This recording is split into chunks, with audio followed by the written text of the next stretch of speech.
from the Crescent City and Coast to Coast Online, it's the Road Gang Radio, your highway home for conversation, stories, and the spirit of the road. Now, to you, Jimmy Mack. Yeah, highway home, by the way, so I got up a little bit later. The way this kind of works is we were talking about it yesterday. Good morning to everybody out there, and you can reach us at 615-292-6366. Big good morning to our good friend Nate the Great, who actually is joining us. First time I'm seeing you here, probably not the first time you've listened, probably someplace else as well, over on the tube of you where Bruce Almighty, our good friend Forard, Jody, Chowder actually is in the queue already. We'll get to him shortly. Dre's going to get on that phone in just a minute and call Dean Croak to kind of cue him up and get him going. He's waiting to hear from us. He's going to be joining me in the first frame, not just the second half hour of the first hour, but for the entire ride we're going to be taking with him. Hit that like button as well.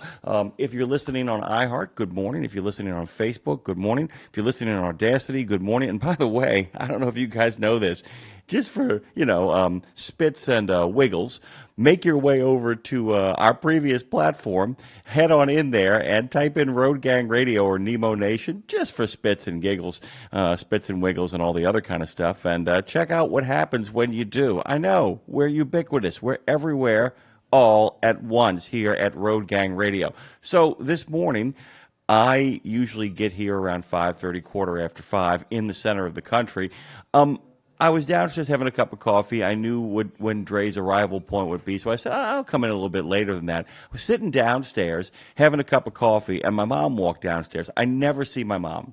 And by the way, guys, if you're curious, no, I'm not a full-grown man who lives with my parents. I'm a full-grown man who's staying with my parents in the city of New Orleans as we kind of make preparations for me to kind of go back and forth between here and California, where Claire Marie, who does so much of our programming, the wonderful lineup you hear today was all put together by Claire. And it's a wonderful lineup. We're getting Dean on in just a minute here. We're going to get Dean, the machine, on here in just a minute. Our good friends, the Canadians, Jim and Joanne, are going to be here for Canada Calling. We'll be, post-celebrating Canada Day after the fact, a day before the 4th of July. Then Colin Long arrives about that big, beautiful trucking package that the DOT and the administration over in Washington, D.C. has come up. It's something I've called for a long time. Yeah? I'm going to say right now, this guy right here has been saying, let's stop screwing around and just get all that stuff rolled up into one big deal and say, here's what we're going to do with it. First person up gets a lot of kudos and a lot of praise.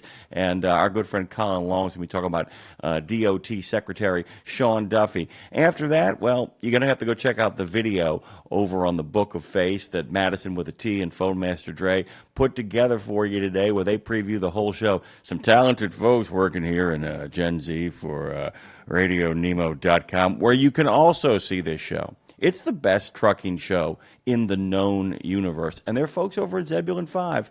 I mean, they've got a claim, but they don't even come close. What's up? I love how Tara said, Andre, I know you're not a Gen Z, but it just sounded better for the post. It does. It does. You are Gen Z. I've declared you Gen Z. Matter of fact, I'm going to say this right now. Take the win, dude. Hey. If I'm going to make you 28 years old, you should roll with it. Amen, but at the same time, I'm proud to be a millennial, too. So I'm a Gen Z by association. See, because what we're doing over here is there's a lot of folks out there in Radio Land who's like, we're the millennial experts. I'm the millennial expert over here. We're in a pincer maneuver. I just like the fact that we're in a company where the only old guys are me and Dave. All the other old guys are gone. I mean, there's the old guy, and there's the kind of old guy, and then there's a bunch of great gas house gangs. There's a bunch of, whiz kids. A smorgasbord of people. A smorgasbord of people doing smorgasbord things and going to the buffet that is Road Gang Radio. Good morning, Forard. Good to see you. Good morning, Doodah Man. He's pulled up. He's got that. Oh, by the way, what is that little purple crowny thing? I have no idea, but I think it means you're awesome or something. I think it's like who's getting the most comments. I have no idea. You're the king of our heart. That's what I'm saying. But I'll tell you one thing, talking about you seeing who's on there commenting. Ten Ring, why are you letting me down? Ten Ring, you're letting us all down, dude. I'm going to make this a joke each day until you call. Until you call 615-292-6366 and get into the conversation. Our good friend Dean Croak is here. Oh, I think so. Wait, hold on. There he is. Hey, we got that machine working, got the newfangled technologies. Good morning to you, Dat Guy. How you doing? Yeah, great. Good to be with you guys. Thanks for having me. It's really fun. With the day before the 4th of July, and the one thing is, so I had coffee with my mom this morning because she she had a heart attack. She was like, "What are you doing here? You're late." I said, "No, I don't go on the air until 7." It was like 20 minutes to 6, and she's still working in old time with me. So she got completely panicked, and I'm like, no. I said, Dre is going to get there at 6. I'm going to have a cup of coffee with you and roll on over. But I did think I'd be later getting here than I actually did because in order to get here, I have to come from Lakeview. The fastest route is not through City Park, which would be a wonderful drive, except I usually make it in the dark. So I usually take the interstate, the 610 corridor, to kind of get here. I said it's going to be a little bit more crowded because it's going to be like 10 minutes to 6 when I get on there. There's going to be plenty of traffic. I completely forgot what today was. And I got on, and there was nobody. I mean, there were people headed into the city of New Orleans, but in regards to out, everybody is a gone pecan, Dean. They're all gone. Wow. I mean, everybody. The city is it's not empty here, but the people that are here for the celebrations tomorrow, and nobody's working today. Nobody's working except you and me. Good morning.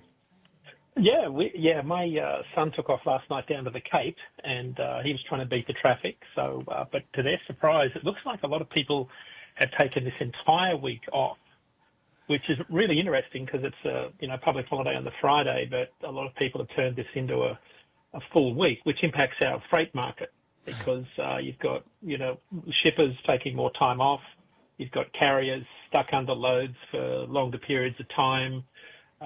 Not necessarily a good thing for carriers unless you can get either home or some long miles, like a cross-country trip or something that you can keep you busy all weekend. So, Jimmy Mac, these are always fun times for those that don't work, but for those that are trucking, like a short work week is not necessarily the best thing you could have happen in a week. No, and here's the thing. I'm going to actually pick on myself and give myself some grief here and give a lot of rich people grief, too. A short week, if you're rich, is spectacular. A short week, if you work by the wheels turning, unless you've really planned for it to make that your vacation time in regards to a reduction in loads, in regards to having to scramble to find how to way to make it work, is not as good of a thing as people, would imagine. It isn't like, oh, great, I got a day off. Well, there are people who, especially when they're just starting up or going through a real crunch and entering, that third or fourth month where they're having to stretch or take loads or people taking loads to simply break even at that point to keep the wheels turning, to keep themselves on the road and the contacts going. It's not an easy thing. It can be a really difficult thing. So I get a little bit aggravated at what I call the wealthy saying, people don't work enough in this country. And it's like, dude, you're working from the beach. It's right. You're like responding to messages from your, luxury car on the way to the Cape. I'm not saying your son's going to the Cape in a luxury car. Lindsay's going to the Cape, as a matter of fact. That's where her people are going because that's where Seamus is from. I mean, of course, a man named Seamus Frawley would actually, in fact, be from the Cape and not from Nashville, Tennessee. Do you have any plans tomorrow? So 4th of July parade here in Manchester by the Sea. I get to dress the Grumpy Pete up in all of the 4th of July stuff that I've got and turn it into a float. Now, not that I don't know people are on the back, just to be clear, but my neighbour's kids jump in the truck, and this year we've got 40 pounds of candy to throw out, and it's a really big event up here on the North Shore of Boston. It's one of the more popular towns that people come to for the 4th of July parade. There'll be a lot of custom floats that are ocean fishing themed because we're up near Gloucester, the oldest seaport in the country. And then there's a lot of vintage cars and fire trucks and not many working trucks. And then they've been gracious enough to allow me to put my truck in, which reminds me I have to get the town to cut down a branch of a tree that's going to hit my exhaust stacks. That's something I forgot to do. But so that's July 4 tomorrow. It's a big day. It'll take the rest of the day today to get the truck ready. So that's kind of my weekend. Other than that, it's a quiet weekend. I'll be working Saturday, crunching all of this week's rate and volume data for my weekly update. So I'll do that on Saturday, and then we'll be back at it on Monday.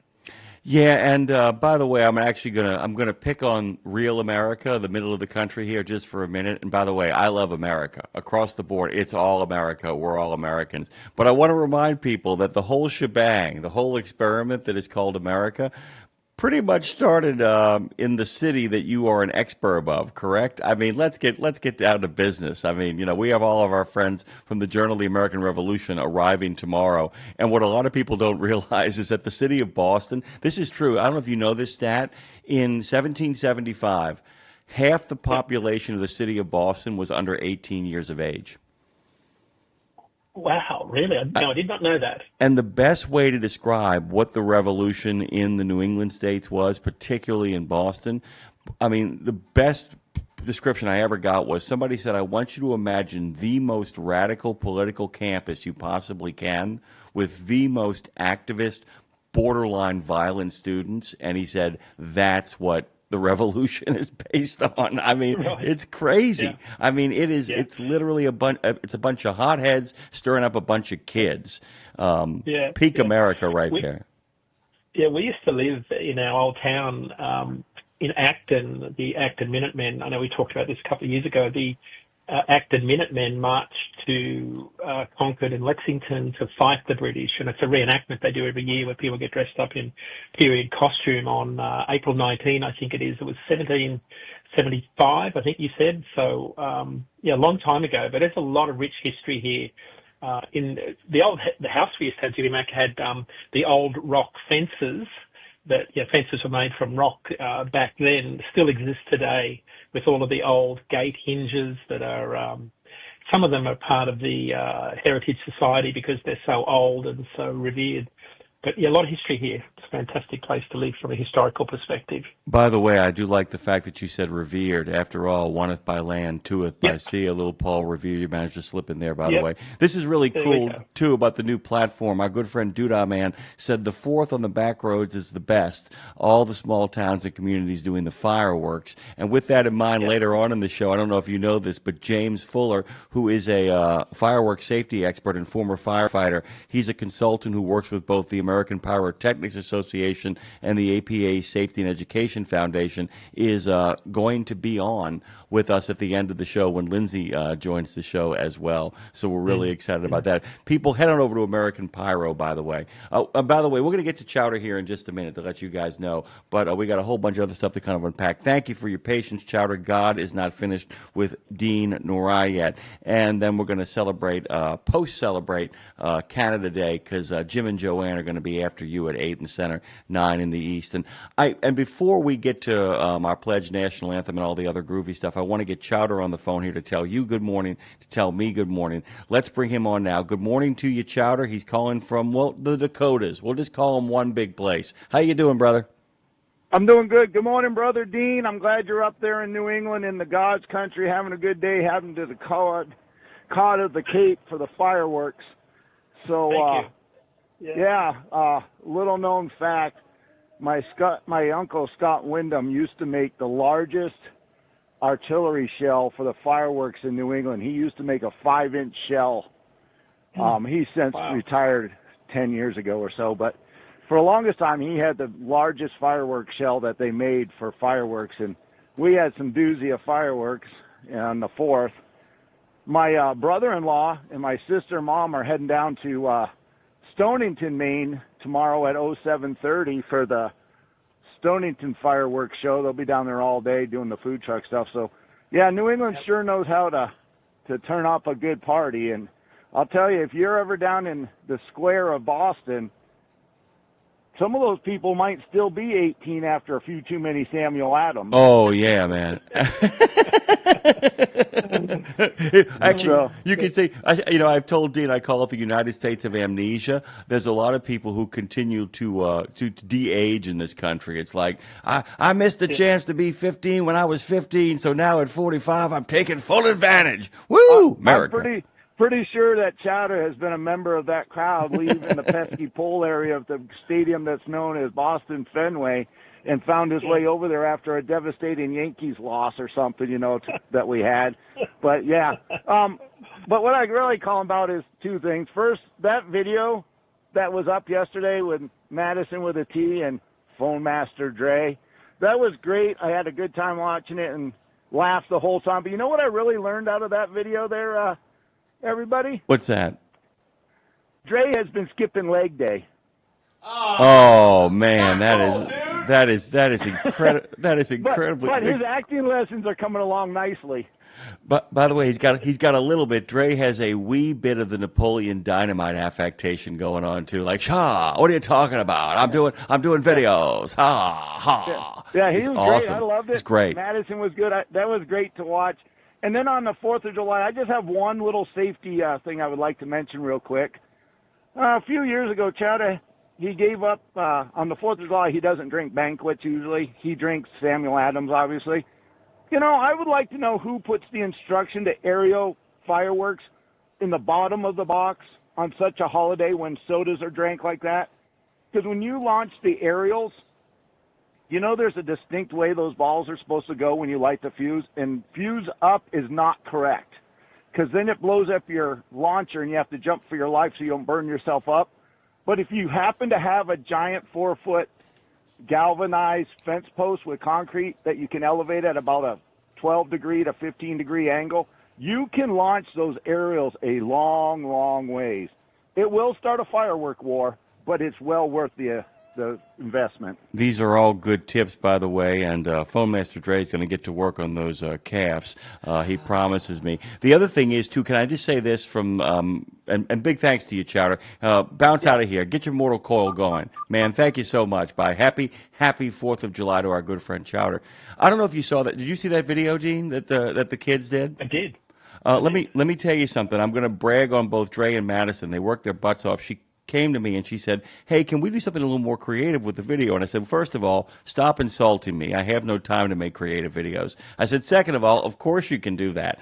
I don't know if you know this, but Madison actually has done 2 internships at the Cannes Film Festival and is an accomplished filmmaker. So along with Tara up in Clarksville, who has been doing this professionally, I kid you not, I don't know if you know this, Madison. Tara was an influencer and used to make money as a kid.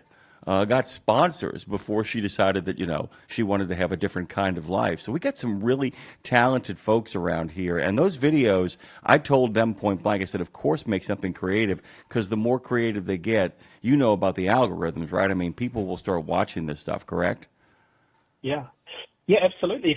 We've got to do something different. We kind of push out content in, bytes, literally bytes of information. Our collective time span, like our attention spans, have all shortened because of the barrage of information that comes at us and the speed of information. So something, pithy, punchy, short, lots of movement, all those things are very important. That's what struck me yesterday. I watched the video and I thought, this is really good, because it caught my attention. It didn't take too long, got to the point, and it was entertaining. These, Dre and Madison, quite entertaining, so I hope to see more of it. Yeah, and I was really thrilled too, and you know this as well, because one of the great things is I've made a couple of, and by the way, your microphone is on, fellas. I'm picking on my producers, by the way. We're praising them, and their microphone was on. I heard a whole bunch of crazy stuff on the other side. But Dean, the other thing that I really like about making these videos and them doing this is that it's a chance for us to kind of figure out what, if you do it right, form meets content, because now both of them are really invested in the programming today, which is groovy, because in order to do it properly, Madison had to read the background of the man who was doing the firework display, and of course she found the flag outside and did her final clip in front of the flag, which is a really kind of a groovy take. We got to take a quick break here. Before we hit it, though, before we go to our pledge and national anthem, we'll come back with another phone call. Dean and I will dig into a whole bunch of topics as well over the next 40 or so minutes, 45 minutes or so.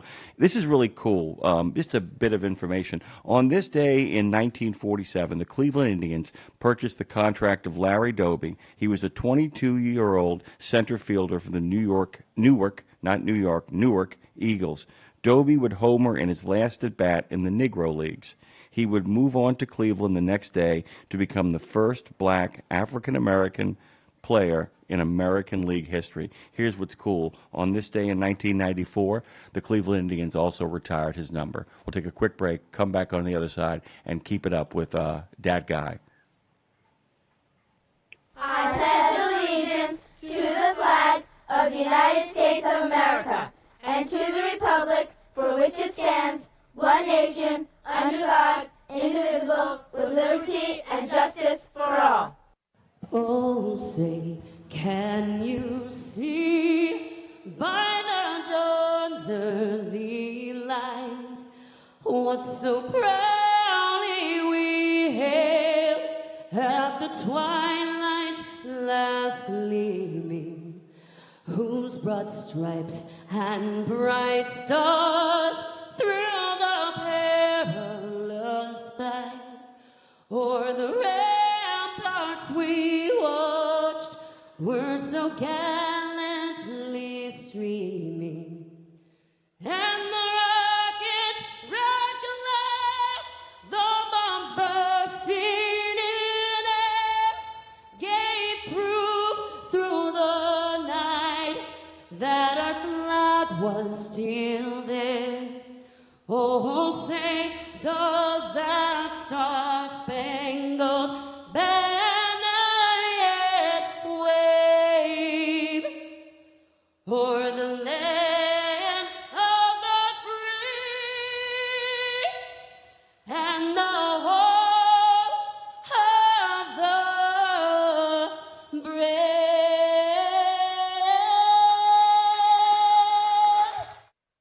It's Thursday, Thursday, Thursday, Thursday. Hey, good morning, good morning, good morning. Hey, this is the day that the Lord has made, and I will rejoice and be glad in it. I want to say this to you this morning. This is the Thursday before the 4th of July. This is the Thursday before Friday. I want to share something with you real quickly, and it's found in 1 Peter chapter 1, verses 8 through 9. It says, though you have not seen him, you love him. And even though you do not see him now, you believe in him and are filled with his inexpressible and glorious joy. For you are receiving the end results of your faith, the salvation of your soul. What in the world Peter just got to telling us? Let me tell you what Peter just got to telling us. Peter said, you've never seen God face to face. He said, but you experience every attribute of who he is every single day. Peter says, you've never heard of such a beautiful relationship, but you experience that beautiful relationship every day. Now, the uniqueness of what Peter is sharing with us, if you can love God and express your love towards God and you've never seen him, what do you think you're going to do when you get an opportunity to see him and experience him face to face? Going to be an awesome time, my brothers and sisters. Can't wait to see the Lord. God bless you. Amen. That was Java with John. Back to you, Jimmy. Yeah, I love all that.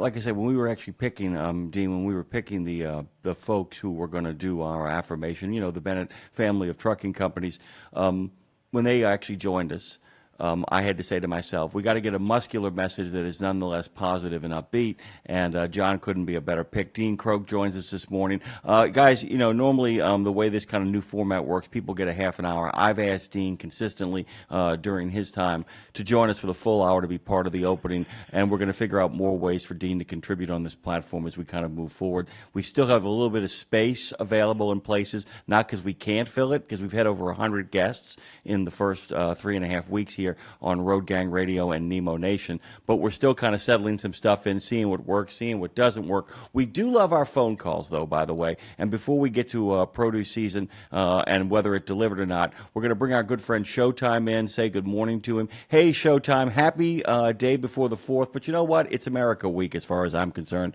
Welcome aboard, brother. There you go. Welcome. Good morning. Good morning, Dean. Good morning. Great to hear from you again. What's happening? It's well, for one, I got to say, since Dean's on here, I got to live through Dean because every time I see his black Pete, it makes me miss mine even more. So I sent him a picture of it the one day. It's the XRCR truck that I sent you. Yeah, beautiful. So, I loved it. It was had the car hauler trailer, correct? Yeah. Oh, it's a nice piece of machinery. Oh, my God, it is just gorgeous. And I expected no less. By the way, your sign is going up today. That's what's going to be part of my backdrop. That's going to be my backdrop when I film, is going to be your your truck route sign. I'm really excited about that. So that's really groovy. We're getting this place up in order. I don't know if you know this, Dean.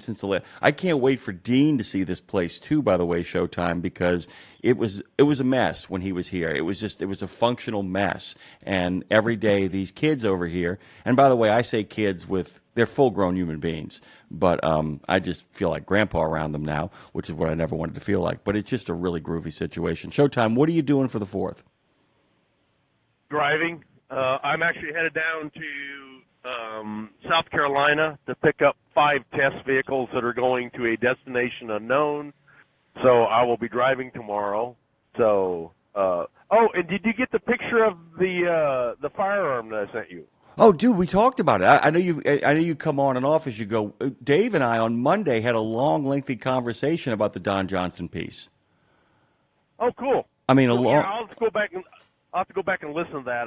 Being home, I don't listen much because I was, I've been on the road since February, so I was out trying to get everything I could get done.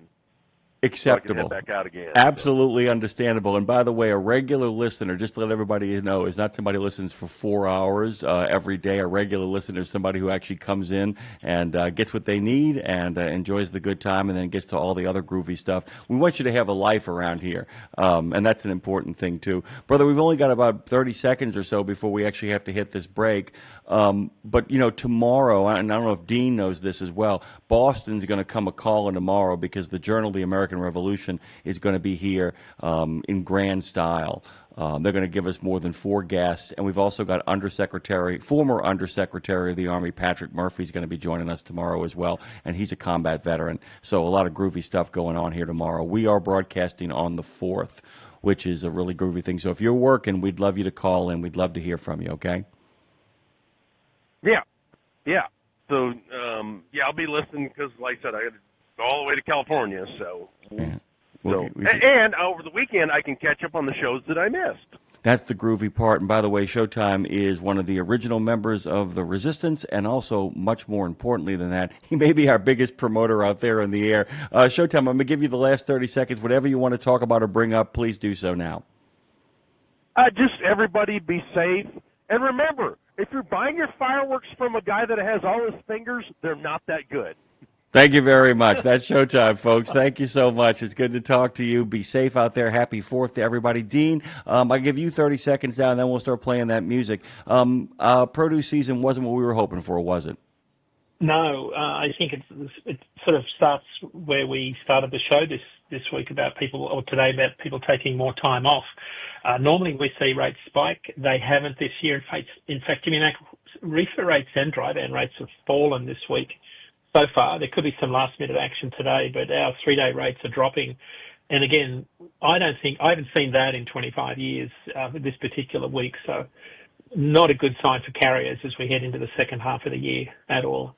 Guys, do us a favor. We'll be back to talk about this and much, much more on the other side. Hashtag RGR, as 4-Art wrote down. The Doodah Man just basically said, "This is my life. Deep cleansing breaths. Woo saw."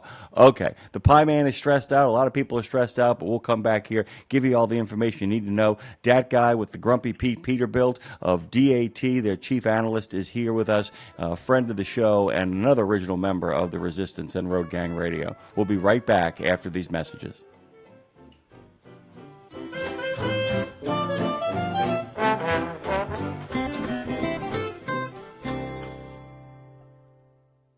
In a video game, if you get enough experience, you level up. And when you level up, you gain more skill. And with enough skill, you beat the boss and win the game. Sounds a lot like trucking, doesn't it? Except in trucking, you don't beat the boss, you become the boss. And if you want to be the boss, you gotta meet the boss. And that boss? Carrier's Edge boss, Jane Jazrawi. Want your drivers to level up? Carrier's Edge has the training, comprehensive safety, compliance, and best practices on one website. It's a simple subscription with no contract and no commitment. Learn more. Try it out. Level up. CarriersEdge.com. Hey, come on! We're starting the game! All right, I'm coming. Wait for me. CarriersEdge.com. The mission of Wreaths Across America is unwavering, remembering our fallen heroes, honoring those who are currently serving, along with their families, and most importantly, teaching the next generation about the value of freedom. And you can join our mission with a $17 donation that sponsors a fresh Maine Balsam Remembrance Wreath. Each wreath will be laid in honor of a veteran who gave the ultimate sacrifice for our nation. To sponsor your wreath, please visit wreathsacrossamerica.org. That's wreathsacrossamerica.org. You know Sap Brothers will beat any competitor's advertised price on tires, so hold on to that fifth wheel, because when you buy 4 Salem S624 EFTs, the perfect line haul trailer tire, mounted at Sap Brothers, your price is an amazing $199.99, originally priced at $299.99, and prices are good through June 30, 2025, while supplies last. Save on 4 or more at Sap Brothers, and nobody's going to beat that price. Salem Tires, advanced compound technology for maximum mileage and rolling resistance without compromise. When you think tires, think Sap Brothers. We are live from Passport Studios. This is Madison with a T with Road Gang Radio. Back to you, Jimmy. Thank you, Madison with a T. Thank you, Phone Master Dre. Thank you, our good friends Chowder and Showtime for getting us off on the right start. And by the way, with the 4th of July coming up, if you're going to the baseball game, you want to get yourself some Shady Rays. Go to ShadyRays.com for that lost and broken protection plan. They got terrific customer service. Man, at ShadyRays.com, they got your back. Dean Croak has your back as well. He's that guy, giving us the information we need to figure out the rates and to figure out the action. Welcome back, my friend. Produce season, well, it wasn't the harvest we were hoping for. Sorry to do that, but I had to. Welcome back. This morning, and normally you see spot rates for dry van and reefer carriers spike this week in the lead up to July 4. But Jimmy Mac, produce volumes have been declining for a couple of years. The pandemic really upset things. But I went back and looked at produce volumes in 2019 at the end of June, just to see what we were hauling in terms of the number of loads moving in a relatively normal period of time. Now, 2019 was a freight recessionary period. We're moving something like about 8 to 9% fewer or less loads this year to date than year to date back in 2019. So it just adds to the downward pressure on rates, the overcapacity. There's too many trucks, not enough loads. But there's something more fundamental going on. We are, as a society, consuming less food. We're just not eating as much. And there's a few reasons why, but for reefer carriers, this isn't a really good story. Normally you could go to the bank with spot rates for dry van and reefer rates spiking on July 4. As I said on the show a couple of weeks ago, this year looks like more like a speed bump. And that's pretty much how it's panning out. You look at, typically California, if you look at this week in the year, which is the busiest shipping week for produce in the year, especially out of California, California's normally about 25% of national volumes for refrigerated produce. This year it's 19%. So, and I've always said that as goes California, so does the rest of the nation for refrigerated rates. And that's generally held true for the last couple of decades. But we're seeing less volume come out of what I call a bellwether state, if you're thinking about refrigerated rates. To put that into context, it's about 26,000 fewer truckloads of fruit and vegetables out of California this year. So it doesn't matter what you look at, whether it's packaged food, processed food, frozen food. There's just less of it being consumed. Now, you could layer on top of that the economic concerns, the economic insecurity, higher interest rates, job insecurity people are feeling, the trade war. There's a lot of things going on this year that, to be honest, we thought this year was a recovery year. And as Liz Young reported in the Wall Street Journal when she interviewed me this week, I said we were way off. We thought this would be a recovery year. We're not even close to a recovery year. In fact, something really alarming happened yesterday. And I promise we'll end the show on some good news, but rates, like if you look at where we were this time last year, rates have just flipped negative year over year. Now, what that means is we define a freight recessionary period as when rates go from being positive year over year, so this week is higher than the same week last year, And a recessionary period is defined as when rates go negative year over year. So we've had 10 months of dry van and refrigerated rates being mildly positive year over year. So they've been slowly increasing, but ever so slowly. In June, they flipped negative year over year. Now, I hope this doesn't tell us that we've got another freight recession on our hands, although you could argue we've always had a freight recession for the last couple of years. I fear that there's a deeper one coming if we start to see rates continue to drop and demand signals not start to improve. So produce season is just one of those factors, but it's a big factor, and we're just seeing less of it. Well, the other thing is, too, you talk about the idea that the new normal had been kind of this low-grade fever, and just when it looks like we're coming out of it, the problem with this one is that this one looks the worst-case scenario. And like I said, when I say worst-case scenario, the worst-case scenario is always the destruction of all known universe in our time. I'm not talking about that, but the destruction here could be immense, and that's the thing. It's almost like, I mean, there is a resemblance here to the late 70s, early 80s when we had that kind of low-grade fever from like about 1970, late 1977 to 1980, and then we had that terrible V-shaped recession that just kind of where the bottom dropped out.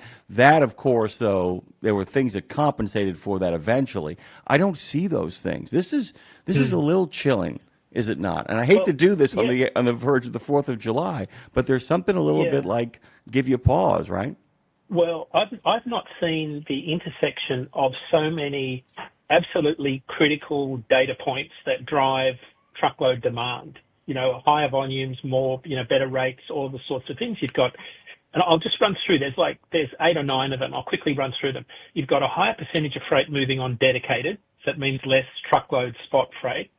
You've got a higher number of partial loads, part loads in cargo vans and sprinters. You've got uncertainty with tariff and trade policy. You've got shifting consumer spending. You've got manufacturing weakness. We've got overcapacity. We've got cautious shipper behaviour. They're kind of sheltered in place, as we talked about on the last show. And lastly, our good old friends on the steel wheels, the railroads, intermodal has been reclaiming market share from truckload, which it had lost during the pandemic. And long-haul truckload demand has kind of dropped fairly precipitously as shippers have increasingly opted for slower but cheaper transcontinental shipping. This was a great article by Zach Strickland over at FreightWaves. So, if you think about where does truckload compete, because there hasn't been as much pressure on shippers, they've been putting it on slower-moving intermodal 53-foot containers to move across the country. So when you put all of these things together, you've just got a pie that is shrinking. The total freight pie is shrinking, and then the truckload for hire piece is also shrinking within that. And again, this is a confluence of events and data points that I've not seen because none of us really know where this is going to land. What shippers want. We talk to our shippers that are the ones that really drive demand for freight. They're frozen in place. They are not investing. They don't want to make big business decisions until they know what the future looks like. And so that means that if you're saying, well, when's things going to improve? None of us know. We have no idea when things are going to improve because all of the key data points that we would normally rely on halfway through the year are sending us mixed signals. In fact, most of the signals are fairly clear in they're heading south, not north. They're getting worse, not better. But the big one, the manufacturing weakness came out. Yesterday, new orders for the Purchasing Managers Index came out. They contracted again for the 5th month. These are new orders in manufacturing facilities. So it's a bizarre situation to be in the summer because everybody's going to take time off now for the next couple of months, and that means much softer demand. And I think that's going to mean, tough times for carriers ahead. I just hope that everybody's well prepared for this because we don't know where this lands. Certainly the second half of this year is not going to be what you would normally think the second half of the year would be, because I think that with the people avoiding tariffs and importing all of this freight from overseas to avoid tariffs and ship freight from Canada to the US in the first quarter of this year, it just means that there's less freight to haul in the second half of this year. So I think if you're saying to yourself, will they improve this year? We don't know. Yeah, and the other thing is too. I don't remember if you've heard about there was a discussion among economists a while back called it's the stop hitting yourself in the head with a hammer economic policy when you impose draconian austerity or draconian cuts or engage in real kind of contractionary economic policy, and then you simply stop doing it. And it actually opens the economy back up. The problem is with that, as Boris Johnson found out after kind of following up Theresa May, it does create a kind of an immediate burst of action. But the damage that has been done internally to an economy doesn't recover. I mean, you never recover. There are people who, one of the biggest problems that happened in the Great Recession of 2008, 2009 was getting people who had been literally emotionally put into a place of despair at their inability to get a job, that even when the jobs exist, they don't have the inclination to go out and do it. I know that sounds crazy, but that's one of the places where when you hear about the vibe economy, this could be lasting damage. And the other problem is, too, and I don't know what the numbers look like, it's not when you lose overcapacity in the form of what I call the pigs who jump into the market to get rich. It's when you drive people out of the market who had institutional knowledge and skill who never come back. And it makes it really hard for the sector to recover if, in fact, this goes on too long. Am I doing okay with that? Oh, you're 100% right. Like this week we had some really, really bad news. One of the largest, 138-year-old company, one of our largest packaged food processing companies, 138 years they've been in business, declared bankruptcy. And they cited reduced consumer spending of packaged goods, like processed foods, baked goods, snacks, alcohol, all those things, in that packaged food, think cans of food. People are eating less of the processed canned food and more fresh food. And so when you have the numbers show that packaged food in those types of areas that this company makes been declining for a couple of years, down 4 to 5% in the last 2 years. So when you see that sort of stuff and you hear news of a 138-year-old shipper going bankrupt, that's a warning sign that things aren't healthy for the shippers side of our community. They are really struggling. And I think that's maybe the tip of the iceberg. I sincerely hope it's not. But they went down taking a number of, truckload carriers and brokers with them, which is not good. But this is sort of a warning sign to us all that we're in a area of, a part of time here that is there's some systemic changes that are going on right now that, these are permanent. There's some, as I put in my talking points there to talk about, the Ozempic effect is having a huge impact on fewer truckloads of freight. People have shifted their buying patterns. And then you overlay all of the economic uncertainty and higher interest rates. You can see, I can see very clearly why there's fewer truckloads of freight out there. And there's still more trucks, and the problem is that we're trying to find where trucks and loads get equal, like what they call equilibrium, market equilibrium. And right now we've still got more trucks than loads because the volume of loads is dropping. And it's dropping faster than the number of trucks are dropping. So you have this sort of one chasing the other on this downhill slope. It's kind of a race to the bottom. And I think and I'll sort of wrap up this thought with some data that came out yesterday from ACT Research. New Class 8 truck orders for the month of June just came out. They're down 39% year over year. Now, this is typically the weakest point in the year for orders of brand new Class 8 trucks. So what does that mean? Well, it means that 80% of the freight moves on contract freight, mostly the large carriers that buy new trucks. Well, they've just ordered almost 40% fewer trucks this June than last June. So it tells you about how little confidence they have in demand increasing for the rest of the year. Because remember, these trucks take 6 to 9 months to come out of the factories. So this is where they're thinking demand is going to be in 6 to 9 months, maybe towards the end of the year. So again, it's just another data point that says there's so much uncertainty in the market. But I think if you wanted to say what's the good news here, I think the good news is when the market turns, it's going to be rapid, it'll be fast, and we'll be off to the races, and you need to be in really good shape when that happens. But we don't know when. That's the problem. Yeah, I always make the joke. I constantly quote, "They might be giants." You got to hold on tight so not to get thrown to the wolves. But if in fact you can hold on tight, you can come out the other side of this. Really quickly, I'm gonna make you laugh. Our good friend Forat on the Tube of You just wrote 2 words: Del Monte. And then the Paranormal Pie Man said, "I didn't expect to be empty in 20 minutes here. Was 6 hours the last time he was there." Forat then said, "The Green Giant is extra jolly with the fall of Del Monte." Like I said, some of these guys out there know exactly what they're seeing because everybody that's actually participating on the YouTube are actually long-time drivers, 20, 25, 30-year sort of veterans of this whole thing.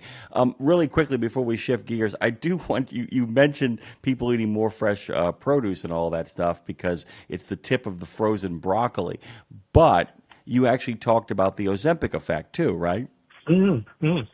So I've been watching this for a couple of years, and they're called GLP-1s or the Ozempic effect, and there's a bunch of them that are, but they essentially these weekly injections people take to it reduces the food noise. It's a way to cut back on food consumption. It takes away your appetite, lose an appetite for food, processed food, sugary drinks, things like that, and what's happened is that the studies have shown that people that are on these Ozempic-type drugs spend less. And they spend, they've cut their grocery bills by, on average, 5.5%. It's up to 9% for higher income households, but a particularly steep decline in things like salty snacks, sugary drinks, sweet baked foods, and alcohol. So again, these are all things that we put in the back of our trailers. So if people are, so how many people? We think about 8 to 10% of the US population are using these GLPs. And I'll quickly run you through the math. If people are eating on average somewhere between 16 and 40% less food each year in terms of pounds, and the average person eats about 2,000 pounds of food a year. So just back of the envelope math, if you say the average person eats 500 pounds of food less each year and 8 to 10% of the population are using them, it's about a 2% decrease in truckload volume or almost 500,000 fewer truckloads of food and beverage because of this alone. So the studies are early, but if you add this to fewer produce volumes, fewer single-family homes being built, less manufacturing, fewer imports from overseas, it becomes very clear why we are seeing much softer demand in the middle of 2025. And I think, Jimmy Mack, this is one of these systemic changes to freight patterns that we are seeing, because I've been trying to figure out why refrigerated volumes in particular declining over the last few years, trying to take out the impact of the pandemic. This is one, the Ozempic effect is one that is starting to have some statistical data, meaning behind it. It looks like it's real, notwithstanding all of the great health benefits that are coming from it. There's lots of studies that need to be done to look at the side effects of it, but there's no question that people are eating less, they're buying less, and it's changing our freight patterns, not just the volume of freight, but the type of freight that's moving. And I think that's why people need to listen to this show and all of these guests that you've had on in the last few weeks. And by the way, I've learned a bunch by listening to some of the experts on the maintenance side. It's been really helpful. He was terrific. Did you hear him yesterday? He was terrific, talking about unbelievable. I mean, it was a master class, and it was all done in a way that was completely accessible. If you guys get a chance, head over to Kevin Lindsay. We've got that stuff posted already. Sorry about that, Dean. Yeah. Shameless plug. Go ahead. No, I just think you have to listen to all of these shows, and because I've always said you've got to weigh information on your own scales. So you've got to take it all in, and it's like going to the well to get a bucket of water. If you don't take a very big bucket, you're not going to get a lot of water. So, when you go to the well to get water, you've got to go with an open mind, a really big open mind, get all that information in, and then figure out what it means to you. And I think that's the critical piece here with trucking, because I think and I've done this as a driver. I've spent way too many hours thinking about the truck and the load and driving, ING, rather than working on the business. What drives demand? Why am I seeing fewer loads out of this market? Why am I seeing more data centers moving for, the AI revolution that's upon us?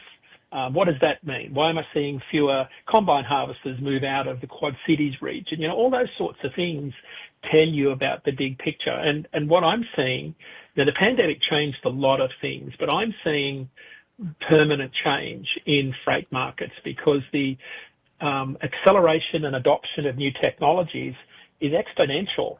It's like it's happening at a speed that's very hard to keep up with. And that's why, in some ways, to be the timing of this new streaming platform with the Road Gang Radio is absolutely perfect, because I don't know of a time in history where we desperately need all of these voices to keep us, in between what's the Chuck Snow saying, the mustard and the mayonnaise, the two lines on the road. By the way, when Canada Calling gets here, there's a great story about how they're using different paint now that actually fades faster in regards to the highways and byways of Canada. And Jim and Joanne are going to kind of talk about the fact that they're using a different kind of paint for, I think it's for environmental reasons, but it does mean that they're going to be more manufactured jobs because people have to continually keep painting them. It's a little bit of 1930 economics have returned to a large degree. Before I'm going to go totally in the left field, Dean, but you've been with me before, so you know it's going to happen. I don't know. You know this for a fact that during the 30s they paid farmers not to grow stuff because they had one of the things that caused the depression was the flooding of the market. Was that the farmers flooded the market because of the Smoot-Hawley tariffs. They pretty much had captured their own market, and they ended up flooding it so much that nothing cost anything. Everything was so dirt cheap. So the New Deal says, stop making so much food. And when they did, they were actually able to control the prices finally. They paid farmers not to grow stuff. We may be looking at situations like that in a couple of years around here, which is really interesting. It's just crazy. Well, it's a good point. I think it's a great point because if you read some of the reports this week, because of the forced deportations of farm workers in California, I read 2 or 3 reports this week where farmers, growers said their number of field workers are down 70%. People are afraid to come to work and crops are rotting in the field. So that's, in a way, that's exactly what you're talking about. It's not they're being paid not to grow food. There's another thing at work here that's actually reducing the amount of volume of food being produced for different reasons. So maybe we've got the same effect underway right now. Well, I'll tell you this, too, and like I said, one of the amazing things is, there was a moment when I had to tell my wife, I said, moving to California was fun, and it was great to kind of watch her go through that adventure that she had. The other thing is, though, is that it changed my relationship with the way I understood groceries from an on-the-ground anecdotal way, because my dad and I had a hell of a time finding lemons the other day. We got them. I mean, eventually, of course, we found them, but a lot of them were getting swooped off the shelves. When I was in California, a lemon, you could literally bump into them on the street. And the stuff you're talking about today in regards to produce is just a great reminder that California is keeping its own stuff and shipping out less because of that. That they've got to keep their own shelves stocked and can't, get stuff to the rest of the country as well. By the way, big good morning to Beach Bum who just joined us on the chat over at YouTube. We're holding steady over there. The other thing I wanted to kind of shift gears again here because you got so much to talk about and we're almost out of time. It was that story about Lisa Tate. We're talking about the forced deportations. I got a chance to look that up, by the way, and her on the ground kind of insight into what was happening was chilling, was it not? Oh, it's amazing. I know people here in Boston that are petrified to go out of their houses. It's absolutely devastating to watch what this is doing to families of children, young children. Like and this is not a political statement by any sense, but we know that the majority of workers in the produce industry have been undocumented workers that have been here for decades. We know that. That's been proven. And I think this is one of those sort of unintended consequences when you throw that net out pretty widely. These are hard jobs, Jimmy Mack. I've been out to Salinas and watched these people bend over in 100-degree heat. It's back-breaking work. I've picked produce in Australia. It is really brutal. hard work. It is brutal. We desperately need people to do these jobs.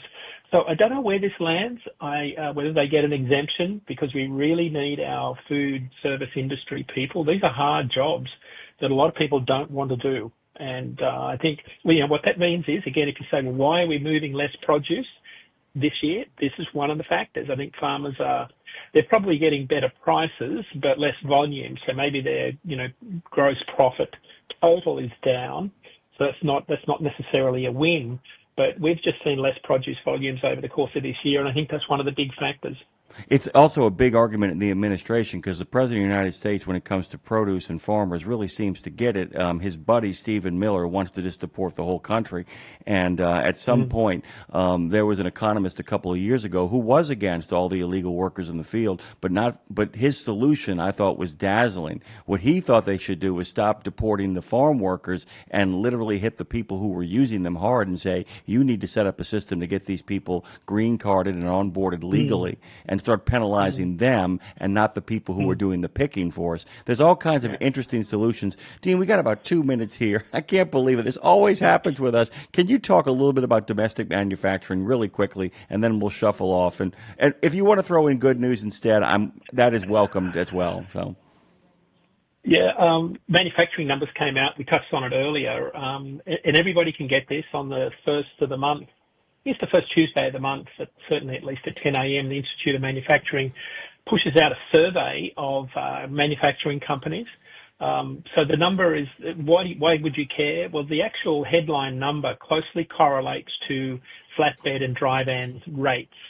So the number came out at 49. It was up from 48.5. For those not in the data world, it's what they call a diffusion index. Anything above 50 means the economy is expanding. Anything below 50 means it's contracting. It's been below 50 for quite a few months, but bouncing around at just under that level. The more important number, though, was new orders contracted for the fifth month. It's down to 46.4. That kind of reflects some of the weakening demand. And I'll sort of wrap up with a couple of quotes from survey respondents. There was not a lot of optimism there. One of the folks in a fabricated metal business said that business has notably slowed in the last 6 weeks. Customers don't want to make commitments in the wake of massive tariffs. And a machinery manufacturer said the tariff mess has utterly stopped sales globally and domestically. Everyone is on pause. Orders have collapsed. So when you read the survey report and they quote all of the comments that people make, it just doesn't paint a good picture for the second half of the year, because domestic manufacturing accounts for about 60 to 65% of our ton miles in the truckload sector. The Showtime's load that he's picking up and Chowder's load, all those loads that they're picking up, most of them come as a result of domestic manufacturing.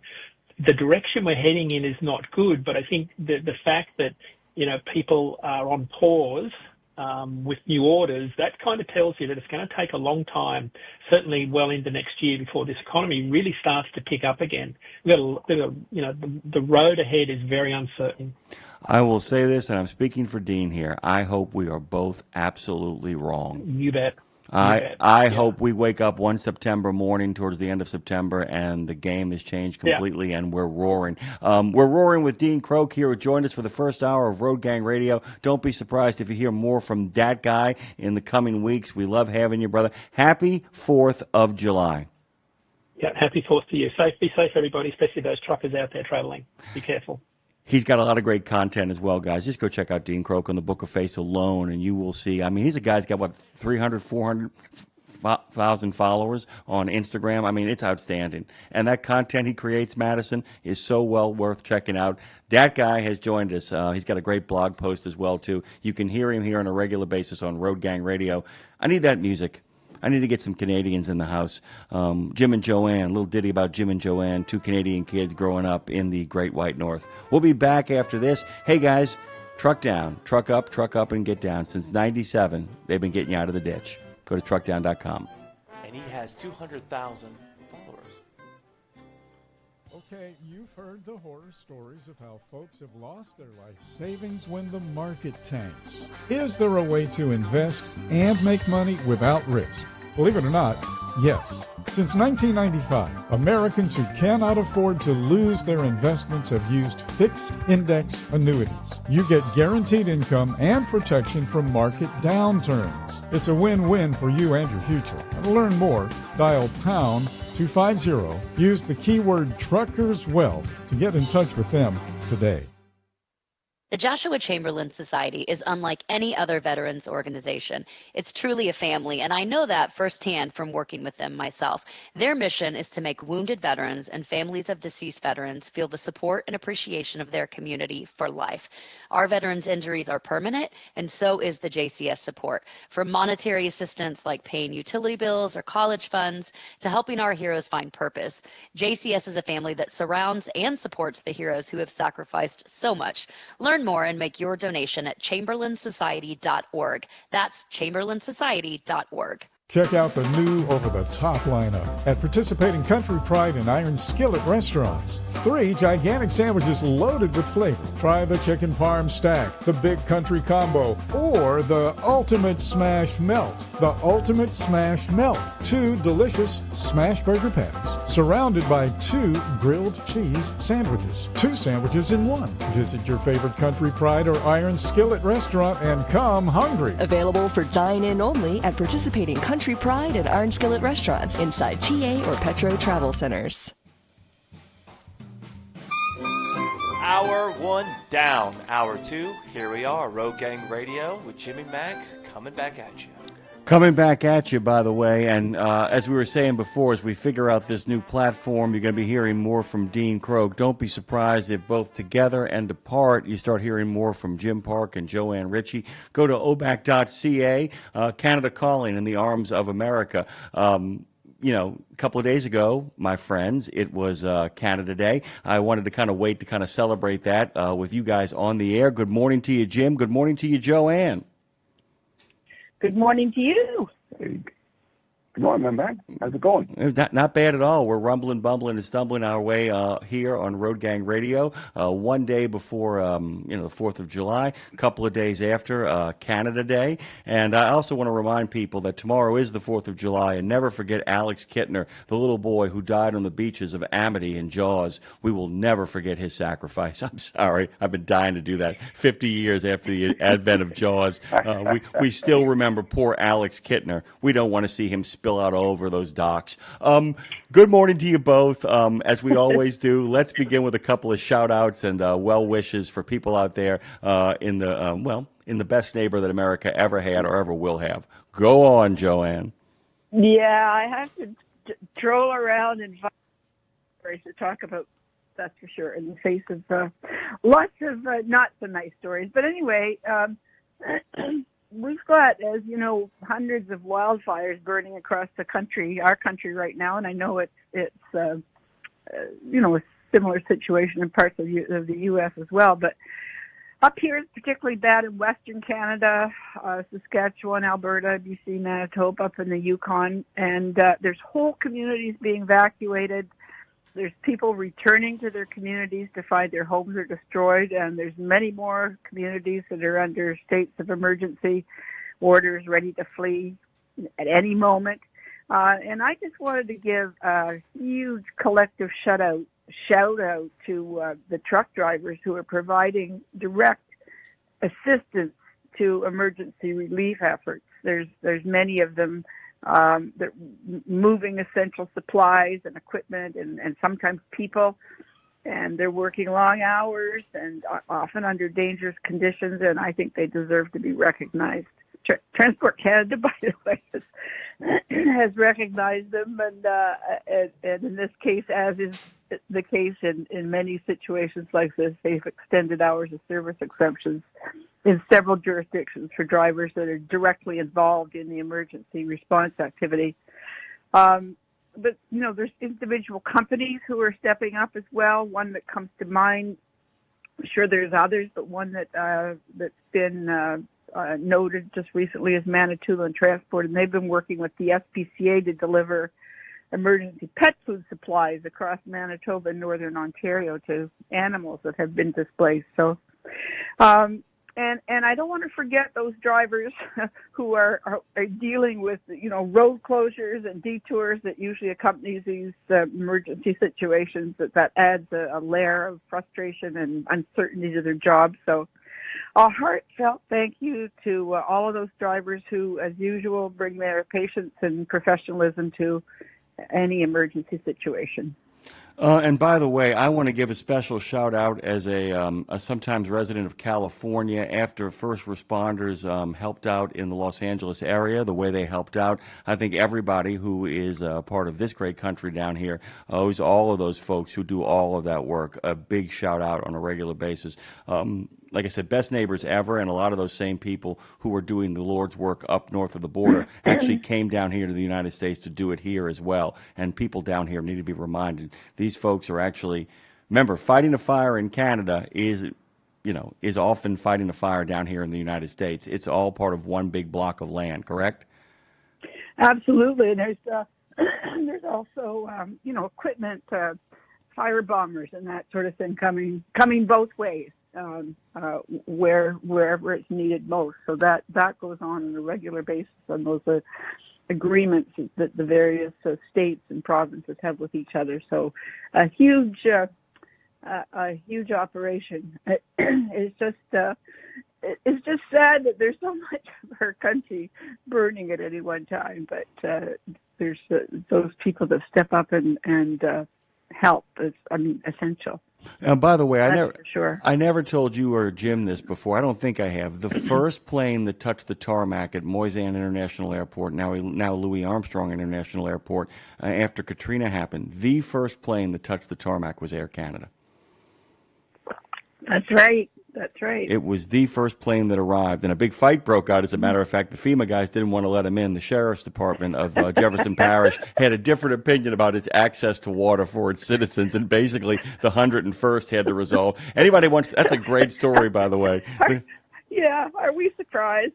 Well, what's really that's a crazy story because basically the FEMA guys were like, we're an authority here, we didn't okay this, and the sheriff of Jefferson Parish, who was a Chinese cowboy named Harry Lee, I'm not making that up, guys, Peak, Louisiana, he basically said, oh, no, it's our airport, and you'll get the hell out of here right now. And then the 101st showed up and said, actually, it's our airport. Thank you for your service, Sheriff Lee. And FEMA, get the hell out of here.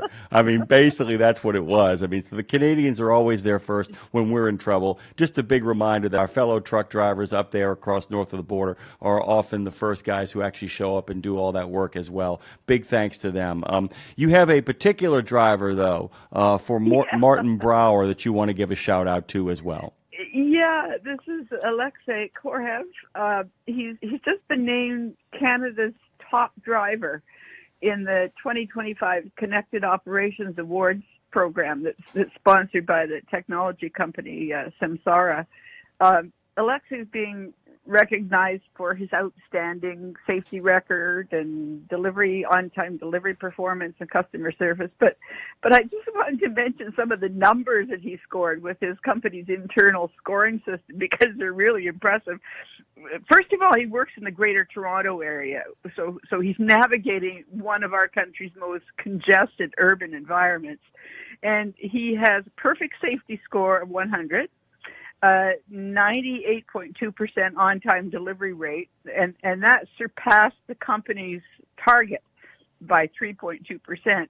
And over the last year, he's recorded 0 harsh driving events and reduced idling by 60% beyond the company's standard. So his overall score, by the way, I find this kind of amusing, was 107 out of 100.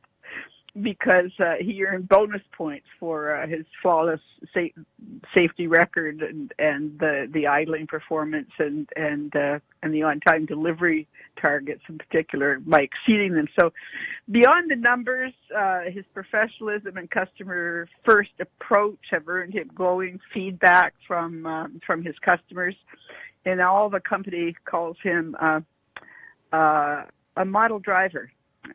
I just hope they're rewarding him appropriately. That's all I can say.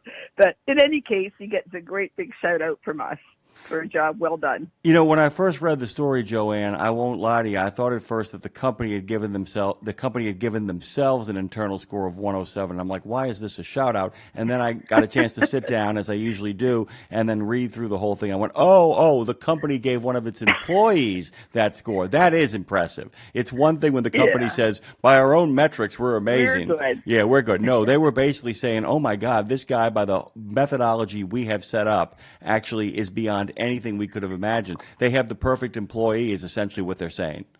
Well, according to the system that they use, he's Canada's top driver. But as I said, I just that's the kind of little cynic in me saying I just sure hope they're giving him more than an award, that they're treating him well, and they're realizing what a gem they have.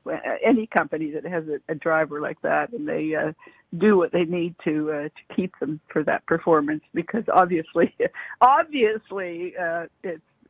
drivers like that are a pretty good asset to any company. Yeah, like I said, one of those things too. I always make a point: when the company praises itself, who cares? When the company actually praises its own employees, I'm actually going to pay attention a little bit. It's not just you, Jim. People aren't seeing weird things out there on the road. I actually made mention of this before with Dean Crow, because he and I were talking about yellow and white lines when he was just on the show. Something is happening with the paint on the roads north of the border, is it not? It is, in fact, yes. And a lot of people have asked that question, like, what's wrong with my eyes? How come I can't see? What's going on? There is actually a method to this madness. Back in 2023, the Canadian federal government passed some environmental regulations regarding road paint. The yellow and white paint they use to paint the lines on the road. They were concerned about the volatile organic compounds, which are the materials that they put in paint to basically deliver the paint to a surface. And then once the paint is on the surface, these chemicals evaporate, leaving the paint behind, and that's the way it works. So they were concerned about, and this, you probably heard these sorts of issues in relation to aerosol cans and air conditioning, coolant fluid and stuff like that. It's all the same sort of material. Excuse me. I do have a cold this morning, so I may have to bail on you here. Anyway, the government passed a rule requiring fewer or less volatile organic compounds in the paint.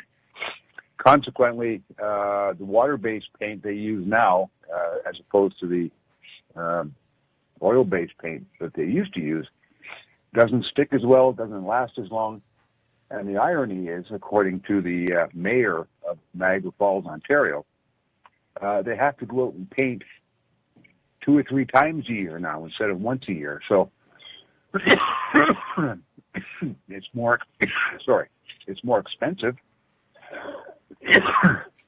There's more traffic congestion, which causes its own air pollution, and it's more dangerous because now you have these paint crews out doing, road lining and tying up traffic, and folks get excited about that.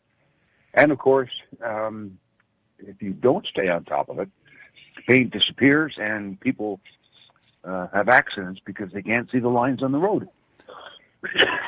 Yeah, this is one of those.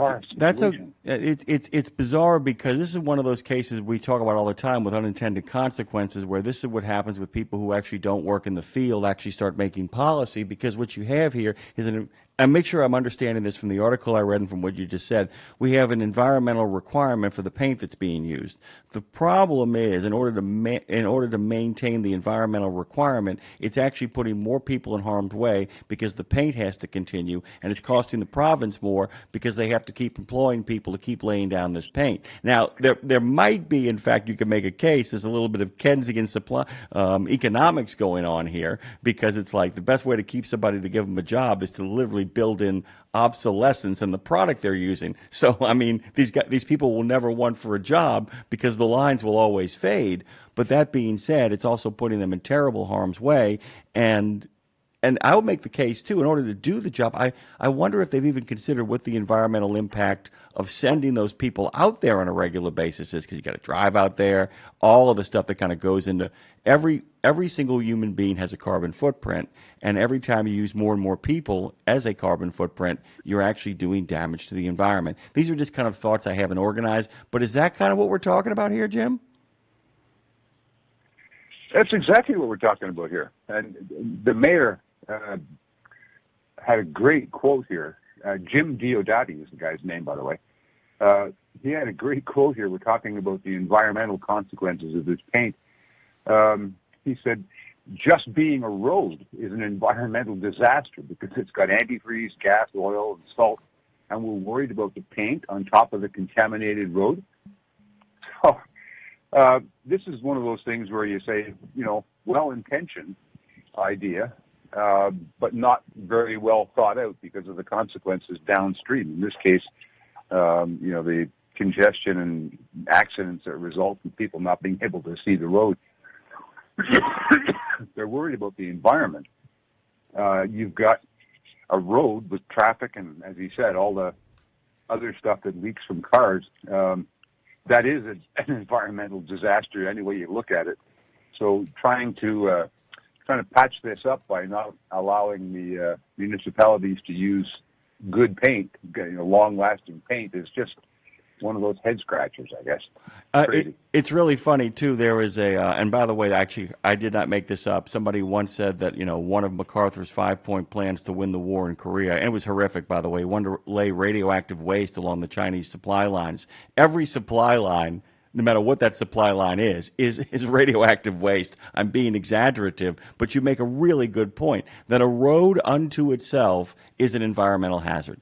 And I'm speaking in purely practical terms. I'm not saying we should stop building roads. I think we should build more roads, to be honest with you. But every single road in and of itself has far bigger environmental problems than the paint that is being used upon them. Especially if you think, yeah, I mean, especially if the reapplication of paint threatens the lives of the people involved, creates a bigger carbon footprint to take care of the problem. It's that thing of the electric truck is terrific until you consider that what it takes to power it can power what, 6 houses? It's the same kind of thinking where you feel like that it. By the way, pun intended, it looks really good on the surface, doesn't it? Oh, my gosh. Thank you. You had to get that in there. I had to. I just want to jump in and say something, though. Long before that new federal regulation, we've had, I think Ontario in particular is one province where the markings on the roads are absolutely terrible. Those lines that they put of paint, the tests where they have all the different kinds of paint and the cars drive over them and the vehicles drive over them and they decide which is the most endurable paint. I think they always pick the one that's the least. But anyway, so I'm frightened by this. If they're going to get worse, it's pretty bad in some jurisdictions. Of course, it's up to the province or the city or whoever puts the paint on to choose the paint, I guess. But maybe we're in for a really bad time going forward. Yeah, it's the road paint lobby. They're all over the government to use this low VOC paint so they can sell more of it. That's all it is. Well, that's exactly it. I mean that is built-in obsolescence at its worst. I mean, there are places where built-in obsolescence is actually a great thing. People don't understand that built-in obsolescence isn't just about shoddy workmanship. It does allow companies that produce new. All right. Built-in obsolescence can be a wonderful thing for companies that are constantly innovating their technology and want to get people the latest technology. You don't want what happened during the Great Depression where everybody got a radio and then there were no more upgrades to be made and suddenly you had warehouses full of radios and nobody buying them. This is literally a case where we want the opposite. We want our roads to last and we want the things on our roads to last. It's as bad as having, because not having this stuff fade is not as bad, but it's pretty close to regular potholes as well. The safety issues, even if they're keeping up with it. I mean, even if they're keeping up with it, because even if they're keeping up with it, it goes back to Jim's point as well, doesn't it?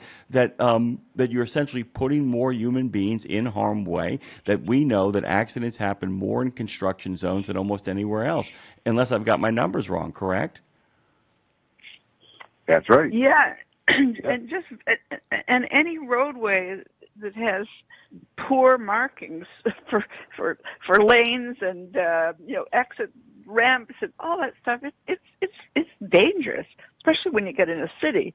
But anywhere where you can't see the road, where you can't see the markings on the road, we expect to do that when we're out, and when we don't have that guidance. I think that puts adds a whole new level of danger when we're out there on the roads, and we sure don't need that. No, we don't. Okay, we're going to pivot again. We're going to stay with Jim, but we're going to pivot to BC ferries. This isn't a day of happy news. Dean was literally like, the prophet Jeremiah. So let's kind of pivot here to the BC ferries, Jim. Well, this is an interesting question that's come up. BC Ferries, the organization that runs all the ferries that operate, around British Columbia, and there are lots of them, have basically banned tow trucks carrying non-operational electric vehicles. In other words, broken down EVs. And the concern is, regardless of the cause of the problem in the EV, they're concerned that if the battery-powered car has been in some kind of an accident, the battery could be damaged and is more prone to catching fire in that condition. So they've decided to not allow tow trucks to pull or drag or carry damaged and non-working electric vehicles onto the ferries in order to prevent a catastrophic outcome out in the middle of a fire on a boat is about the worst thing that can happen. So the downstream problem here for the battery electric car owners is if they happen to live on one of the islands and they need to take the EV back to the mainland to get it repaired, they're now faced with having to put the car onto a flatbed, a commercial freight carrier, a flatbed, or a what do you call it? Geez, my memory here. A barge or something to get the ferry or get the car back to the mainland, which, if you look at the cost of the ferry, it's about $150 in some cases.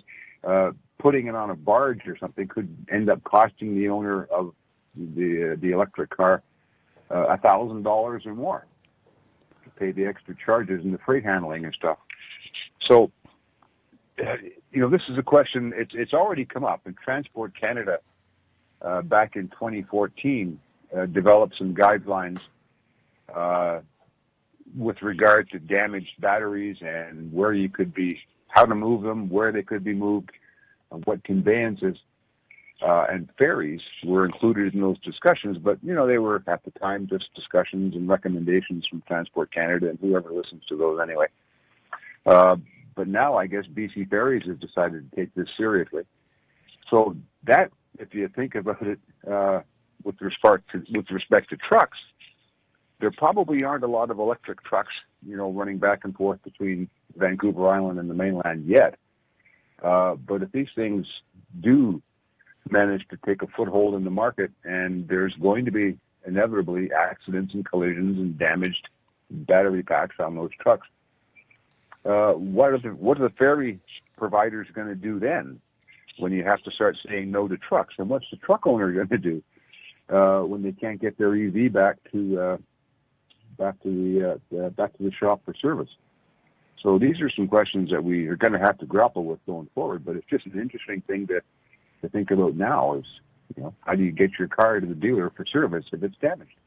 I would actually love to get our friend Jane Jazrawi, who lives over in the neck of the woods, to actually get some of her thoughts on this as well. It's like I said, it doesn't seem to be set up for much success in regards to EVs. I did want to ask you a kind of a forward-thinking question, Jim, about this.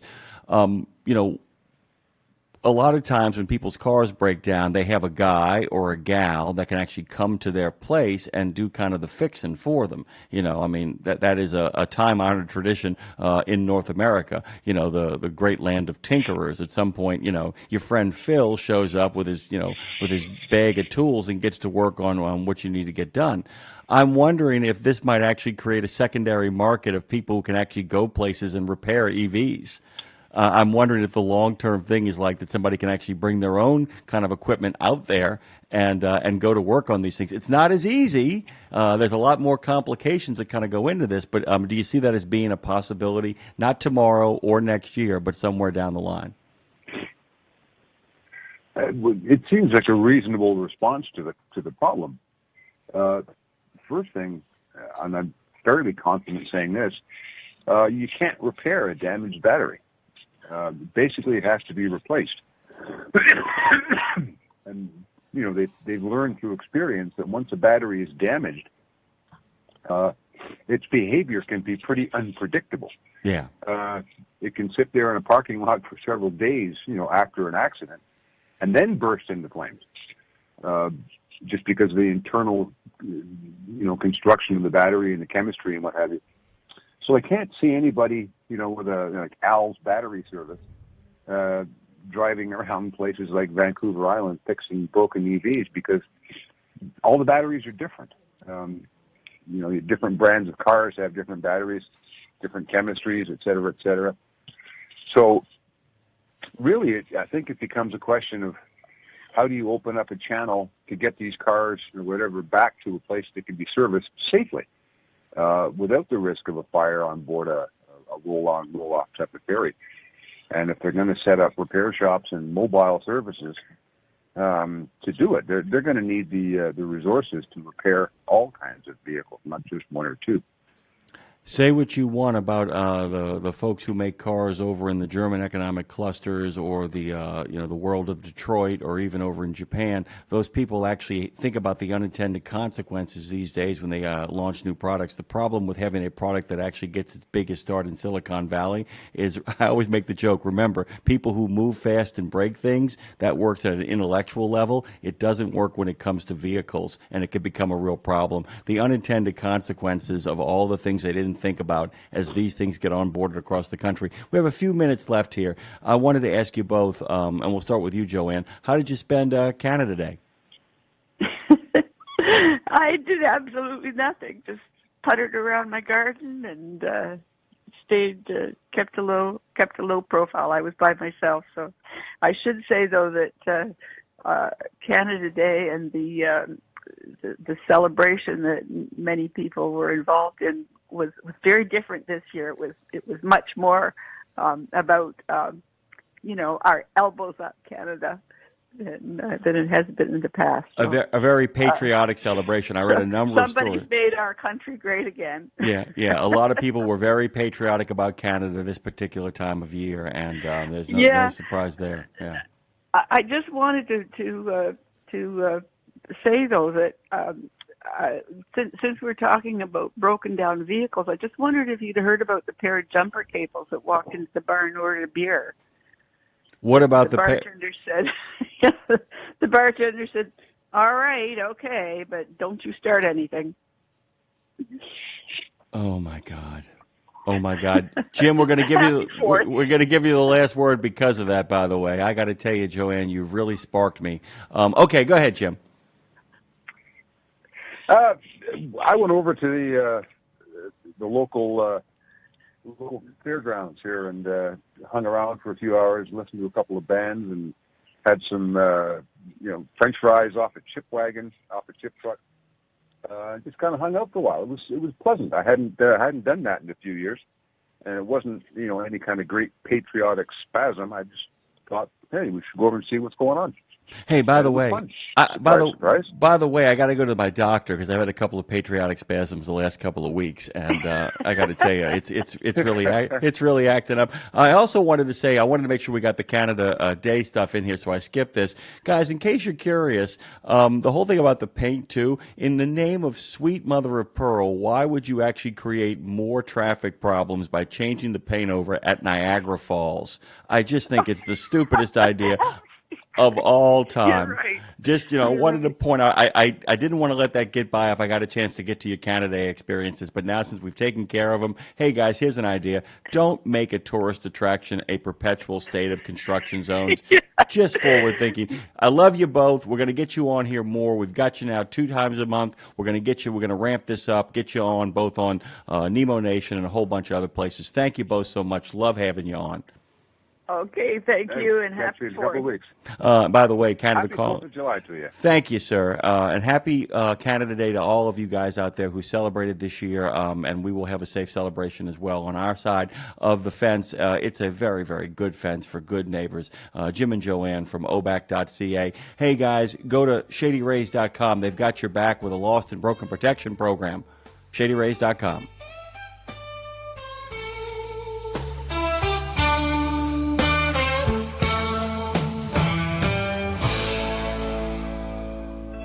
Exceptional value and exceptional values. That's Bennett Trucking. A core commitment of faith, family, and freedom has driven Bennett to being the leading provider of innovative, integrated transportation solutions, both at home and abroad. Bennett's values are not just compatible with providing high-paying jobs and unmatched customer service. They're inseparable. If you're looking for an employer or a partner who believes the best business model is being a model citizen, then Bennett Trucking is the place for you. Go to BennettIG.com and find the folks who share your values.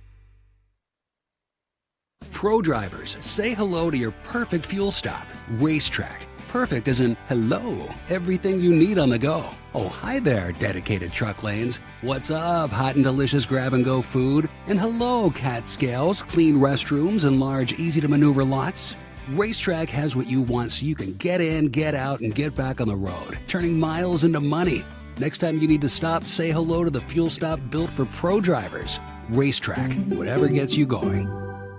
Check out the new over-the-top lineup at participating Country Pride and Iron Skillet restaurants. 3 gigantic sandwiches loaded with flavor. Try the chicken parm stack, the big country combo, or the ultimate smash melt. The ultimate smash melt. 2 delicious smash burger patties, surrounded by 2 grilled cheese sandwiches. 2 sandwiches in 1. Visit your favorite Country Pride or Iron Skillet restaurant and come hungry. Available for dine-in only at participating Country Pride and Orange Skillet restaurants inside TA or Petro Travel Centers. In a video game, if you get enough experience, you level up. And when you level up, you gain more skill. And with enough skill, you beat the boss and win the game. Sounds a lot like trucking, doesn't it? Except in trucking, you don't beat the boss, you become the boss. And if you want to be the boss, you gotta meet the boss. And that boss? Carrier's Edge boss, Jane Jezraoui. Want your drivers to level up? Carrier's Edge has the training, comprehensive safety, compliance, and best practices on one website. It's a simple subscription with no contract and no commitment. Learn more. Try it out. Level up. CarriersEdge.com. Hey, come on! We're starting the game! All right, I'm coming. Wait for me. CarriersEdge.com. We are live in Fastport Studios. This is Road Gang Radio with your host, Jimmy Mack. Hey, thank you, Madison with a T. Thanks to you, Phone Master Dre, for making our day over here in the Crescent City. You found out yesterday, in case you didn't know, why it's called the Crescent City. It, of course, follows the shape of the Mississippi River at the bend, and, of course, it gives it that crescent feel. It's why they call the 2 bridges that cross the river that unify both sides, both banks of New Orleans. It's why they call it the Crescent City Connection. Before we get to our good friend Colin Long, who, of course, is, well, the main character with a special appearance by Colin Long, Beach Bum wrote, let's start talking about EVs. They aren't pumping gas or diesel into their vehicles, yet they weigh more than a standard vehicle. When are they going to start paying for highways and roads? Our good friend Kyle might have an answer for that. And Beach Bum also pointed out there's a company in the States called Electrified Garage that does repairs on battery packs and EVs. They figured out how to replace cells instead of the whole enchilada. Thank you, Beach Bum, for your input. Pretty terrific. Colin Long is here from Oida. Good morning to you, sir, and happy pre-4th of July. Hello. Same to you. Looking forward to it. You know, I'm going to say something here, and you can actually join with me in the big moment of we told you so, and we were right, and we can celebrate ourselves here for a minute on the day before the 4th of July. 2 guys, one named Colin Long, the other named Jimmy Mack, have been basically calling for, why don't we take all of these separate issues that are so important to trucking, that are somehow interconnected. Boy, somebody could get ahead of this whole thing and announce it as one giant sort of overall goal package for the industry. And we've been saying this, I mean, for the better part of 4, 5, 6 years, right? And how we doing? How we doing? As of last week, we're doing pretty well. I think a lot of listeners will know the news already, but if they haven't, I'm happy to break it. But even if you have, I'm happy to brag about it some more. I mean, the U.S. DOT under Secretary Duffy announced a 9-piece initiative last week that will improve working conditions for professional drivers. And we applaud all 9 of these. In fact, we've been pursuing all 9 of these over the years, both through the regulatory world over at USDOT, but also the political world on Capitol Hill. And one part of that component, or one component of that process is now moving forward. I almost said done. It's not done. We still have work to do on the regulatory front with these 9 initiatives. But we have a major breakthrough from DOT on a host of issues that are not only priorities for OOIDA, but really important for truck drivers. And folks are probably wondering, well, where did this come from? And if you remember when the Trump administration put out their executive order on English language proficiency, which OOIDA also was instrumental in getting done, they put a 60-day time limit in there for the department to come up with a number of initiatives that would benefit the working conditions for drivers, and now they are following through on that. The 60 days has come and gone, and they rolled out this big initiative to say, here's what we've done in the first few months in the last 60 days of the Trump administration to try and address the needs of truckers on the regulatory front. And like I said, it looks a lot like a list of priorities that OOIDA has been working on for a number of years. Yeah, and by the way, this is something really interesting, too, because it doesn't just make political sense for the administration to do it. It makes economic sense. Things are not good out there. I mean, if you heard Dean Croke's segment, I mean, there's a lot of markets where truck drivers are really struggling. We still have the capacity problem issue that continues with us, despite this terrible driver shortage. Can you hear my sarcasm? That is the smell of the burnt embers of sarcasm, by the way. Despite all of that, there's a lot of struggles out there. And so in many ways, it does give the industry good news if, in fact, a lot of this stuff goes through, that when the economic tide turns, they will be in a better position to make more money when it does. Is that a fair assessment? Absolutely. Yeah, I think it's a good move on the Trump administration, both politically, economically, and I'll even throw in from a safety perspective. I mean, one of the items is a large grant announcement for truck parking and a commitment to prioritize truck parking moving forward. And I mean, that's great for safety. We all know that.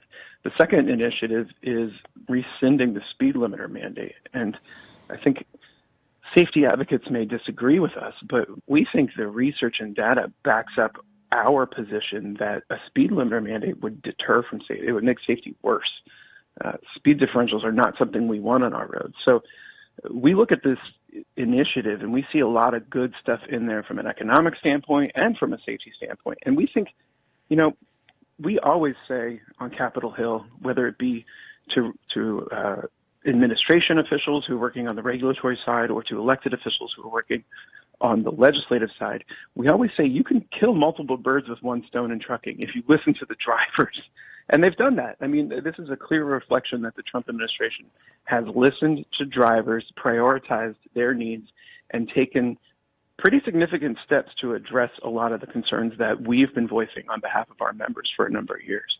I have a tough question. This is a tough question, and you Sure. might not be able to answer it. But in some degree, they have onboarded a lot of novices, a lot of neophytes in a lot of the departments they have. There's a lot of people who, you know, are getting their first crack at the title in regards to Washington, D.C., a lot of new faces, and a lot of folks who, I'm going to say it, don't know what they do. And now a lot of them will be the first to tell you, hey, man, catch us up to speed.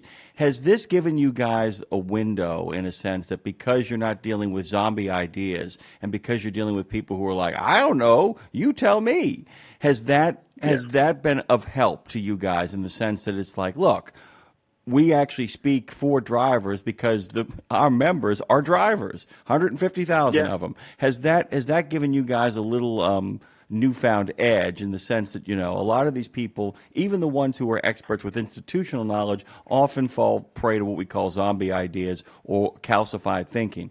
Has their ignorance, and I mean that in the most neutral way of that word, not a negative way, has their ignorance allowed you guys room to kind of educate folks on where drivers are and where they need to be?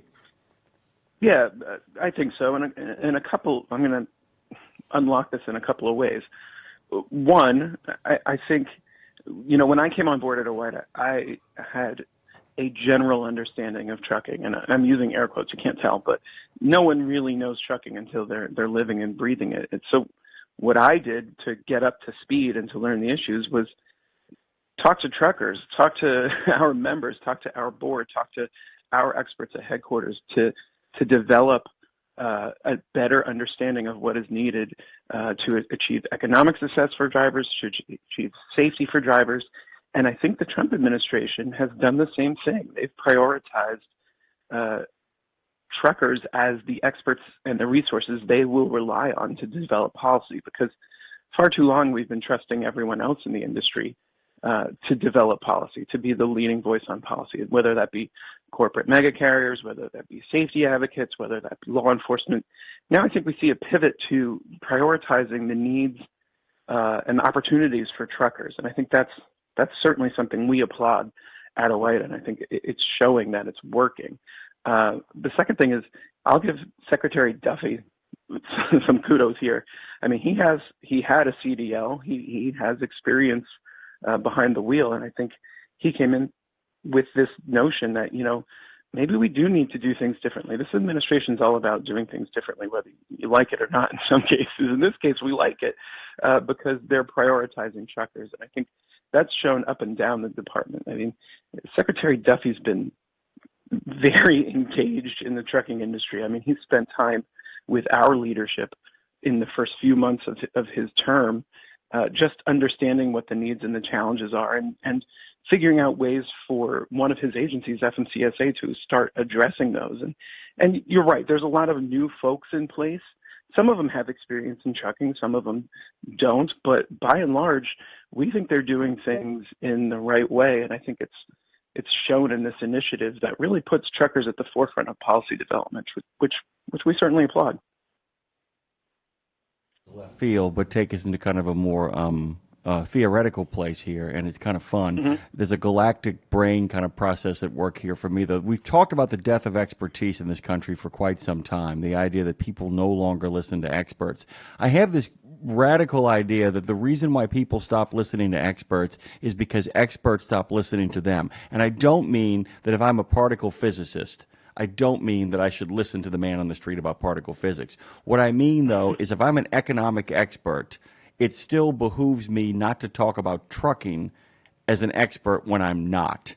Am I making sense? Yeah. That it's very hard for me to take your opinion seriously about what it is you specialize in. It's kind of like when there are doctors and lawyers who know everything about everything and won't take the word of a truck driver and be like, actually, the way hours of service really work is you need to shut your mouth right now. And I think that the engagement with truckers on their own level, in many ways, might actually establish trust again with experts in their own field. Are you following me here? Yeah. How could you expect to have people respect your opinion if you're not going to respect the expert behind the wheel's opinion? Yeah, totally. And, like I said, I think for far too long, trucking policy in D.C. has been shaped by folks representing shareholders at corporations, folks representing safety advocacy groups whose membership have compelling stories, but frankly have never operated a heavy vehicle. And as a result, we've seen a regulatory onslaught. I mean, the ELD mandate is a great example. Corporate trucking wants ELDs. Safety advocates want ELDs. They cast it as a great safety device. Crash rates continue to go in the wrong direction, in the wrong direction. Now, several years into the ELD mandate, and we were the ones saying these aren't safety devices. These are fleet management tools. These are economic weapons that corporate motor carriers are using against small business truckers. And unfortunately, we can't reverse the ELD mandate, but I think it's a reminder that the Trump administration has embraced that, we can't just depend on shareholders, safety advocates, and even law enforcement. Sorry, guys, I'm saying it, but even law enforcement to develop trucking policies without having the input of truckers. And that would just put us on an even playing field. I think the Trump administration has gone further and said, let's treat truckers as the experts they are. No one knows the roads better. No one knows the operation of the vehicle better. No one knows the limitations of technology better than the truckers who are using this stuff. And And that's being demonstrated now with real concrete action coming out of the department. I mean, this initiative with the 9 items is like a wish list for OIDA and for our members, and we're thrilled by it. And this will probably start a broader conversation, but the work isn't done with this. We can't rest on our laurels on this one. There's still a lot to be done, both on the regulatory front, but these are goals and objectives. Some of this stuff is really close to completion, but there's a lot of stuff that's there that they're saying the right things about that has a lot of stuff that it has to go through to get where it needs to get to, correct? Absolutely. There's a lot of process left. And, the speed limiter mandate's a great one. We're certainly bragging a lot about the Trump administration withdrawing that speed limiter mandate, but that doesn't mean a future administration can't come back and revive it. So there's still work to be done on Capitol Hill on the speed limiter issue to pass legislation that ensures future administrations, no matter what they look like, don't bring back that speed limiter mandate because it's bad for safety. So bravo to the administration for launching these 9 initiatives. They will undoubtedly move things in the right direction for truckers. But we can't just say, all right, we won. Now we can sit back and focus on other things. We have to keep working on these issues. And unfortunately, a lot of them still need action from Congress, which has become extremely difficult. But even on that front, I think the Trump administration stepping out and prioritizing truckers enhances our opportunities on Capitol Hill because it really sets the tone for the Republican majorities in the House and the Senate to start getting in line on prioritizing truckers' needs and treating truckers like the experts they are. Yeah, and the other thing is, too, you've already got a number of people on the other side of the aisle on your side, so the people in the Republican Party, with the exception of maybe Representative Massey, if Trump says jump, most of them say how high. There are a few there are a few people out there, holding their own ideological thing and have proven in elections they can withstand the onslaught, but most of them are like, no, what did he say? I'm going to do exactly that thing. This is also, I'm going to both praise them and give them a little bit of criticism. You ain't got to get involved in this at all. You love everybody. Sure. OIDA loves everybody. I'm hoping what the Trump administration does is use what's going on at the DOT as an example for how to do everything else, because that, caring more about the shareholders than the people who actually are in the field doing the thing is something they do in other places, in other departments. But here they've kind of flipped the script, and that's a really positive thing. And maybe if there's some success at the end of this, they'll say, hey, you know what? Maybe we should start listening to people across the board, because right now they are listening to truckers and the men and women who drive those trucks. And if, in fact, they learn that lesson, it's amazing how much praise and Ave is vehement. And those folks over there love that. But if they can get it, man, it might be a model for how to run the rest of the government as far as their model of what populism is. I mean, you could make a case for it. You could make a case. Yeah, absolutely. Yeah. I mean, it's a good test run, and I think they're going to start seeing that truckers respond very well to this initiative. I mean, go down the list: truck parking, speed limiters, hours of service flexibility, data queue reform, National Consumer Complaint Database updating, driver resources page being worked on, double brokering being. I mean, it's a laundry list of things truckers have been asking for action on for a number of years, and here they are putting them all into one package and rolling it out. And don't get me wrong, though. I mean, there's still work to be done on the regulatory front. One thing that is not in this package that we will continue to work on is broker transparency. And I think having the Trump administration reopen that public comment period when they took control in January was a great indication that they are taking broker transparency seriously. I also think it was an indication that when this initiative, this package was rolled out last week, it probably was done too soon to have broker transparency on the list. But that's something we're going to continue pushing for because we think we have a receptive audience at DOT to help us out because, our members are making the case, we have a lot of the lack of broker transparency is biting us. And when times are tough economically, we certainly want to take steps to improve conditions for drivers. And how is transparency not something that will improve conditions for drivers? So great on those 9 initiatives, but I don't want to be the downer, but I'm going to. There's still work to be done. We still have to convince this administration you have to a take partner. Meaningful steps on things like broker transparency. Yeah, Yes, we have a partner. Perfect. That's the thing. You have what is it? The finish. Okay, so the way I kind of think about this, and so recently we've added some programming to RadioNemo. On Tuesdays, Thursdays, and Fridays, we have a little podcast that's not little at all, that actually shows up. In many ways, we still have a lot of work to do over here as we launch this new platform, but suddenly folks have shown up who can actually help us get further down the road. This is the exact same kind of situation where you're not fighting the uphill battle anymore, and even if you are, somebody's actually gotten behind the rock with you and help you push it up, and they've got some pretty big, strong muscles because they sit at the center of power on Capitol Hill, right? Right. Absolutely. I mean, I think partner is the key term. We have what's turning out to be a very reliable partner at the Department of Transportation in Secretary Duffy. We're going to have an administrator soon, Derek Bars. That's going to be another great partner at FMCSA to work on some of these issues too. So yes, things are moving in the right direction, and we still have several years of this administration to get even more done. But I don't want to get too ahead of myself, because I do want to keep the focus on the fact that this initiative that they rolled out last week is really awesome. There's a lot of really good stuff in it. I want to make sure truckers know that OOIDA did a lot of the legwork to get this done. I mean, we don't brag often at OOIDA. Unfortunately, that's because, it takes forever to get a lot of things done to brag about. But here we have a package of 9 items, and 8 of them are things we have directly lobbied for, both within the administration and on Capitol Hill, and here they are moving forward.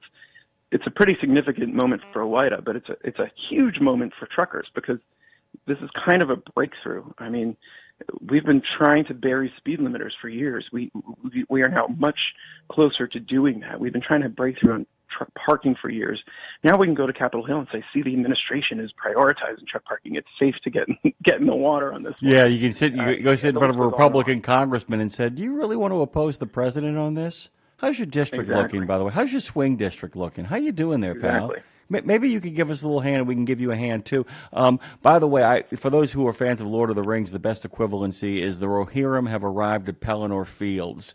The battle ain't over, but it's certainly it's certainly looking a lot better. Basically, it's the nerd version of the cavalry. I mean that's what we're talking about. I mean that's really, when all the horses come down the hill, right? That's right. That's that's 2 separate battles. Yeah, that's the one at Minas Tirith, but it's also the one at Helm's Deep. Yeah, the dudes, the badass dudes on the horses have shown up, and they're basically charging into the opposition at this point. That's where we're at. We ain't done yet, but guess what, man? Everybody suddenly goes, "Oh, thank mother of pearl, we're not alone anymore." It's kind of like holding things off. It's like holding the line forever and ever and wondering how long you can hold out, and then all of a sudden the tanks, the horses, the guns, and what is it? The enemy of my enemy is often worth a box of ammunition, as I like to say. It's funny too, because this whole package is literally, and I want to point this out to all of our listeners, you and I have been doing this 3-4 years now, and this whole package, well, it feels longer, doesn't it? It's like, no, it's actually maybe a little bit longer than that too. I have no sense of time and space anymore. It's all left me. But basically, we could take the items on this list, and it has been the show. This is the show. This is our segment laid out in one giant package. So this segment ends today. Totally. No, that's the end of it. Oh, no. It certainly does not. But there's plenty more to do. But at least now it's like your concerns are our concerns, and let's get there together is really the big message here now, right? Yeah, absolutely. And I go back to the people have been saying, well, what sparked all this? And I think that the administration's genuine interest in improving working conditions for drivers sparked this. But if you look at this list, I mean, it reads like my boss Louie's testimony before the Senate and the House early this year. And I know that because I wrote a lot of it. I mean, these items are all things he addressed before senators and before representatives, and certainly the administration was watching that testimony and reading it closely, and it kind of gave them a playbook. And I don't want to take credit away from the administration on this, but partnership is the key term, because we certainly played a role in this at OOIDA. We've been lobbying for these issues forever, and I think this year we saw an even better opportunity by having Louis testify before both a Senate committee and a House committee to talk about these issues. And now here we are several months later with the administration saying that Louis guy makes a lot of sense. Here's what we're going to do to address the needs. And I just can't believe when we first heard about this initiative, we got a heads up from the administration. I mean, everybody before a rollout happens makes sure that their partners in crime are aware of what's going on. And I kept thinking, when is the shoe going to drop as we go through this list? When is there going to be something in there for corporate carriers or for safety advocates or for law enforcement that is something we really do not support from a wider perspective? Where you're gonna? Where's the poison pill? Where's the big pill you're gonna have to swallow to get all your other goodies? Which is, by the way, I always thought it would arrive with that there would be like this great long list of stuff that you love, and then there'd be at the end like, well, you got to deal with this one. And you're like, well, as long as you pass all that other stuff first, then we can deal with the thing. By the way, I will say this though. It's obvious that the brokers that certain brokers have some friends up there because it's one of the places where there's still a lot of room to grow. Correct? Yeah, and I think that, honestly, they just need more time. The public comment period reopened earlier this year. Drivers contributed a lot of comments to it. It takes time to go through all that. It takes time to figure out the nuances in this debate. But we've got 3 more years to keep the pressure on this administration to deliver a victory on broker transparency as well. But, we look at this list and we think, there's good stuff in there for brokers. There's good stuff in there for large carriers who are represented by groups like ATA. But really, I mean, for a small business trucker, that list is pretty awesome. And we're pretty proud of the fact that we clearly played a role in getting it done. And not only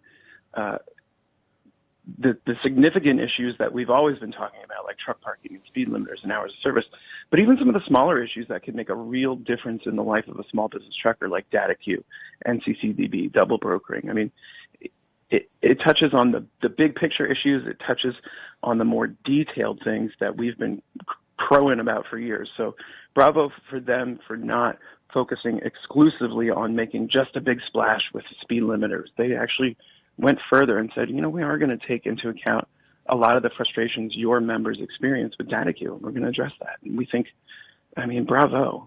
I'm listening. So. I'm going to go back to the point I made before, the idea of this could be a model if the administration really wants to live up to its populist claims. This policy is, of all the policies they have in a lot of the other departments, is maybe the most pro-small business policies that they have in any other department. Nothing comes close to this. And this, in many ways, because of the specificity of how it is directly targeted to owner-operators and people who make their living as independent contractors, could become a model to say, how can we replicate the same situation in other departments and in other areas in regards to the economy? Because this really does empower, forget about trucking for a second, small business owners, correct? Yeah, absolutely. I think you hit the nail on the head, and I think the beauty of it is that their mandate was to improve working conditions for professional drivers.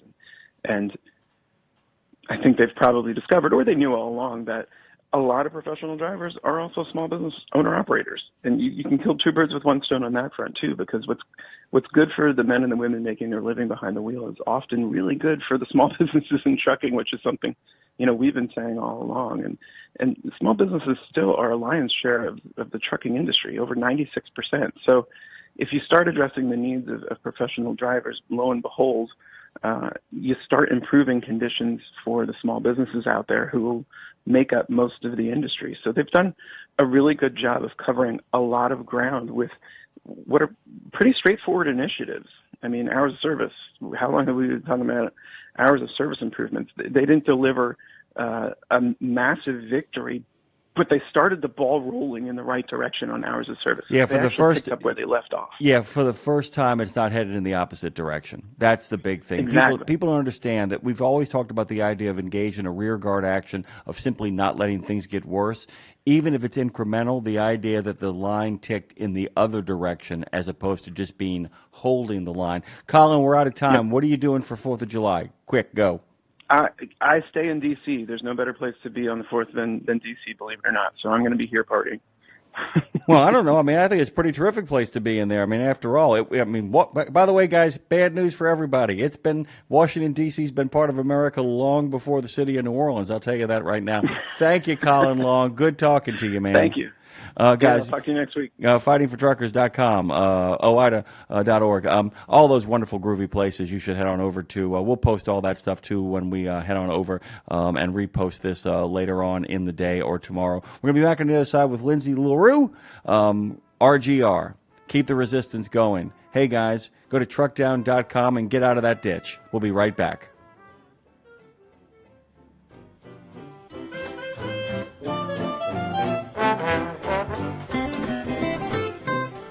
Exceptional value and exceptional values. That's Bennett Trucking. A core commitment of faith, family, and freedom has driven Bennett to being the leading provider of innovative, integrated transportation solutions, both at home and abroad. Bennett's values are not just compatible with providing high-paying jobs and unmatched customer service. They're inseparable. If you're looking for an employer or a partner who believes the best business model is being a model citizen, then Bennett Trucking is the place for you. Go to BennettIG.com and find the folks who share your values. The Joshua Chamberlain Society is unlike any other veterans organization. It's truly a family, and I know that firsthand from working with them myself. Their mission is to make wounded veterans and families of deceased veterans feel the support and appreciation of their community for life. Our veterans' injuries are permanent, and so is the JCS support. From monetary assistance like paying utility bills or college funds to helping our heroes find purpose, JCS is a family that surrounds and supports the heroes who have sacrificed so much. Learn more and make your donation at chamberlainsociety.org. That's chamberlainsociety.org.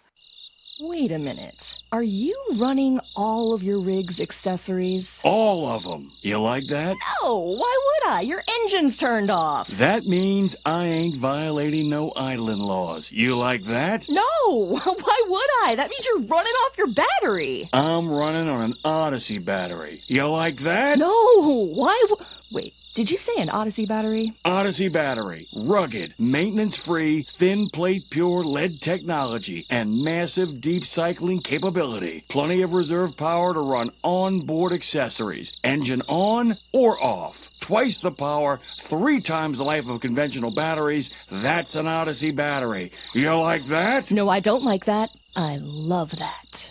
Wait a minute. The crickets stopped. Odyssey hasn't. Get yourself an Odyssey battery. Performance you can count on.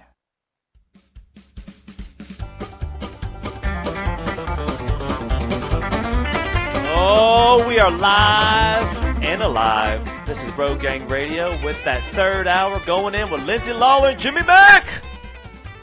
Good morning to you, by the way, Lindsay Lawler.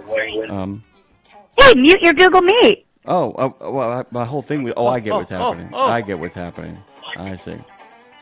There you go. Well, good morning, Road Gang Radio. How are you? I'm good, by the way. Let me tell you what happened there. It's really kind of fun. My computer is muted, so I therefore don't have to mute my my Google Meets normally. But because of how we're setting up here with the adventure you're taking on the road, I'm like, why is she hearing me? I don't understand. And I'm like, wait a minute. Take it easy, Fitz. Shut that thing off. Good morning to you. Good morning. I'm on the phone. We can't figure out the equipment, so here we be. Here we be. And tell me about your journeys. Lindsay Lawler joins us, of course, as she always does, where we, she and I mean us, we make our living for the first 2 hours, and then we make a life. You've had quite a life the last 24 hours. Where are you at now? I am at my sister-in-law's house right now. I'm literally in the kitchen where she's making bacon and eggs right now, which I can smell as we're on the air. Emily, say hi. So I am in Wellfleet, Cape Cod right now, where it's a beautiful sunny day. Freya and I ventured here on the plane yesterday and met my husband. Seamus here. The dog's walking around. There's kids. It's all happening, but that means that it's summer and it's fun, and I feel very grateful to say I'm coming to you live from Cape Cod. Not as someone who summers here, but with people who live here, who breathe here, who make Cape Cod tick. By the way, and you know that's a very big difference. It's not, it's, as we talked about before, it's two very separate things. We've all heard people who summer on the Cape and people who let the people, some are on the Cape, some are on the Cape.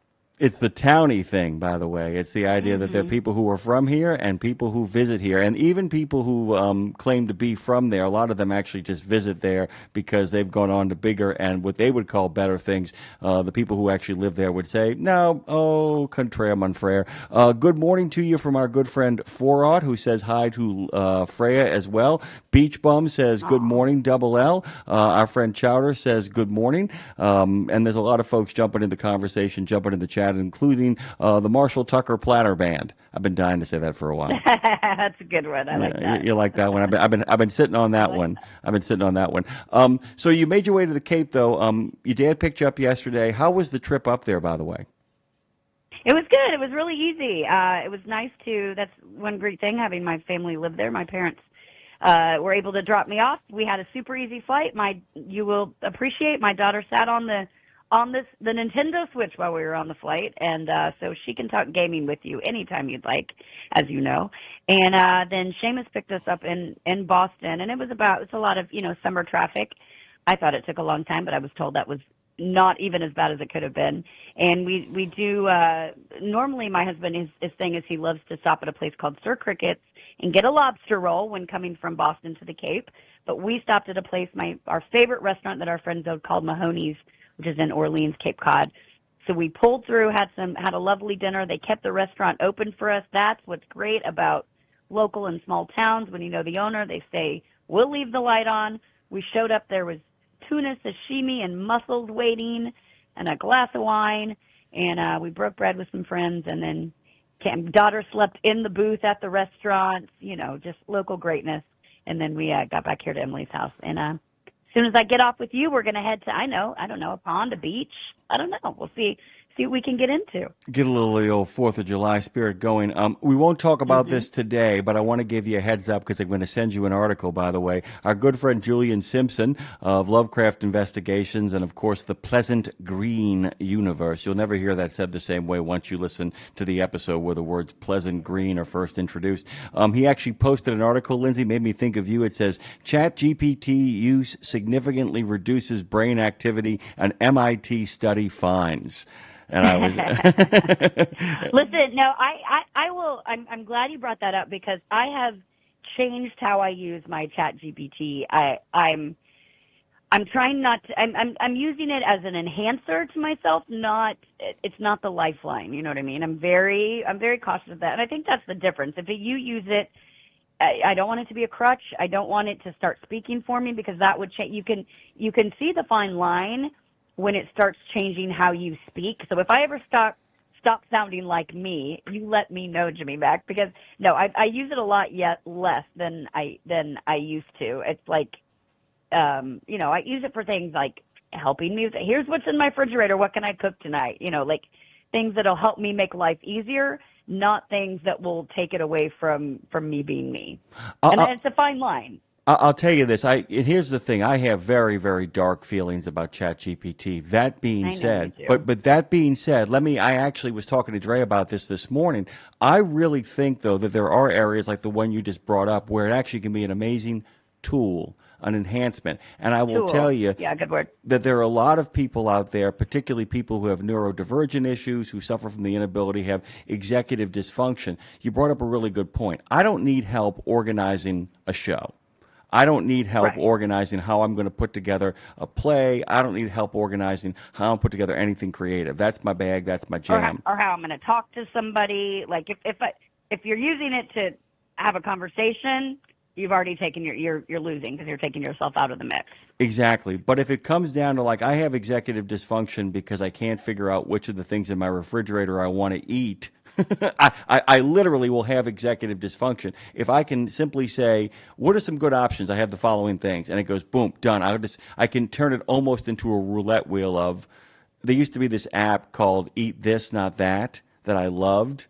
where anytime I had the urge to eat absolute crap, it would tell me, if you'd like the same emotional feeling from what you're going to eat, you might want to eat these pineapples instead. Maybe you should lay off of those orange slices, the ones that are actually covered in sugar, and eat these pineapples instead, because that's the kind of stuff with the executive dysfunction it's really, really helpful for.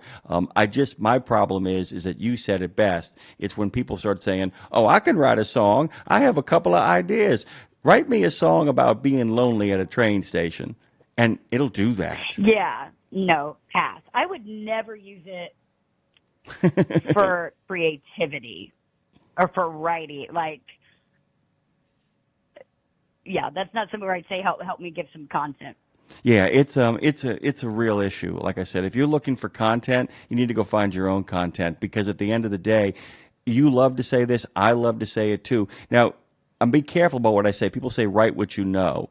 They don't mean that you can only write about your own lived-in existence. That's not a cool thing. That limits you in regards to where you can go and what you can do. When they say write what you know, what they mean is write from an emotional place that you understand. Write from something that is empathetic, if that makes any sense. If that's what's got you, that's the truth of the matter. And the one thing that ChatGPT can't tell you is how you feel. And if it can, we got a problem, don't we?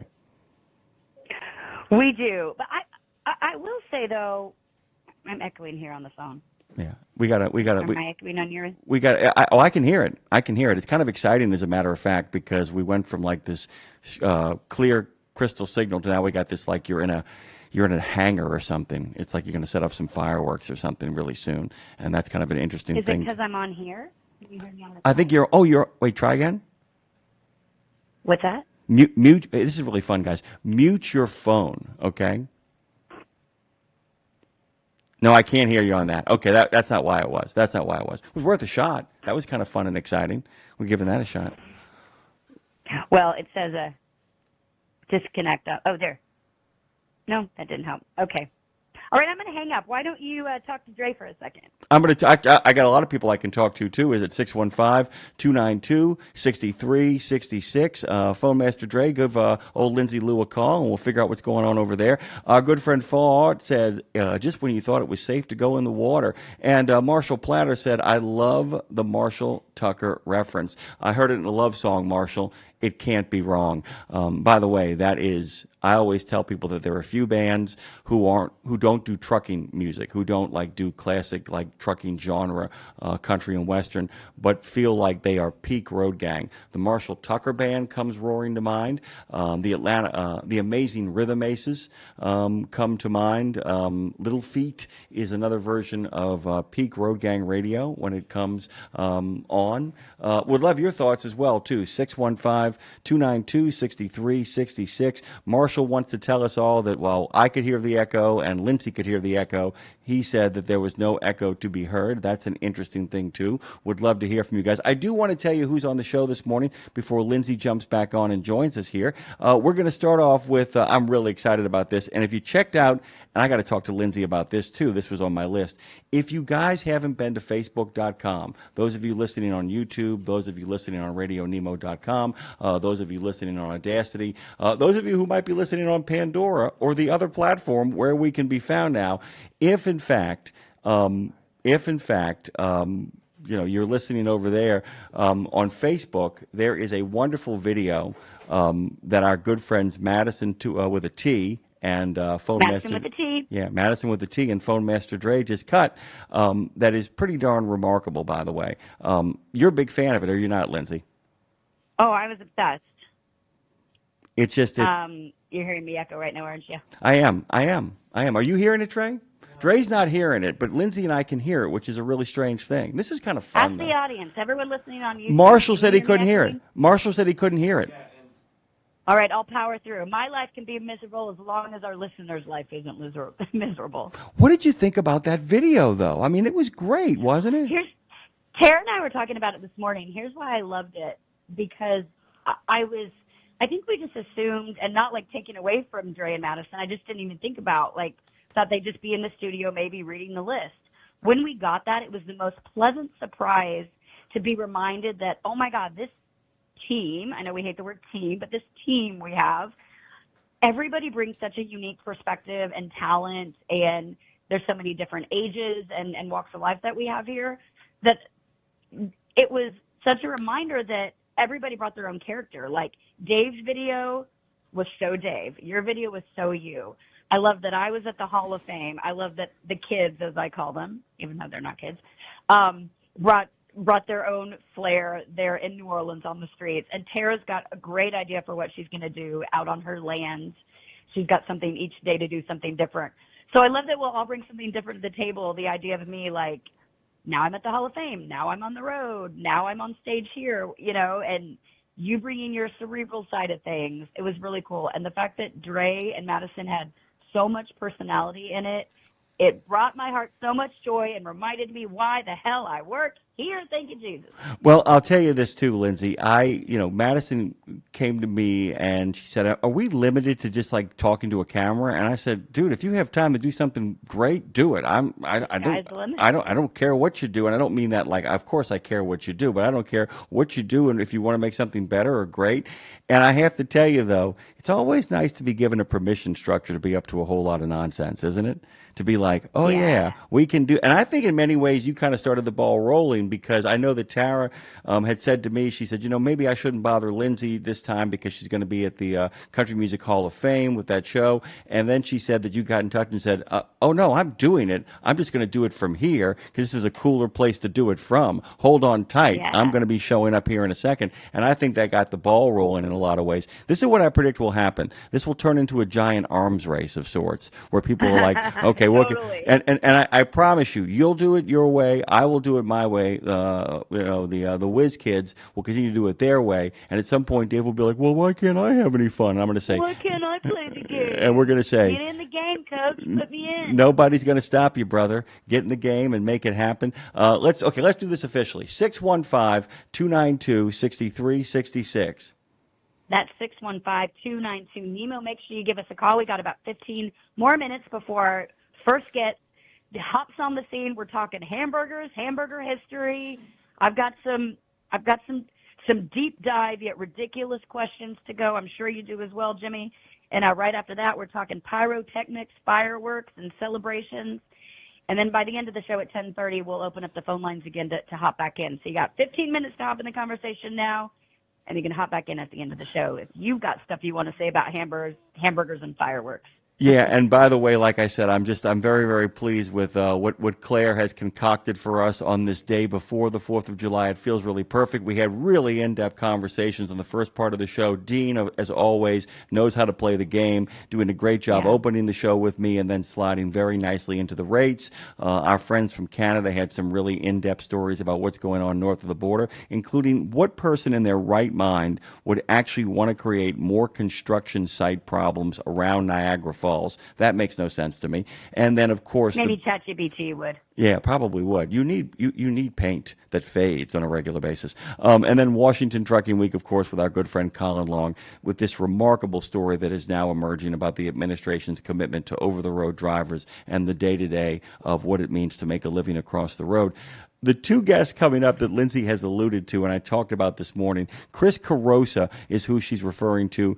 And by the way, best website name ever, right, Lindsay? Hamburger Dreams. Hamburger Dreams.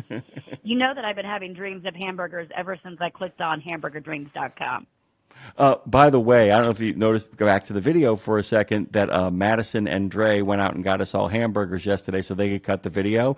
And as you can tell from looking at that video, Madison is not ready for the fact that Dre is going to shove that thing right in her face. He shoves that hamburger right in her face. She was supposed to just take a small bite, and he's like, hey, man, here's a burger. Eat it. Shoves it in her face.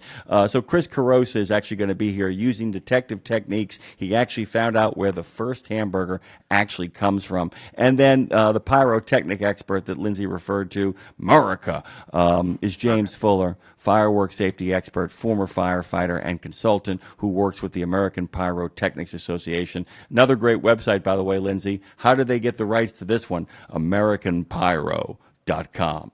Just love it. So we got Hamburger Dreams and American Pyro. And something for sure that our listeners, our callers, our truck drivers listening can certainly speak about is, we talked about in Country and Western Music News the logistics of when a tour has to cancel, how we bob and weave and shift everything, and what a nightmare that is.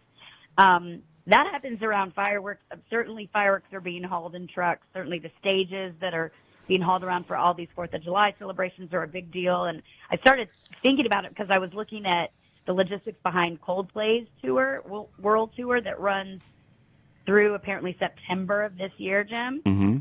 And they have, imagine organizing 30-plus specialized trucks across continents. And now imagine, Jim, doing it all green. So they have biofuel rigs to compostable wristbands. The tours, they're starting to prove that, music and eco-logistics can go hand in hand. But, dear Lord, so for the Coldplay tour alone, they deploy 30-plus trucks, 10 buses to haul stage gear. And they're electric or running on biofuel, all part of this sustainability first model. So DHL is actually their logistics partner, and they have to keep the transport green, planning routes to cut air travel down, and even providing sustainable wristbands for the fans. Like, throw that into the mix now. Oh, my God. And by the way, if you're going to go with sustainable forms of energy to power trucks, biodiesel is the way to go. If they haven't biodegradable biodiesel stuff, I think that's the real wave of the future. I think if there is a transition eventually to EVs, ain't happening soon. Biodiesel is the way to go. Dave Nemo says good morning over on the chat over there. Who we got on the phone is Phone Master Dre. Well, hey, honestly, can I start off with one thing real quick? All right, one thing real quick. Lindsay, I have a question for you. Is it true that Coldplay announced that this is their last tour, like they're retiring? Did I hear that correctly? I heard that. I don't know if it's true. I know, right? Let's see.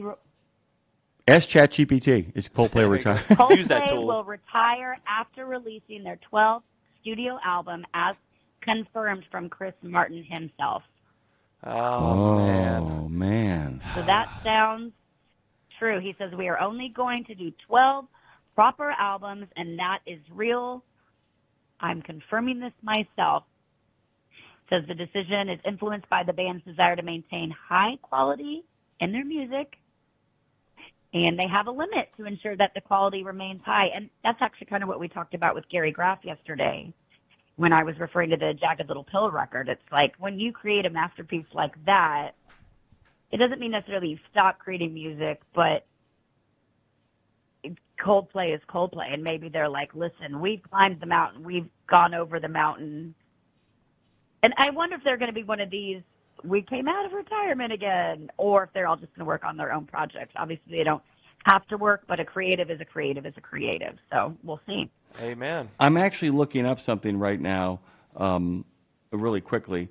Okay, so Alanis Morissette, so this doesn't apply. I had a thought. Alanis Morissette was 21 years old when she released the song Ironic, but people need to remember. Shut up. Here's what people need to remember.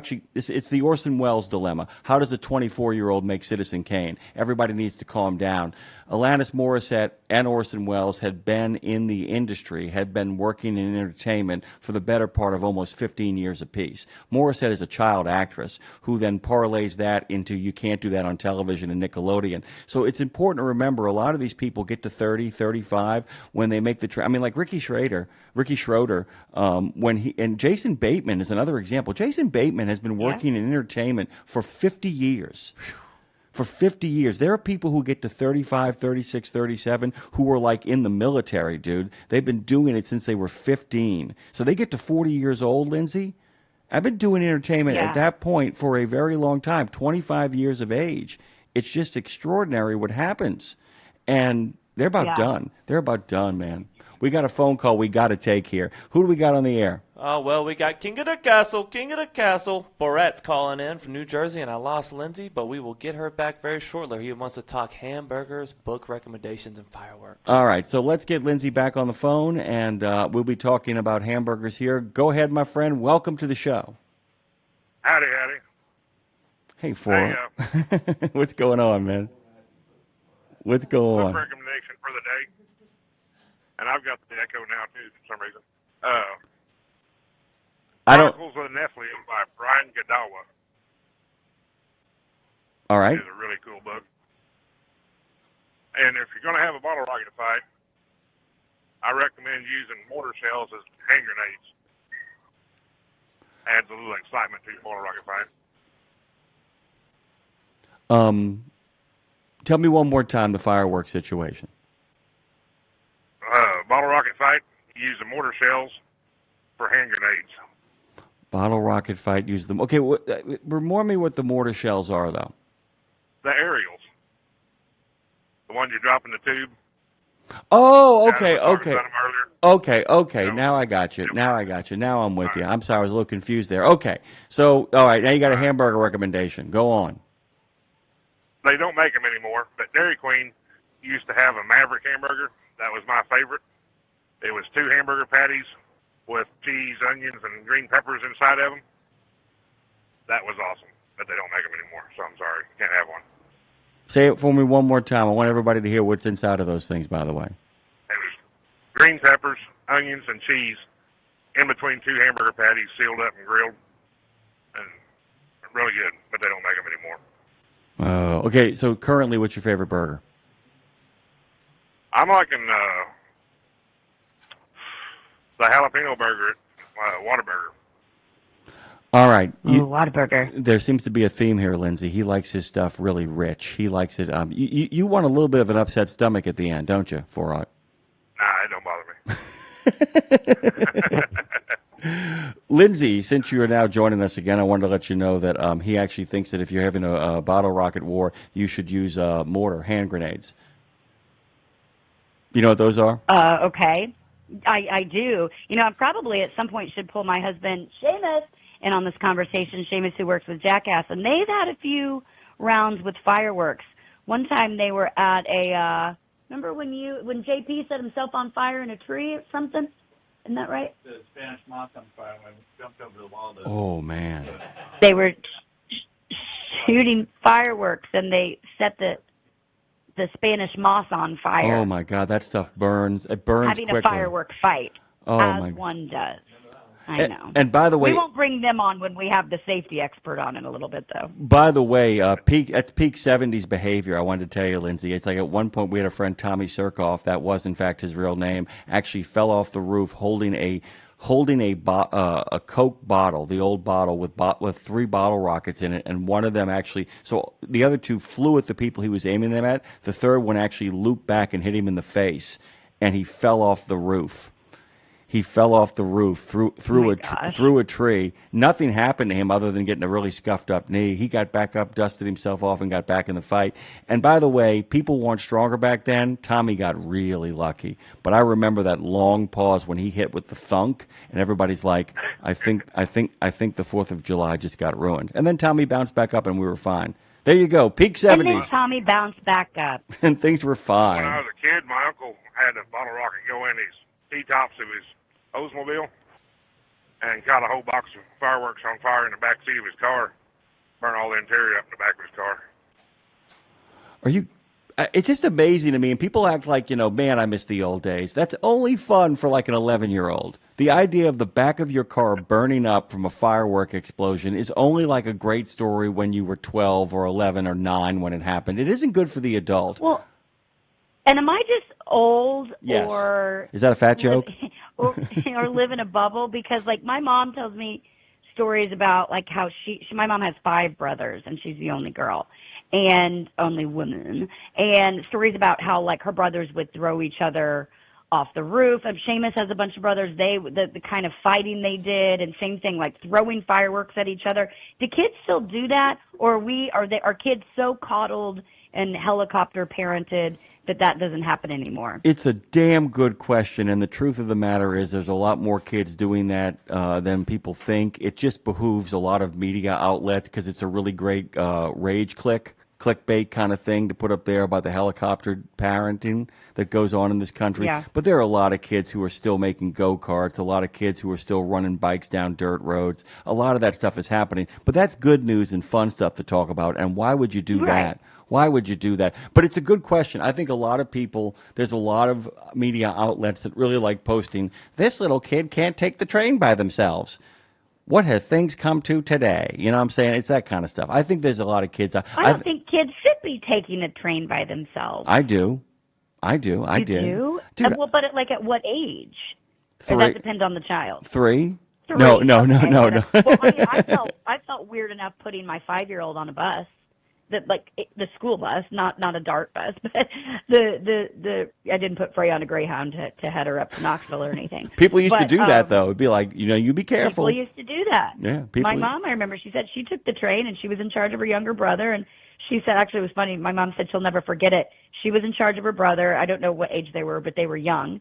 And she had to take him to the bathroom on the train, and it's like an airport bathroom, and took him to the train, and she was helping him go, and they hit a bump, and the door opened, and they both fell out, and her brother was peeing on her in the aisle on the train. So that's the last time I took responsibility. We got to take a break here. We're coming up with Hamburger Dreams, hamburgerdreams.com.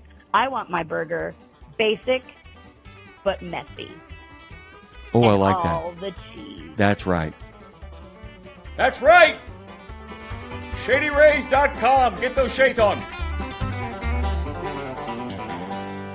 Check out the new over-the-top lineup at participating Country Pride and Iron Skillet restaurants. 3 gigantic sandwiches loaded with flavor. Try the chicken parm stack, the big country combo, or the ultimate smash melt. The ultimate smash melt. 2 delicious smash burger patties, surrounded by 2 grilled cheese sandwiches. 2 sandwiches in 1. Visit your favorite Country Pride or Iron Skillet restaurant and come hungry. Available for dine-in only at participating Country Pride and Orange Skillet restaurants inside TA or Petro Travel Centers. Did you know it's extremely easy to join the Wreaths Across America mission to remember our fallen heroes, while at the same time honoring those who are currently serving our country and their families? Plus, you're helping to teach our younger generation about the value of freedom. With just one $17 donation to Wreaths Across America, you're sponsoring a fresh Maine Balsam Remembrance Wreath. They've really become a symbol of America's respect for those who bravely served and are no longer with us.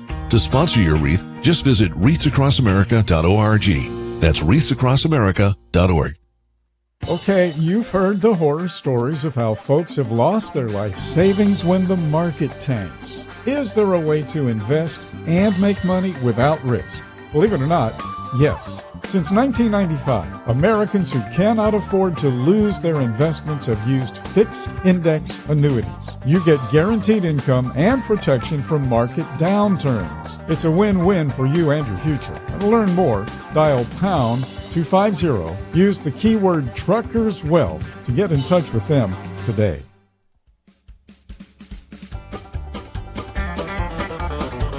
All right, let's get this first guest locked and loaded. This is Road Gang Radio, live with Lindsay and Jimmy, taking you down the road. Hey, by the way, the Paranormal Pie Man says the best hamburger is the one I'll be eating later today. Beach Bum says, give me an In-N-Out double mustard fried and animal style. Marshall Platter jumps in and changes the conversation by saying a Roman candle fight is the way to go. I couldn't agree more. But the Paranormal Pie Man finally reveals the burger he'll be having. Bun, burger patty, fried onions, chipotle ketchup, spicy brown mustard, butter, and a bun.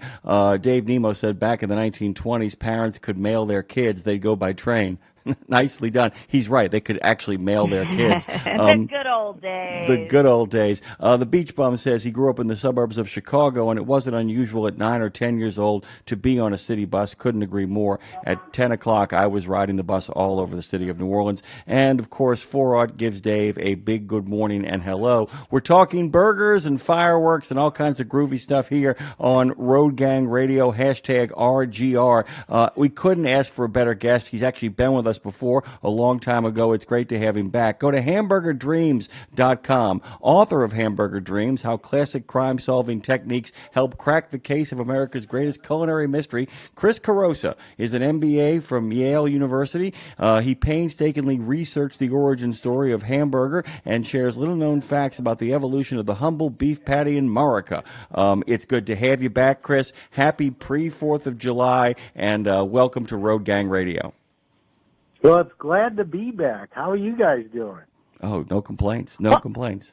I'm good, Chris. Hi, Chris. I'm Lindsay. I have not gotten to talk to you before, but I have to start out and ask, how did you get the best job in the world, which is talking about and diving into burgers? What made you say you were like the greatest example of how to make your dreams come true? If there's something you love, just make it a part of your life. You were like, I assume you love burgers, because if you don't, you're definitely in the wrong position. But what made you say, I'm going to dedicate my life to the beauty that is the grease and cheese of our lives?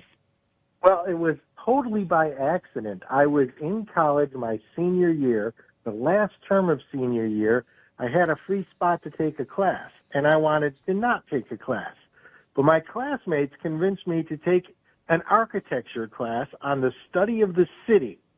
And the point was that there was no final on it. You didn't have to take a test.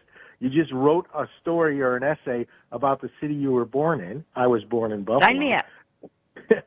And in the process of doing that, I took out all the books from the Yale's library about Buffalo, all 4 of them, actually 3 books and 1 newspaper article. And the newspaper article talked about the hamburger being invented in Buffalo. I had never heard of that story. And I ran down and I told my nearest classmate, hey, guess what? The hamburger was invented in my hometown. He said, no, it wasn't. It was invented right here in New Haven. And he promptly took me to Louis' Lunch where he bought me a hamburger. And I said, oh, okay. And I kind of just sat on that for about 30 or 40 years. And I wrote a book about the history of Greater Western New York. And this was a chapter. And during the book tour, this turned out to be a really popular topic when I would talk to people. So I said, well, you know what? Let's find the real story, because there were 3 or 4 or 5 competing histories about where the first hamburger was sold. And voila, I just wrote the book on it.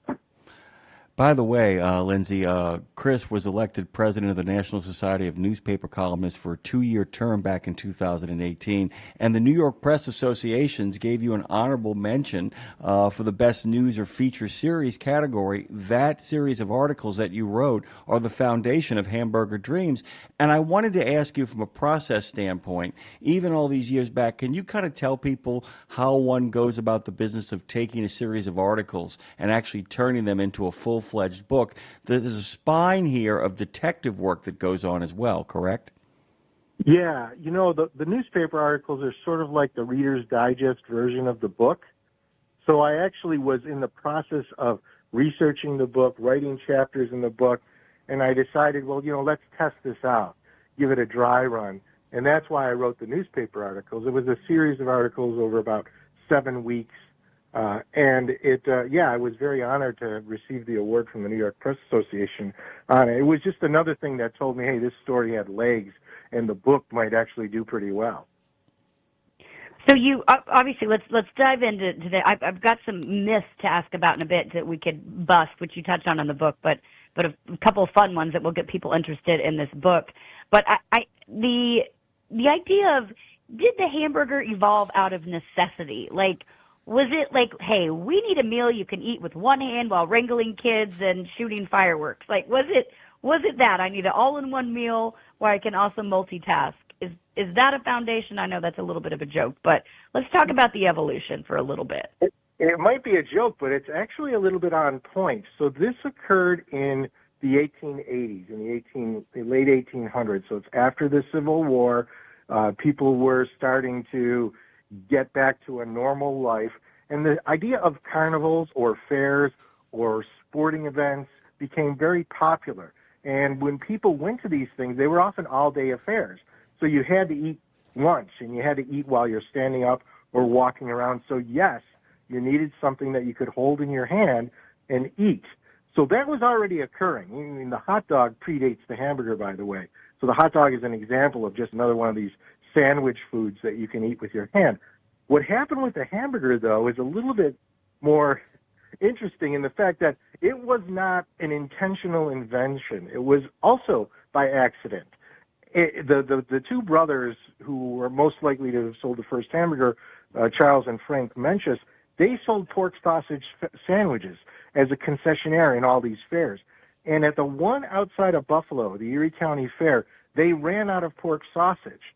They went to the butcher and tried to buy more pork, and the butcher, for a variety of reasons, said, no, I'm not going to sell you more pork. I don't want to slaughter a whole pig just for 10 pounds of pork.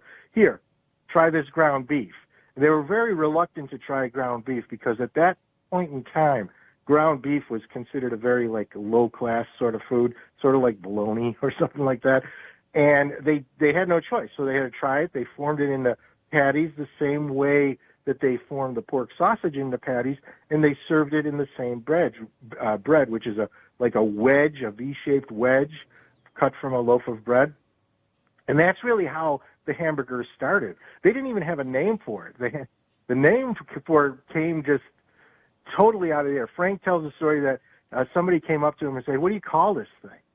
And he had no name. They were just doing it out of necessity. The name of the fair that they were at was named after the town they were in. So it wasn't just called the Erie County Fair. It was called the Hamburg Fair because the town is Hamburg, New York.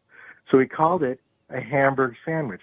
And everyone thinks that story is way too cute by half. But in the research that I did, I looked at newspapers from that year, from that same Erie County Fair, and there's a story about cheese, a vendor selling cheese, and somebody come up to him and say, "Hey, what do you call this cheese?" And the vendor said, "We call it Hamburg cheese." So it was a common naming convention at that time. It's interesting, by the way, because and this is a genuine question as opposed to just me knowing the answer. This is a situation where the thing exists before it's actually nomenclatured, where the thing actually is a real thing before it actually kind of gets solidified. And this is one of the ways that things actually have their origin story, correct? The idea that it's like, look, it's existed for a long time, but at some point somebody's got to coin it and kind of package it and market it. You could make a case that while the hamburger might have existed in other places in very, very close forms, this is the first time that people really kind of assign an actual, almost make it kind of, this is its coming out party, as it were. But real quick, Jim, when you're coining it, Jim and Chris, when you're coining it, it's like, well, let's call it Hamburg. And they're like, no, that's too spot on. All right, Hamburg. Like we just went through the on. It's like it's the Mitch Hedberg comedy skit where he's like, "What are we calling this? I'm a member of the club, so let's call it a club sandwich. I'm not even a member." That's what this reminds me of right here. Yeah. Well, I tried to find out when did the name change from Hamburg or Hamburg sandwich to hamburger, and it's really hard to pinpoint it. It definitely occurred by the turn of the century, 1900. You started seeing hamburger appear. But before that, there was just really Hamburg sandwich. If you look at menus, they're listed as Hamburg sandwiches. But to your point about something being invented before the name is coined, you know what a great example of that is? The cheeseburger. The cheeseburger, the story says that the cheeseburger was invented in Southern California in the late 1920s, when in fact, hamburgers and cheese went together almost from the very beginning. There's newspaper articles from the early 1890s about street vendors selling hamburgers in Chicago and putting cheese on it. So that type of sandwich existed, but the name didn't occur until maybe 30 or 40 years later. By the way, another great example of that, and this is well documented actually, there's a lot of research around this, is that there were chocolate chip cookies before there were chocolate chips. I don't know if you know that, that actually the original chocolate chip cookies were basically candy bars broken up and then thrown into the cookie dough. And it was only later on that the people who actually made the dough said, what if we made chips that people could put in here? It's the absolute truth. So that I just think that's kind of spectacular that you have a chocolate chip cookie before you actually have any chocolate chips you can get it from. You had to make your own chips. And in many ways, your book is the story of marketing in America and how people, not only make things to eat, but how they make things to eat and get the word out and sell those things. Is that fair? Absolutely spot on. Charles and Frank Menches, they were serial entrepreneurs. They were involved in a lot of different businesses. But one of the things that they did well was marketing. Almost every aspect in every business that they did, there was a marketing component, and they were natural at it. They were the guys who invented the first version of Cracker Jacks. It was called Gee Whiz when they made it. They invented the waffle cones, that you put ice cream on. So they were one of the first people to have movie theaters. So there was all different sort of businesses, all entertainment, confectionery-based type businesses. But marketing was key. When you read their talk, when they're interviewed in the media, you can just sense that they really knew what it took to market. But it's not just them. Charlie and the Green, who's the competing hamburger story out of Wisconsin, was also a good marketer, a great marketer. His nickname is Hamburger Charlie. So he was, I think, the reason why they were so good at marketing was because they started their business life in these carnivals and fairs. And everyone knows the stereotype carnival barker, super marketer.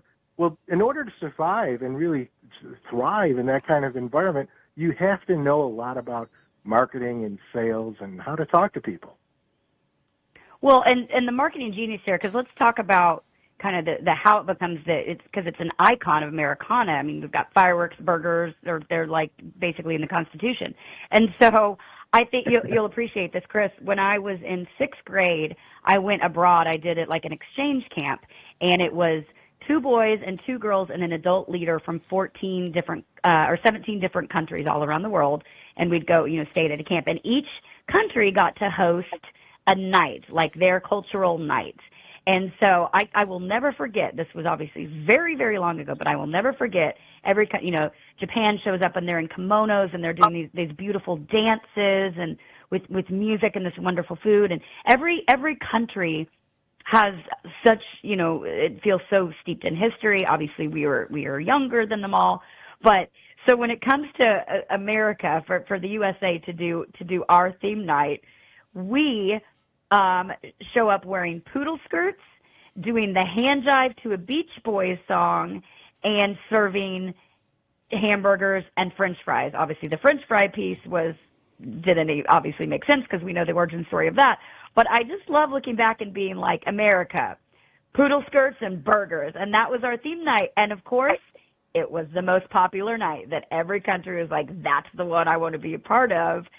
So how does it become an icon? How is the burger, and then we're going to talk about if McDonald's was or was not the actual one to serve it first as fast food, but like an icon. Is it just a stamp of marketing genius, or is this really the idea that a burger is something it's got staying power because it's balanced, protein, carbs, fat, sauce. It's like engineered to satisfy every craving, right? Well, first, let me confirm your story, just with some of my own stories. When I've talked to people on the international set, certainly they identify hamburgers with America. And this actually came up in the book. It was speaking of McDonald's, Ray Kroc tried to do a little publicity stunt by sending one of his vice presidents to Hamburg, Germany, with a certificate thanking them for inventing the hamburger, because that's a popular myth is that it came from Hamburg, Germany.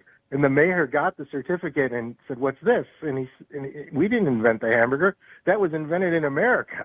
So even Hamburg, Germany knows that the hamburger is from America. And it is iconic. Part of the reason why I think it might be so is because what's another iconic image of America? It's the cowboy. If you look at it from an international standpoint, they'll look at Americans as cowboys. They're all cowboys. And what do cowboys do? Well, they didn't really make the hamburgers originally. They roasted the beef, or they had beef in their cookouts. But that it's sort of the two things go together, and so that's why I think the hamburger is really the image that you associate America with. Although, ironically, hot dogs, is there anything more American than a hot dog? I mean, that's how baseball goes. Baseball, right, and all that. Put them together. And in fact, hot dogs were served early on, before hamburgers were served, at baseball parks. So they do predate the hamburger that way. And in the 1940s, when the King of England came, it's a President Roosevelt, big deal. It's a big deal. The hot dog. Yeah, they served the hot dog. The hamburger people kind of got upset. There's a guy out of Chicago who said, you know what, the hamburger should be in the American sandwich, not the hot dog. So he started this movement to push hamburgers as the American meal. I didn't officially get anywhere. It was a fun thing. It was a publicity thing. Going back to marketing, I mean, this is just another example of how you market it. And all this, again, it predates McDonald's and fast food. By the way, Lindsay, and I know Chris knows this too, there is a wonderful movie where Bill Murray plays Franklin Roosevelt for that event called Hyde Park on the Hudson, where basically the fate of the free world rests on the fact that will the King of England and his wife, in fact, eat a hot dog together, and will they do it up at Hyde Park? And a lot of Americans, he used that moment of so romantic. I mean, it's wonderful because basically he wanted Roosevelt wanted the United States to see the royals as regular people worth supporting in the upcoming war. And so the King of England literally eats a hot dog on the front lawn with a bunch of kids dressed up like Native Americans behind him while he does it, by the way. And I'm just letting you guys know, our friend Beach Bum and Doodah Man have me laughing over here on the chat, Chris. They're calling Buffalo now Beefalo. And Beach Bum says Beefalo is definitely good. Buffalo by itself is too dry. Fantastic. I wanted to kind of do a follow-up question on the marketing stuff here, because you could say it's, hamburger carnival bar, what is it, carnival barker, supermarketer. But America is as much apple pie. It's marketing too. I mean, that's America's great contribution to the world of economics. I mean, we're the first country to really figure out, if you're going to have a free market, you got to be free to use your freedom of speech to get your product out there, right there. I mean, that really is the key to marketing, is the courage and the knowledge that nobody will stop you from saying what you have to say to sell your stuff. I don't know if that question made any sense, but it just occurred to me in this conversation. I wrote a column for this week's paper almost exactly about that. Not about hamburgers, but about how when America was formed, this whole idea of people being responsible for their own lives and free markets, it really came about because of our Constitution, and it allowed people to explore things in ways that they never before had. And what did that mean? Exactly what you said. If you're going to be successful in business, which the free market allows you to do, you have to know how to market yourself, how to advertise, how to talk about what you're doing in a way that makes people buy. Now, of course, if you think back to the 1800s, you think of snake oil salesmen, well, all the negative stuff with regard to that. But there's a lot of positive stuff, too. And that really came out. I have actually done a series of articles on marketing and advertising starting from the early 1900s. This is the original Mad Men I'm talking about. And it's just, it's a fascinating topic. Lindsay, really quickly, I just wanted to add this too, and remind me at some point later on in the show, talk about Ben Franklin and the coonskin cap. Go ahead, though. You've got a question, right, Lou? Well, no, I just want to break down that, with so many burger joints and restaurants now, not now, this has been happening for a long time in the foodie land, but trying to elevate the hamburger. I'm just wondering your take on if there's such a thing as too fancy with the truffle aiolis on a burger and eggs and whatnot. Now, I don't think that's a bad thing. I think it's great that people get creative. I just don't think that's a burger. I'm not going to say don't do that, but to me, a burger is a burger. I want a burger, I want cheese, and I want all the cheese personally, and maybe some grilled onions. But when it starts getting all the accoutrements on it, I'm like, now you've lost me. Now it's not a burger. Now it's like a cultural delectable situation. But can we still call that a burger when there's 92 things on it, is what I'm trying to say, in your opinion. So I actually agree with you. I like a plain vanilla burger, not a lot of fancy stuff on it. But again, just to riff off of this marketing thing, there's an author by the name of Eugene Schwartz, who wrote a book about the breakthrough marketing. And one of the things he talks about is if you're not first to a market, then you have to sell a variation on a theme. And that's what you're seeing with these different versions of the hamburgers.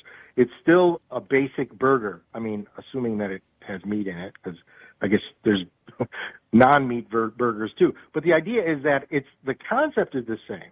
So in people's mind, burger has an image in their head. They know what it is. Now, if you add something to it, whatever it is, put it on there, it's now fancy. It's a craft burger. I guess that's what the marketing terminology is for it now. It's fancy and it's different, and it brings people to your restaurant because no one else is selling a hamburger like that. So it's part of the marketing schematic that's not just in hamburgers, but you see the same thing in cars, in almost every type of popular consumer item.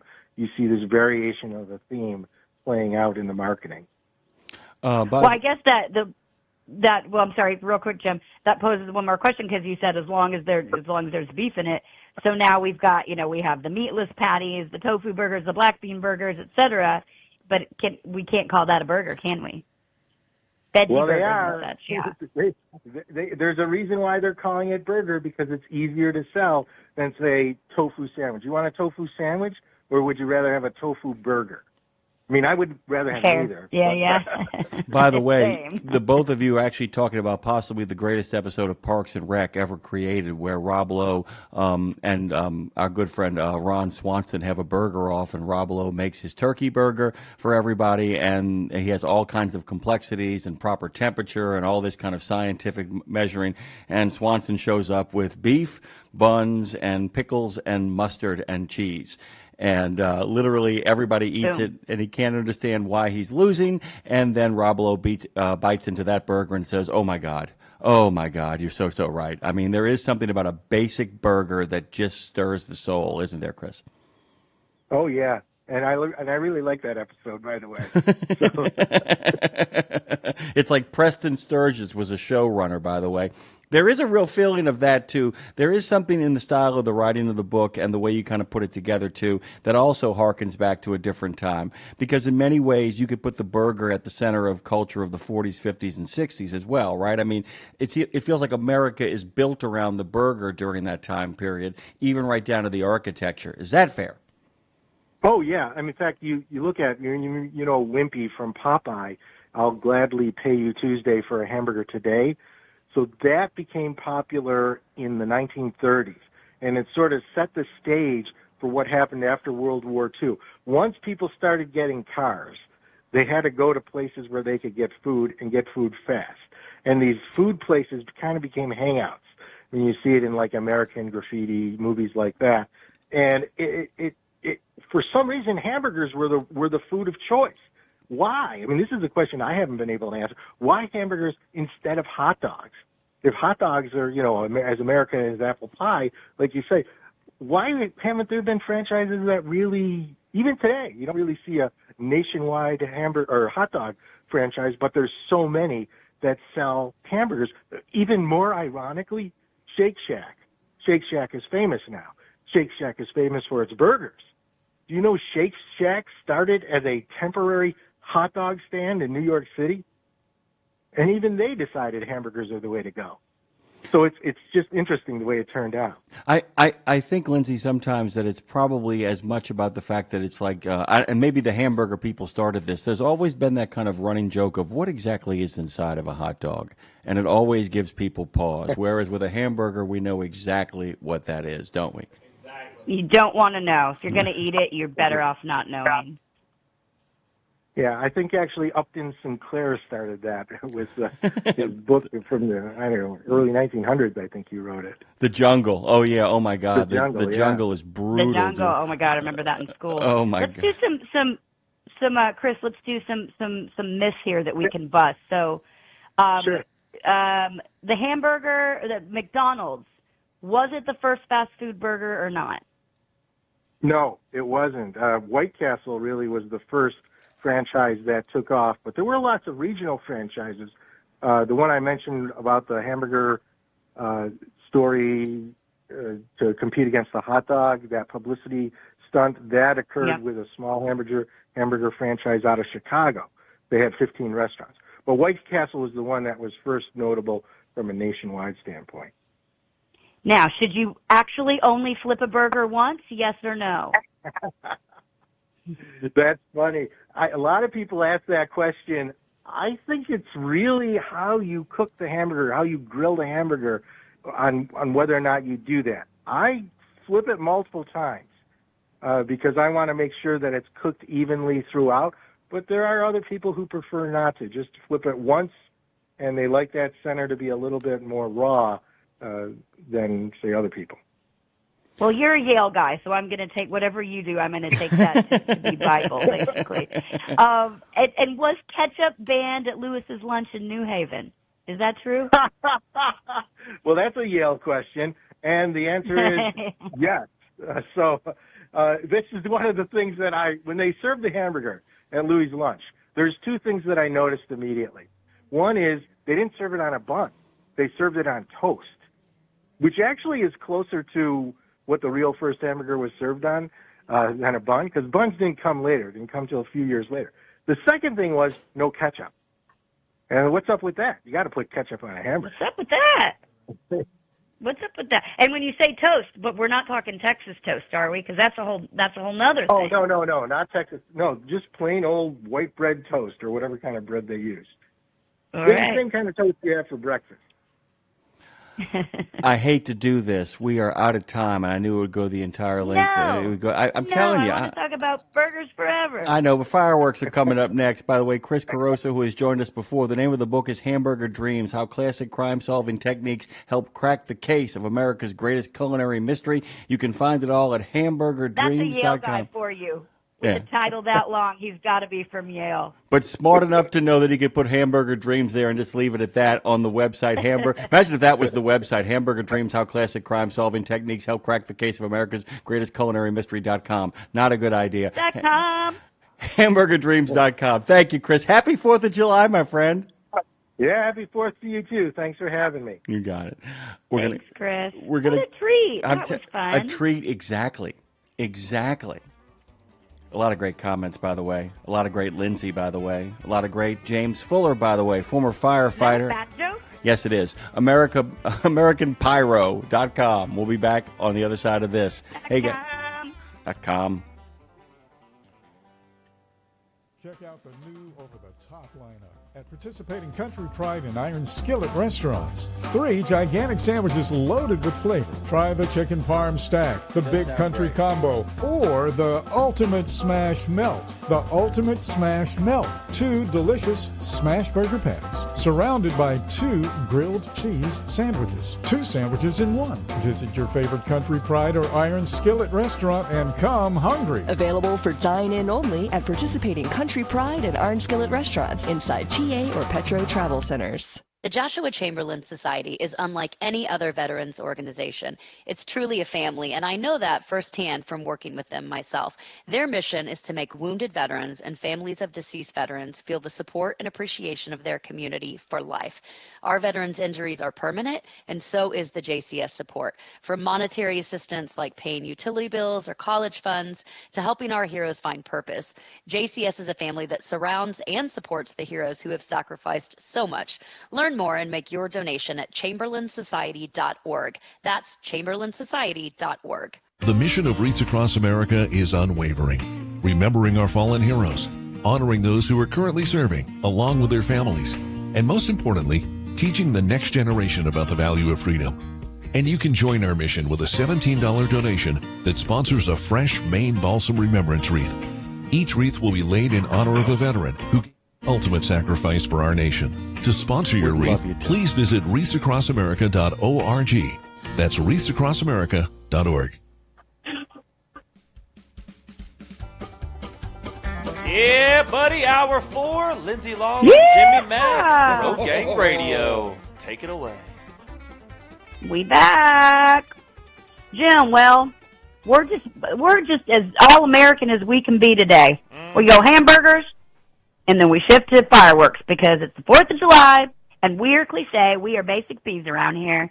So, here we go. All right, joining us next, James Fuller from the American Pyrotechnics Association, APA, y'all. He's a man who knows more about fireworks safety than dads out there know about smoking ribs. I don't know. He's a former firefighter. He's a consultant, a former chief of staff at the U.S. Consumer Product Safety Commission, and a guy who spent his life making sure that your 4th of July doesn't end up at the ER or in jail, perhaps. James, welcome to the show. Thank you for keeping us safe, keeping our pets sane. We're going to talk about how to make this a fun, we don't want to be boring, so it's the hashtag balance. Have fun, but don't end up in the ER. Good morning, James. How are you? Good morning, New Orleans. I'm doing great, and happy 4th of July holiday. It's good to hear your voice. How y'all doing today? Oh, we are doing grand and glorious. And by the way, people don't know this, but Louis Armstrong actually was arrested on the 4th of July for actually firing off a pistol instead of having fireworks. We want to avoid that outcome. That's an absolutely true story, by the way. People can also go to celebratesafety.org. It is great to have you, James. We really appreciate you being here. And by the way, how long were you a firefighter? So I was a firefighter in New Mexico at the ripe old age of 15 until I was 21 years old. I was a volunteer firefighter in Roswell, New Mexico.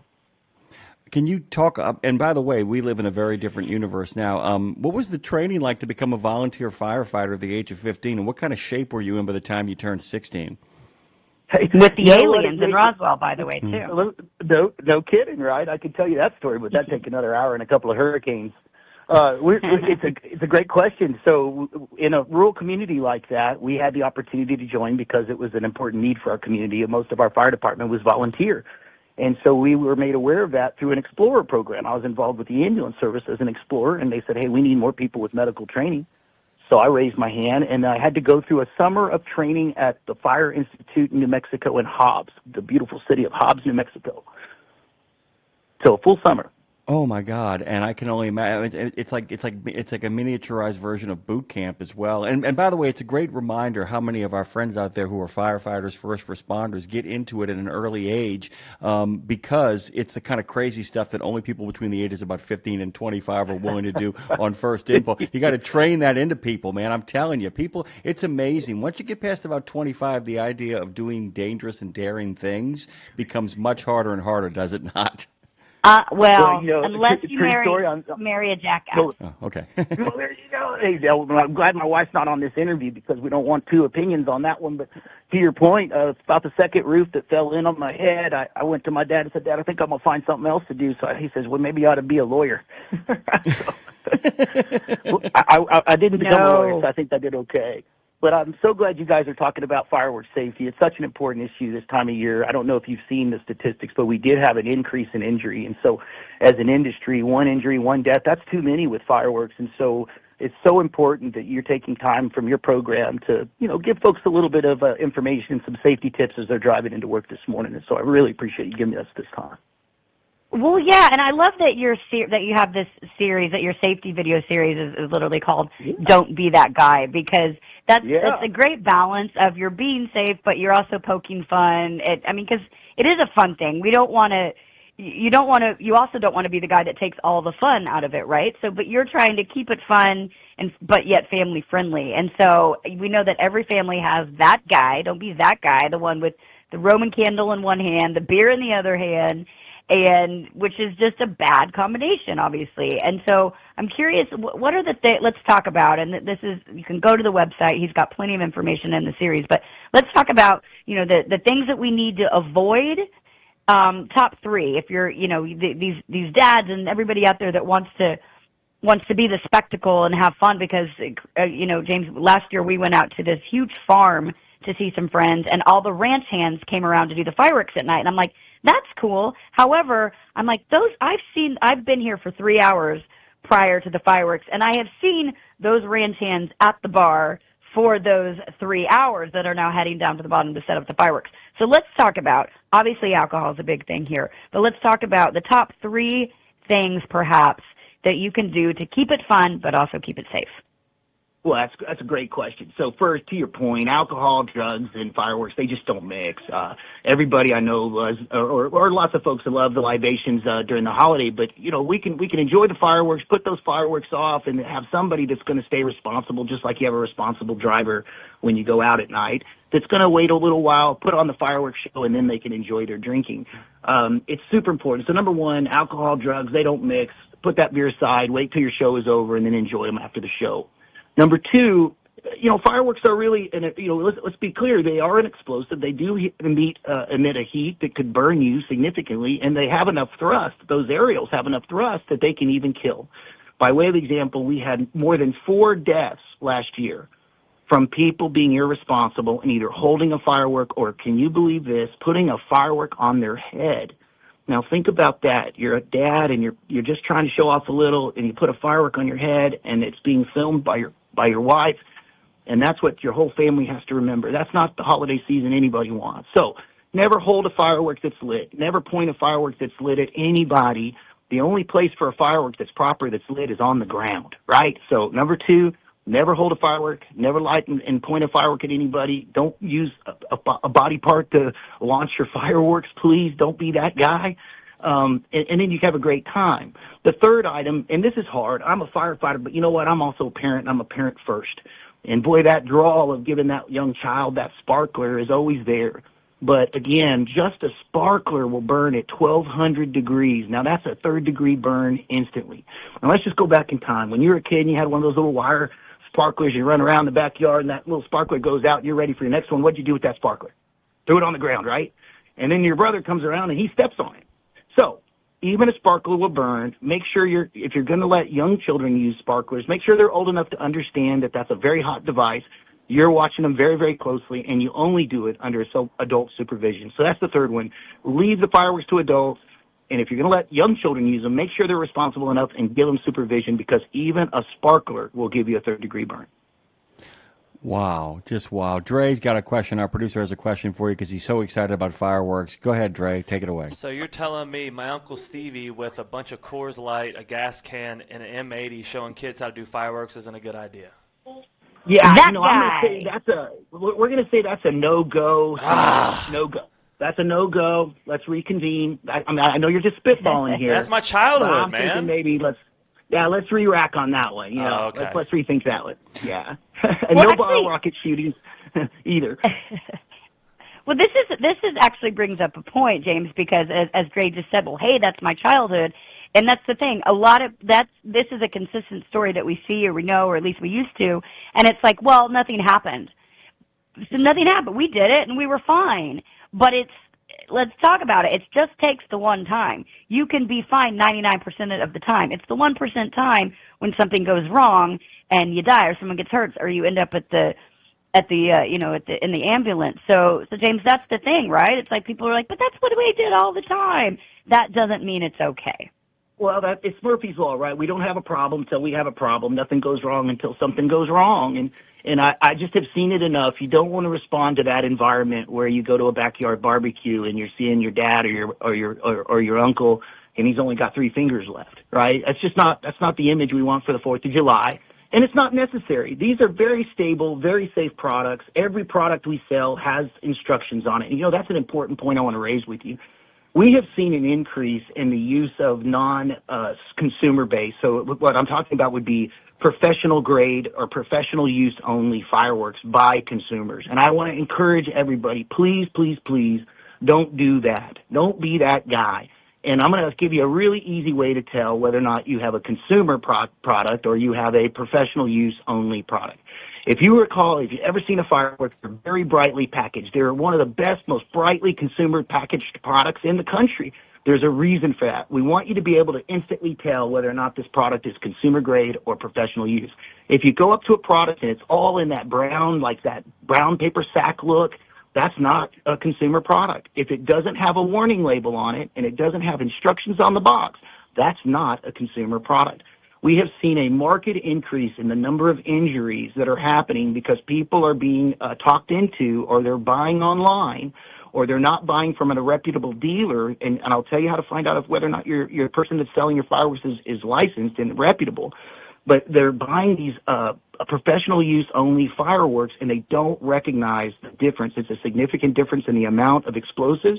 And those explosives, if you're not trained and have the certification, can be very dangerous. So only use consumer products. And how do you know when you get one from a reputable licensed provider?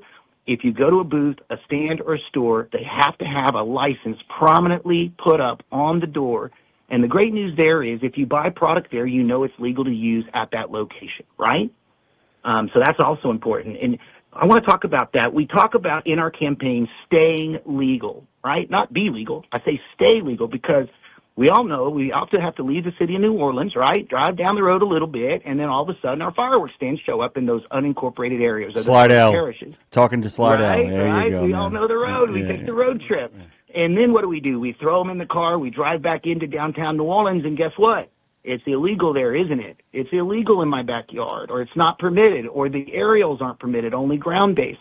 So if you're buying fireworks, stay legal. Where and when you use those fireworks, that's the most important part. And you can always check your local listings. It's always on your fire department and your major city webpage. So be a responsible parent. You don't want to have the cops knocking on the door, disrupting your barbecue. Fines for using illegal fireworks can go up to $2,000 per instance. And guess what? They compensate your goods. So Don't ruin your fireworks. Don't ruin your 4th of July. Make sure you stay legal. Buy from a licensed dealer. You can always tell if it's a consumer product because it'll be brightly packaged. It'll have a warning label. And make sure you're legal where and when you're going to use those products. Okay, so what we're doing here, both organically and intentionally, is we're kind of setting the stage to not be that guy, but to be the guy that does it right. Yeah.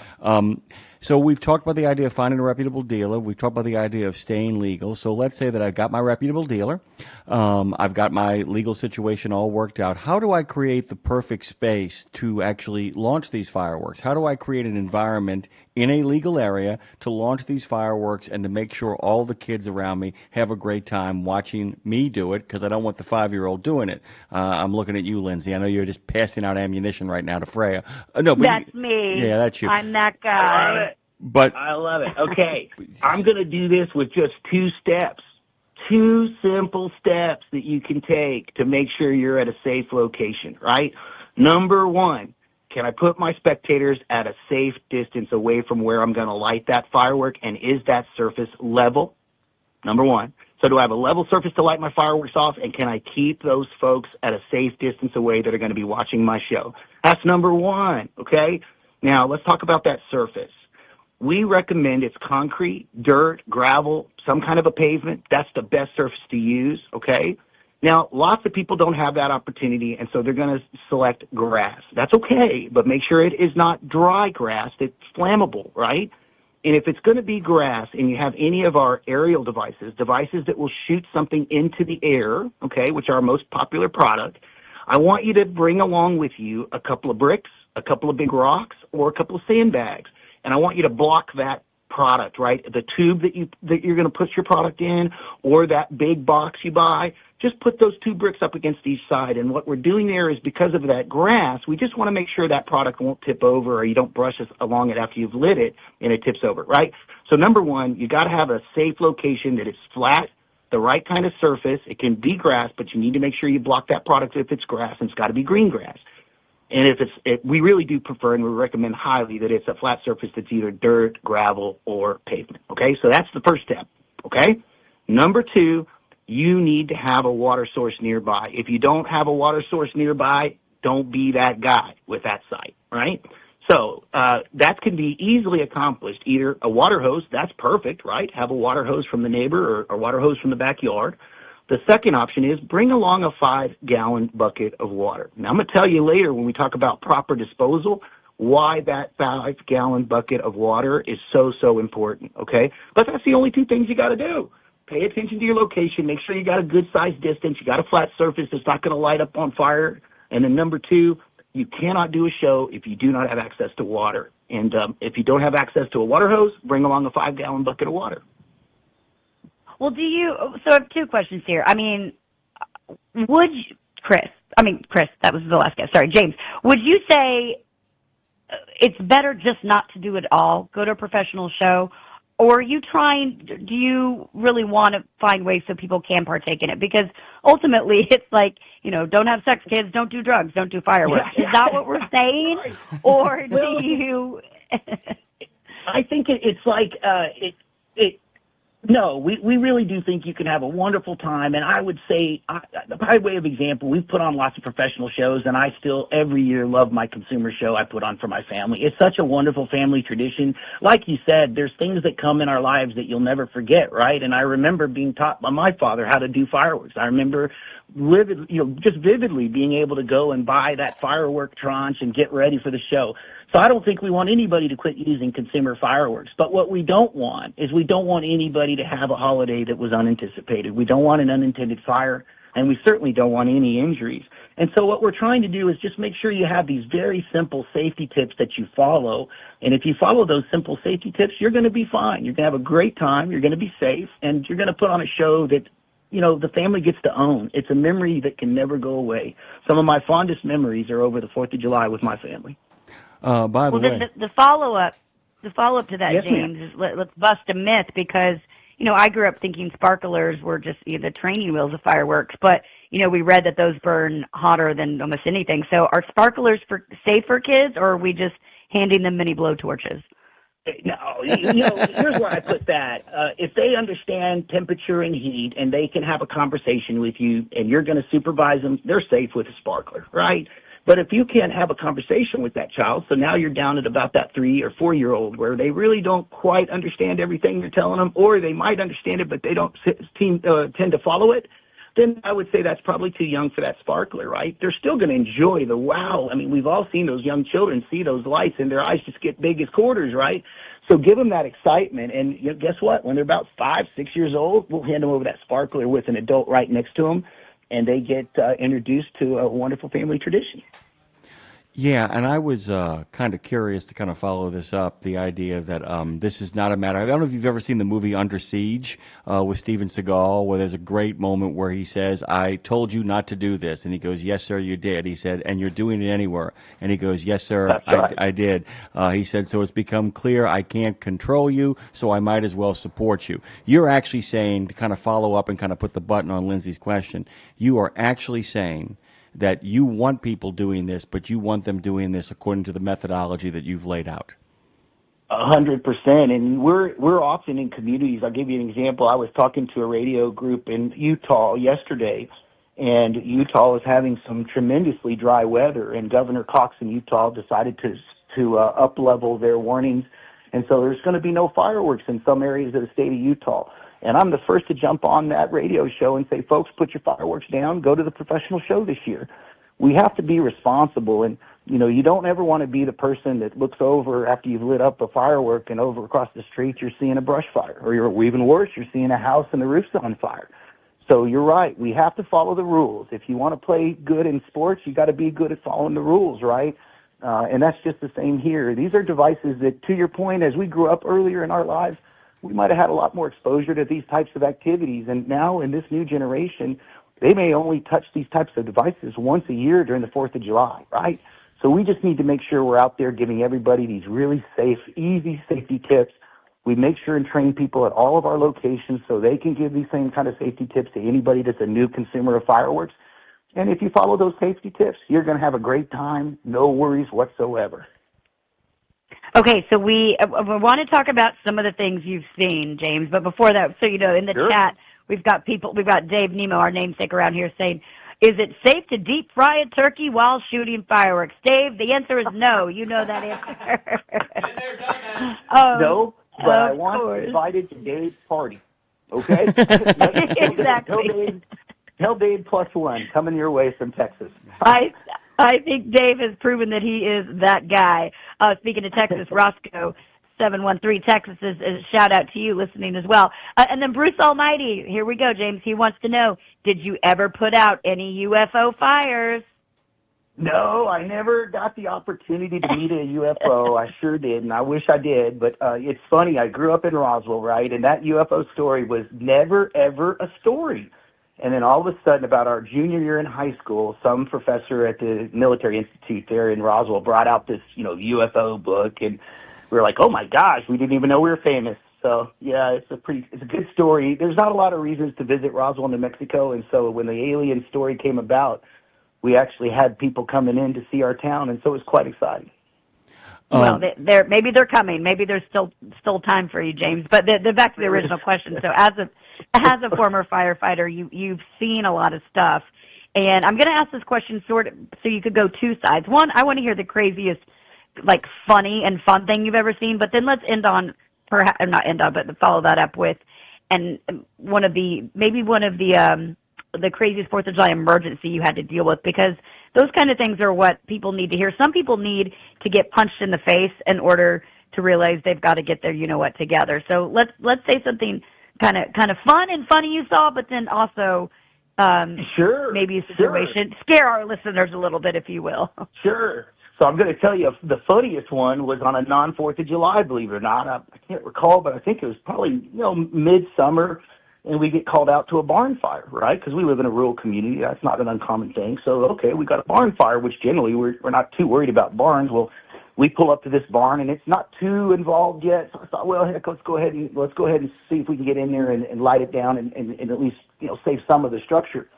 So we start getting our gear on, and we're going into the perimeter, and we're about to breach the door, and man, that thing lights up, and boom, boom, boom, and I'm like, what in the heck is going on? That is not something you would expect going up to a hay barn.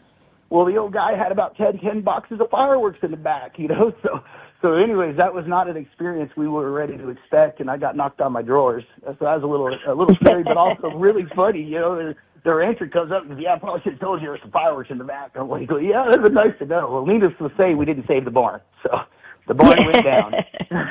All right. Now, on the not funny side, though, and I kind of alluded to this, we were called out to a backyard barbecue. We had somebody that was using a reloadable. The reloadable was put in the tube. The tube didn't work properly, and he lost 2 fingers.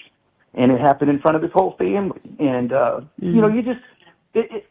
you're going to survive that, right? Horrible incident. You're going to survive that. What I can tell you, though, is when you're sitting there and you're preparing them and getting them ready to get them on the ambulance and you're looking around, people will never forget that night. Your whole family will remember that. And that touches your heart. And I'll never forget it. Yeah. We were rolling him up to the ambulance, and he says, man, I'm so embarrassed. He goes, I'll never be able to look my kids in the face. Now, just think about that.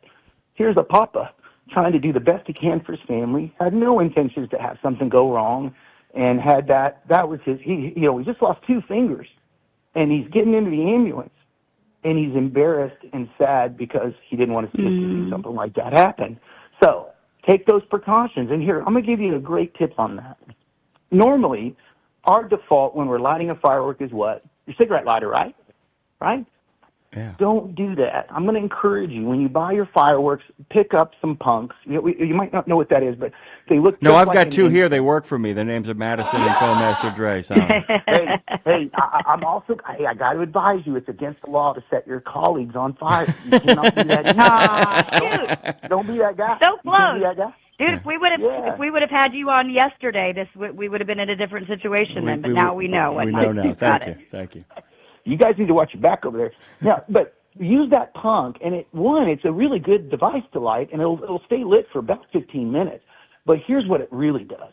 It moves you another 18 inches away from that device, right? Because when you're holding that punk, you get a whole nother foot or more where you're away from the fuse, you're away from the device. What does that do? That moves my entire body out of the proximity of that explosive. That's just smart, right? So always use a punk, or worst case, if you didn't get a punk, pick up a fireplace lighter, right? That's going to give you at least another 8 inches of space between you and the fuse. If you didn't get punks, you pull by any TNT store, and I got a bunch of them there in New Orleans, and we'll give them to you free. Okay? That's how important it is. AmericanPyro.com and CelebrateSafety.org.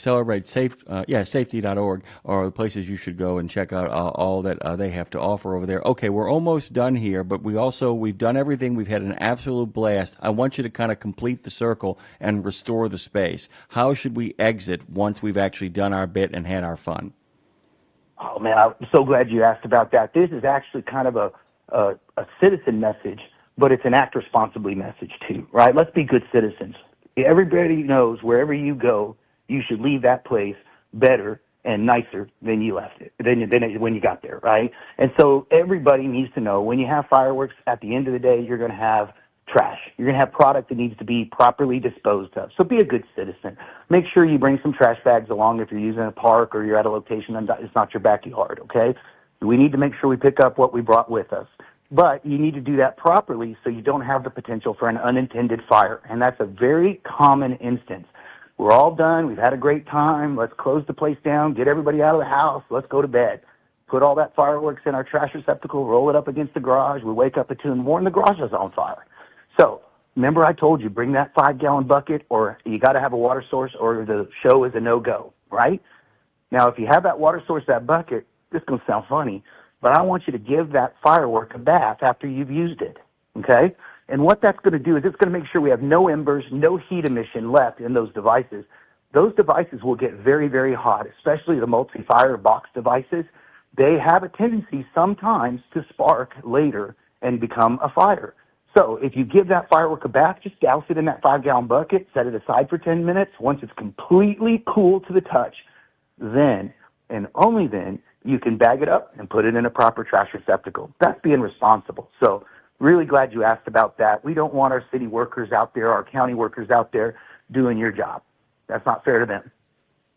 All right, let's have a little with you, James. Since you are the expert here, let's ask you a few of your favorites. What is your personal favorite firework? A lot of them have these wild names as well. So. Oh yeah. I love one called Corruption. Okay, that's one of those multi-shot devices, and it has about 100 different shots to it.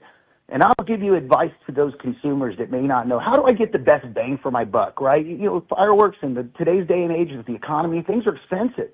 So what I encourage people to do is look at our value boxes. Most fireworks locations will have what's called a value box. That way you're going to get a number of different devices, but you're going to get a good discount off that product. And what I love about it is the teams really put a lot of time into that to give you different colors, different kinds of explosives. I think what most consumers don't recognize is, and if you watch and you look at the labels, you can really make sure you can really match what you want. Like you might want only red, white, and blue, right? Well, you can buy only red, white, and blue fireworks. I like a mix, and I like the fireworks to kind of spread out so I can do a couple of different looks. So those value packs are going to give you that kind of combination. But my favorite is Corruption, okay? And I know that sounds terrible. And then there's another one I like. No, that's pretty on brand with America right now. That's okay. By the way, we ought to send a couple of cases up to the Congress building, right? But no, that's going to get me in trouble. But I love that one. But then any of the multi-shot devices, what we call in the industry capes, those are those boxes. Those are a great box. Now, I know folks will go, oh, goodness, those run around $100, maybe $75 to start. I encourage you, buy at least one of those, because they're so wonderful and they're very safe. Light once, you get 12, 14, maybe 20 shots. Outstanding, by the way. We got to let you go, man. James Fuller, by the way, former firefighter, former chief of staff, all-around safety guy who somehow manages to make sure you're also having a good time along with taking care of the people you loved, has joined us on the day before the 4th of July. Happy 4th to you. God bless you. You're a great American, my friend, and I mean that from the bottom of our heart over here at Radio Nemo. Thank you so much for being a part of the conversation. Thanks, James. We're going to be back on the other side of this, by the way. Our good friend James he'll be joining us many more times over the course. Probably show up for New Year's Eve as well, too. We're going to take a quick break here. Come back on the other side. Phone lines are open at 615-292-6366.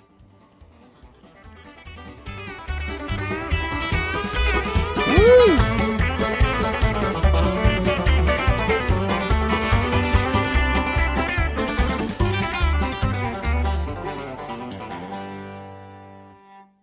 In a video game, if you get enough experience, you level up. And when you level up, you gain more skill. And with enough skill, you beat the boss and win the game. Sounds a lot like trucking, doesn't it? Except in trucking, you don't beat the boss, you become the boss. And if you want to be the boss, you gotta meet the boss. And that boss? Carrier's Edge boss, Jane Jazrawi. Want your drivers to level up? Carrier's Edge has the training, comprehensive safety, compliance, and best practices on one website. It's a simple subscription with no contract and no commitment. Learn more. Try it out. Level up. CarriersEdge.com. Hey, come on! We're starting the game! All right, I'm coming. Wait for me. CarriersEdge.com. Pro drivers, say hello to your perfect fuel stop. Racetrack. Perfect as in hello, everything you need on the go. Oh, hi there, dedicated truck lanes. What's up, hot and delicious grab-and-go food? And hello, cat scales, clean restrooms, and large, easy-to-maneuver lots. Racetrack has what you want so you can get in, get out, and get back on the road, turning miles into money. Next time you need to stop, say hello to the fuel stop built for pro drivers. Racetrack, whatever gets you going. Okay, you've heard the horror stories of how folks have lost their life savings when the market tanks. Is there a way to invest and make money without risk? Believe it or not, yes. Since 1995, Americans who cannot afford to lose their investments have used fixed index annuities. You get guaranteed income and protection from market downturns. It's a win-win for you and your future. And to learn more, dial pound 250. Use the keyword Truckers Wealth to get in touch with them today. We are live from Passport Studios. This is Madison with the T, bringing it back to Jimmy and Lindsay Lawler. at the Fastport Studios. Of course, we love being here. We want to thank our friends from Fastport really quickly. They solve America's toughest recruiting and workforce challenges. They do it through research, technology, and, of course, most importantly, through the people they hire and the people that work with them. From registered apprenticeships to veteran readiness, you can learn more at fastport.com or nationalapprenticeship.org. Welcome back. Lindsay, of course, is up there in the Cape. How is the world treating you? Looks beautiful up there, even in the window behind you that I see. And you got a little somebody on your lap right now, and it ain't Freya. I do. I got my French bulldog named Mimi here on my lap. She's this blue merle. She made the trip. She actually wrote. She and Seamus, my husband, are really bonded because I think I told you it. He got her. They were filming at a shelter back in December, and she walked in, and he fell in love with her. And so he flew back. He took a red eye back the next week. From California, got her, rented a car, drove to Long Island, you can hear her snorting in the background, and drove 15 hours home with her to surprise our daughter for Christmas. So she's a road warrior, and then we say she was homeless, but she was also at a shelter in the Hamptons, so she was like, bougie homeless. But then she came back with him to the Cape. They drove up here, Freya and I flew because we had to stay back, and I had to work for a little bit, so she's a road warrior, and she went from homeless to she summers on the Cape. Yeah, and that's a great. I always love when dogs' lives change like that. I just love that when they go from being like, I don't know, I'm in this cage, will anybody come for me? And suddenly it's like, friends, adventure. I can't believe my life is going so spectacularly, because dogs, at the end of the day, today is the best day ever for a dog, and the only thing that will change that is that tomorrow will be better. And I just love that about dogs. It just makes me, it's one of the things that makes me happiest about those animals, is that if you can tell instantly when you meet a dog how much its owner loves it and how much time an owner spends with it by simply how lovely and friendly it is. Well, and on that point, we'd be remiss, Jim, if we didn't quickly, based on our conversation we just had with James and fireworks safety, mention pets around fireworks and 4th of July. Like, these poor animals, all of a sudden, if your animal's this is so basic, but if your animal is scared, just lock them up. Get them in a place where they're not going to freak out. Remember them, too, because I don't know what real safety tips around that are, except for just remember, they get so nervous around this time when there's a million booms happening outside. Can you imagine if you were sitting inside and all of a sudden you just heard explosive things going off and you didn't know what it was? Like, put yourself in that pet's place. It's very basic, but just put them somewhere protected before you go out and have your fun. It's just a good reminder. Yeah, and we're going to couple that. We're going to start with, of course, the pets, and then move to humanity, by the way. Don't forget there are a lot of veterans who listen to this show, a lot of people who have seen the worst that human beings have to offer, and a lot of them want a little peace and quiet. This is where it's important to know who your neighbors are. Just make an effort to let people know if you're going to do if in fact you live in one of those communities where the street actually can be used as a place to launch fireworks, or the sheriff's department looks the other way, as in many cases, is just to walk up and down the block and say, hey, we're going to be doing some fireworks stuff. Just wanted to give you a heads up so that you know what's coming. That's important. Let your neighbors know what you're going to do. It just makes such a difference for so many men and women who have seen, as I said, the worst that humanity has to offer. Make sure that this day, which is most important for many of them fought to make sure that you can enjoy it. Make sure the day goes great for them as well, too. And ask. I think something so simple. It's kind of the same thing with saying when you see somebody in uniform or wearing their veteran hat, but sometimes we feel silly to say thank you for your service because we feel like, I know I say that because sometimes you feel silly because you're like, wow, I'm saying something so small for somebody who did so much. But I think the same, but it always goes a long way. I think the same applies for in those scenarios. Be like, hey, are you okay right now? Like, this is a lot happening. There's fireworks and stuff going on. Are you okay? And I say that because I have some very dear friends of mine who were involved. They were there for the Las Vegas shooting, and I met them actually through that because their husband and father was a truck driver, and we connected through that, and I was able to kind of tell their story and posthumously have him celebrated. But they came to Nashville one time, and we were out at a concert, and there was fireworks, or it wasn't a concert, it was just an event, and there was fireworks, and I saw them get really nervous. And I was like, oh my gosh, this is some PTSD for them because they've been through something. So just, are you okay? do you want to leave? And they're like, do you mind? Like, they felt bad saying they wanted to leave because they didn't want to ruin, but I'm like, oh my gosh, Let's go. you've seen the worst. Let's get out of here. Whatever they would have said, I would have been fine with, but I think it's a good reminder. Like, just check on your people. Say, are you doing okay? Yeah, it makes a big difference. By the way, our good friend B.B. King has just walked into the building. He's going to be setting up here and talking to us in just a minute. BB the King. BB the King, by the way. And also, we've got Marshall on the phone still, don't we, Dre? We're going to drop Marshall in here into the conversation. Anybody else wants to call, there's still a little time. Hey, Marshall, good morning to you. Good morning. I got a couple of things for you. Some movie references to start out with to make you happy. May the 4th be with you. And also with you.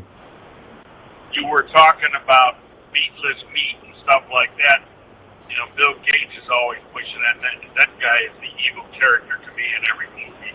But if they're going to eat meatless meat, they should first go and watch the movie Soylent Green, and then they'll have a different prospect on eating meatless meat. So it's an obscure movie, but it's well worth watching just to get your mind working a little bit about a lot of things that are going on. Little Charlton Heston, little Edward G. Robinson, Soylent Green. Absolutely. Go on. Then you were talking earlier about, you know, food at fairs and stuff, and I was in the carnival business in my teens. It's on the world's largest midway. They moved the show on two 70-car section trains, and until the RCMP came in and busted us in Canada for tax evasion. But anyhow, I was one of those. It's an insult to call a carny a marker. They really don't like that terminology. But anyhow, I was one of those guys that was out there to try and rob you. Excuse me, can I show you? I said, show you, not shoot you. Come on up here. I'm going to make a winner out of you. You know, I was one of those guys that was out to get your money. But the food joints, they are referred to in the carnival business as grab joints because the marks, or I should say customers, can grab the food and go. See? So that's some on-topic subjects there. See, I want to make sure you know I'm paying attention to the show. Thank you very much, my friend. Thank you very much. Well done. Well done. What now? Okay, Marshall. Let's talk about you some. By the way, let it rip. Hello. Can you hear? Can you hear me, Marshall? Now I can. There for a second I couldn't. Okay. So, what are you doing for the 4th? I'm working. I'm on my way to a secret location in Southern California. I don't know why it's a secret location, but they gave us all kinds of warnings. There's 3 or 4 of us headed out there with some specialized Polaris units. I don't know whether they're going to a show or whether they're next year's models. I haven't seen them. They have the trailers sealed up, which they never seal the trailers usually when I'm hauling these units, mainly because I like to get in the trailer a couple times during the course of the trip, make sure the straps haven't come loose and everything's latched down good. But hey, I'm doing what they want, and they cautioned us. In fact, they even created a group chat for the guys that are going there. You know, and I don't run the same routes as everybody else. I consider myself to be a little ahead of the game, not to say smarter, but I'm not going to go out and drop down 15 into California on a holiday because I know what the traffic's like out there. So I'm going to slip in through New Mexico and Arizona and come across that way so I can avoid some of the huge traffic jams between Vegas and LA. It's one giant parking lot on holidays coming back, so I'm going around that. The rest of the guys going around. I don't. Oh, it's. Will you be able, Marshall, to pull off and have some sort of meal? Because Jim, once we hang up with Marshall too, I want to talk about food because some people on these 4th of July barbecues, even if you're working, you know, you still have to pull over and get a meal. Whatever you get, is it going to be something a little different because it's 4th of July? Or are you going to have something 4th of July celebratory like a hot dog or set off a sparkler in your truck? Don't do that, obviously. Lindsay, you have been on my Facebook. You see all the spectacular meals. People are all the time suggesting that I should start a blog or something, whatever they're called, on good places to go eat if you're driving a truck. Because I know where all the best restaurants are. And I won't be, well, I might be there on the 4th. Yeah, I'll probably be there on the 4th. I'll be stopping at the sale barn in Texoma, Oklahoma, for a fantastic ribeye steak.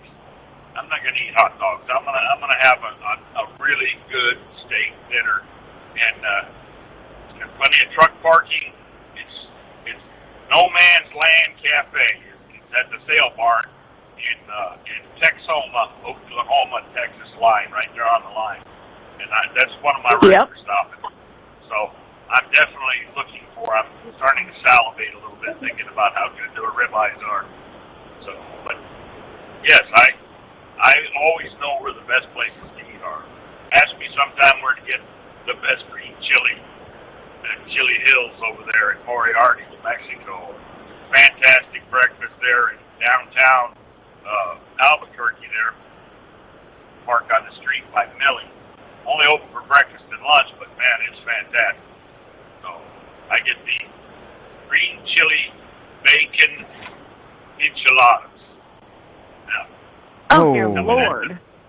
That doesn't sound delicious. Got the nice green chili sauce on top of it, and 2 over medium eggs sitting right on top of that. So I mean that's a meal to die for right there. Yeah, I just got pain in my shoulder and my jaw. Right, Lindsay. Lindsay got it right. Marshall, thank you for the call. Be safe out there. Happy 4th of July, you filthy animal. Happy 4th. Guys, take care. Bye. Thank you. Bye, friend. Happy 4th. Jim, I feel this when I go to like a 4th. I'm kind of like my burgers with the 4th of July. Like I want my burger kind of basic. I want my 4th of July barbecue basic. When some people are like, we're getting fancy and we're doing whatever, fill in the blank. I want a basic barbecue on a holiday like this. Burgers and dogs on the grill, potato salad, keep it clean and neat. Absolutely.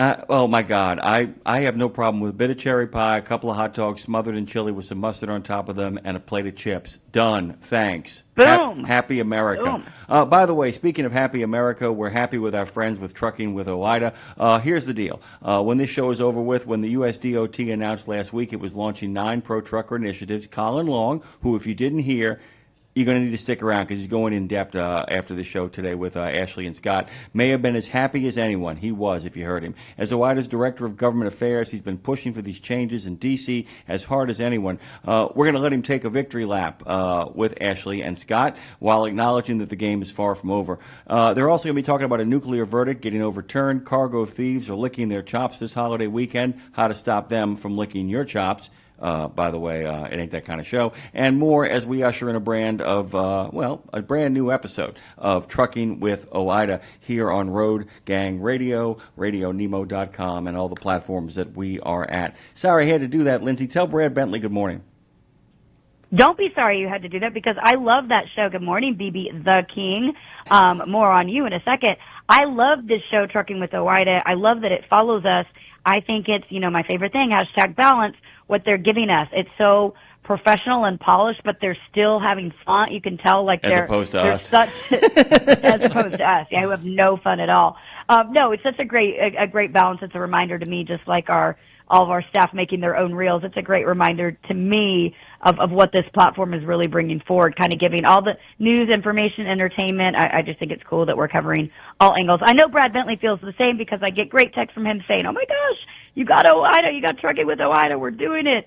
And that's also, of course, all courtesy to the good people at Fastport who are really the catalyst for a lot of this. I mean, us leaving / being escorted out from a previous platform was a real catalyst, but then realizing, hey, thanks for doing us a service because now we can go create what we want, how we want, give the drivers what they want, give the people what they want, and none of this happens without the good people of Fastport. So thank you for that. And thank you and good morning to you, BB the King, good now morning, officing Lindsay. from the Fastport studios.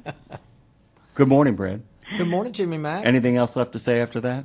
I do want to make one comment. Go ahead. I heard y'all talking about this earlier this morning. Dre and Madison with the T, the video reels they shot yesterday, I thought they were great. I love the hamburger scene, though, with Madison. So I'm going to take this as a challenge because I think there are some better burger places in New Orleans for your hamburger dreams. So the next time y'all want to do that, I'm going to hook you up with Portical or maybe a couple other How spots. about the burger on top of that hotel? I'm not going to say the name of the restaurant, but Lindsay, there is a burger that Brad and I ate. I swear to God, the thing should have been butter. It just should have been a vehicle for butter. It was a double patty. It was really simple, just a simple burger made by one of the best restaurants in the city of New Orleans, therefore one of the best restaurants in the world. And this thing simply evaporated. It was like, it was like the cotton candy of burgers. It was like gone. I'm like, wait a minute, why am I eating this so fast? Oh no, it has all happened to me at once. Just ridiculous. Well, let's get BB in on the burger conversation, because BB is the biggest foodie that I personally know. I think he's traveled the world and eaten some of the best places, but also some of the worst places. You're not opposed to a dive, and you'll eat at the 19-course place as well. But when it comes to a burger, and I'm talking when you want, because I was saying this earlier, I believe that there's you have a burger, and then you have bougie, bougie, we got the fried egg and the aiolis and all that. But to me, that's not a burger. That's like a culinary experience. When BB the King eats a burger, if you're not just trying to test something, if you want your like go-to burger, how do you eat it, Brad Bentley? I want it to be grilled over very high heat, like to kind of get that sear on it. I like bacon on mine. I'm definitely a ketchup guy too, but usually if I'm going to do bacon, I'll do more of a barbecue sauce with it. I also like a good mushroom burger for whatever reason, and my favorite as far as cheese goes is blue cheese. So a blue cheese burger to me is just the tops. Well, see, so you've said bacon, barbecue, and blue cheese. Yep. Can we call that a burger? Sure, it's only got or is that a colon? It's 3 condiments. That's the thing. It's the 3 condiment rule. Really, is one of the big things that you'll hear a lot of people who actually know a lot about burgers. A lot of people will say, "Look, as long as you don't turn it into like literally a salad on top or a second meal on top of the burger." It's like stacked so high that you can't get your mouth around it. Yeah. By the way, really quickly before I tell you guys the weirdest 4th of July story of all time out of Cooperstown. Roscoe says, by the way, he's going to tell you all about his trip later. It's been a great one. He also says we never know what's behind someone's face and the emotions they may be feeling. He agrees with you, Lindsay. It's always important to be human and ask. Well said, Roscoe. All right, guys. I want you both to buckle up. I want everybody in the studio to buckle up because Dan the Man Ronan sent me a story that is going to knock you both on your tuchus. Here's the headline, folks. It's by Jeremiah Terry. 2 Lake Bluff youth baseball coaches fired after apparently streaking in front of their kids. There's nothing, it's inappropriate, but it ain't that kind of story. It's just ridiculous. It's the kind of thing you could have done in 1979. Would have given people a great memory. Not today. 2 Illinois youth baseball coaches, Lindsay, were fired after apparently stripping down and streaking in front of the team. 2 Illinois youth baseball coaches. Yeah, exactly. Through the center. Frank the Tank. It was in front of players at a tournament in Cooperstown, New York. The coaches' firing is just the beginning. The Lake Bluff Youth Baseball Association said they're working with law enforcement authorities mostly because the coaches apparently stripped down in the presence of children. Children can be heard laughing on a video that shows the 2 men nude, sprawling over home plate at the Cooperstown baseball field. The video circulating online shows the men on the diamond bearing it all in the presence of these kids. The boys usually play in Lake Bluff Field in Chicago's northern suburbs. They're members of the Lake Bluff Youth Baseball Association, a respected league which has been around for 70 years. Last weekend, at a big tournament in Cooperstown, travel teams, talking to you, Nick DeMeo, the coaches, for reasons unknown and caught on video, decided to go full Monty on the field, forcing the team to be disqualified. Why? And the local sheriff's department in New York to be called in. It's unclear what, if any, action the sheriff's department is going to take, but the Lake Bluff Youth Baseball Association board said in a statement, it is deeply distressed to learn about the recent situation involving the Lake Bluff, should we call it the Lake in the Buff, 12U baseball Cooperstown team. We're treating this matter with the utmost seriousness and have contacted relevant authorities. Were they drunk? We don't know. We don't know. They're going to continue to support the authorities in their investigation of the matter. They've taken immediate and decisive action by terminating the assistant coaches involved. This is no laughing matter for the league. Many parents associated with the Lake Bluff Youth Baseball did not want to talk publicly. I mean, you think? It's just they're saying they're protecting the will. I mean, it's just like by the way, they've not been charged with any crime. They're not naming the coaches. I'm not sure there's a crime. I'm sure it's like just a bunch of dudes being like... Yeah, public indecency. No? Well, here's the thing. It's only public indecency if you're in public. If you're in a baseball field owned by Cooperstown, that's a private setting. Isn't that not against kid? Like about, I mean, yeah, I mean, that's not molester, but what's the word I'm looking for? That's child. I don't know. There's got to be something.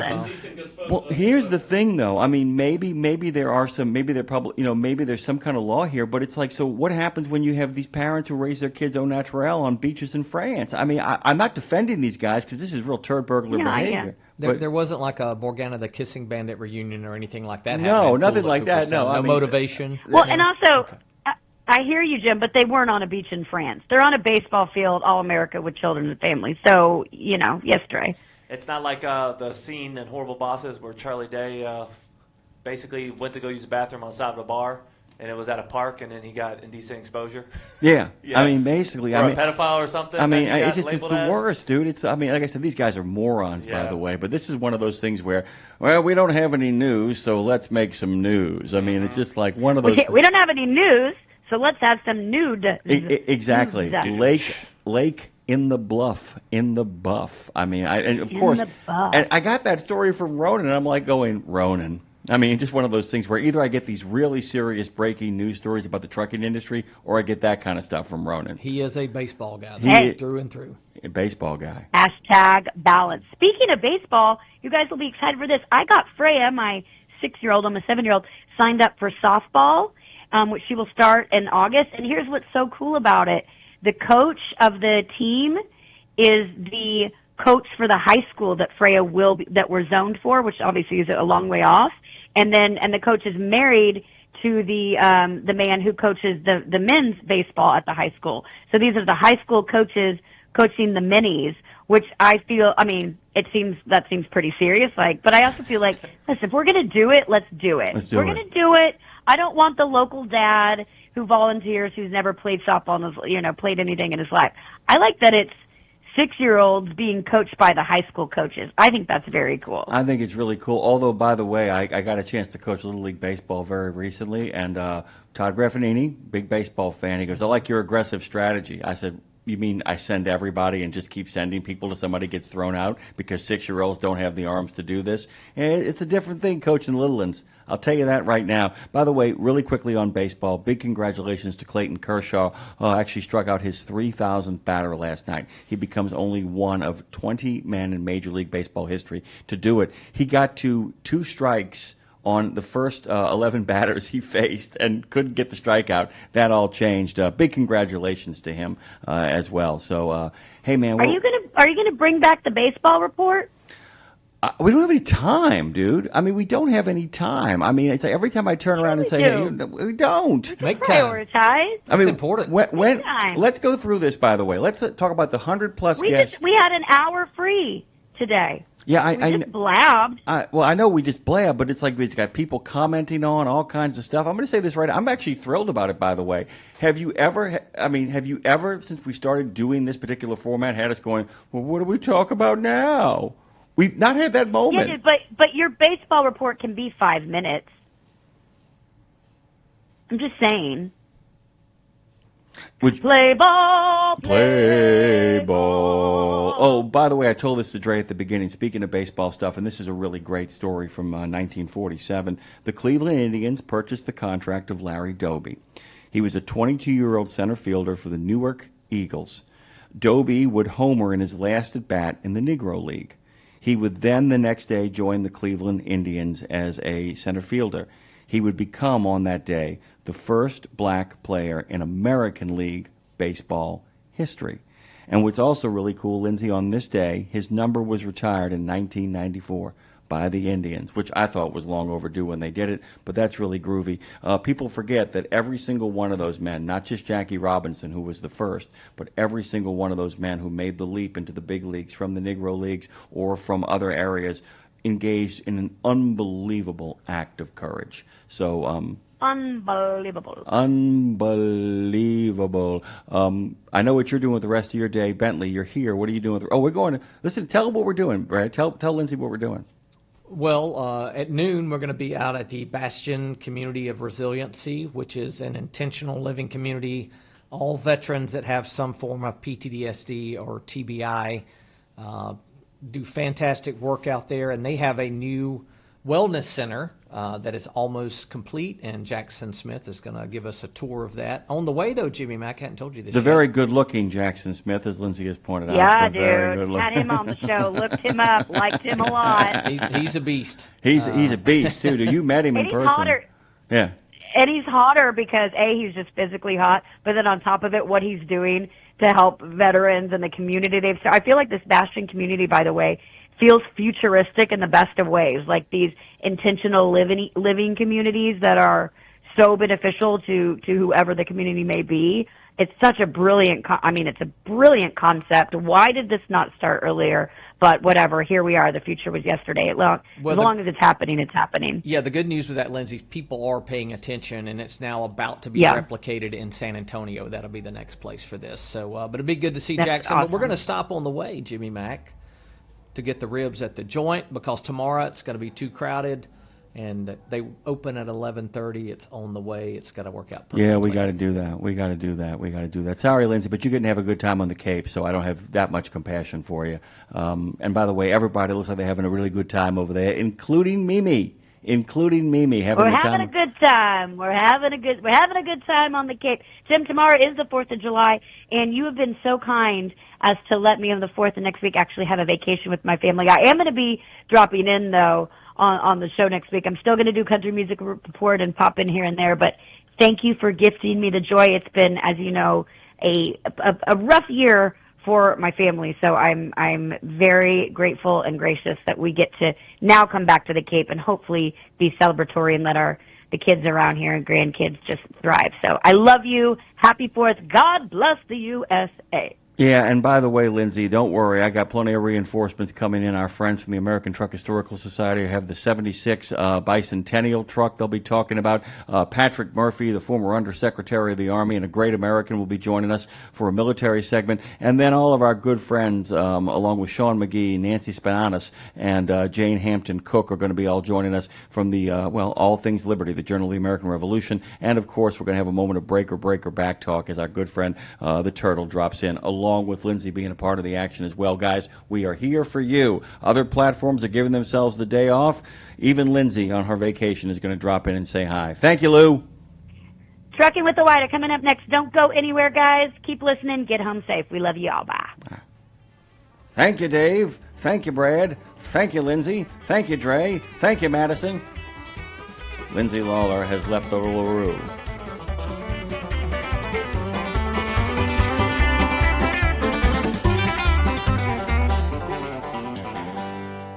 You know Sap Brothers will beat any competitor's advertised price on tires, so hold on to that fifth wheel, because when you buy 4 Salem S624 EFTs, the perfect line haul trailer tire, mounted at Sap Brothers, your price is an amazing $199.99, originally priced at $299.99, and prices are good through June 30, 2025, while supplies last. Save on 4 or more at Sap Brothers, and nobody's going to beat that price.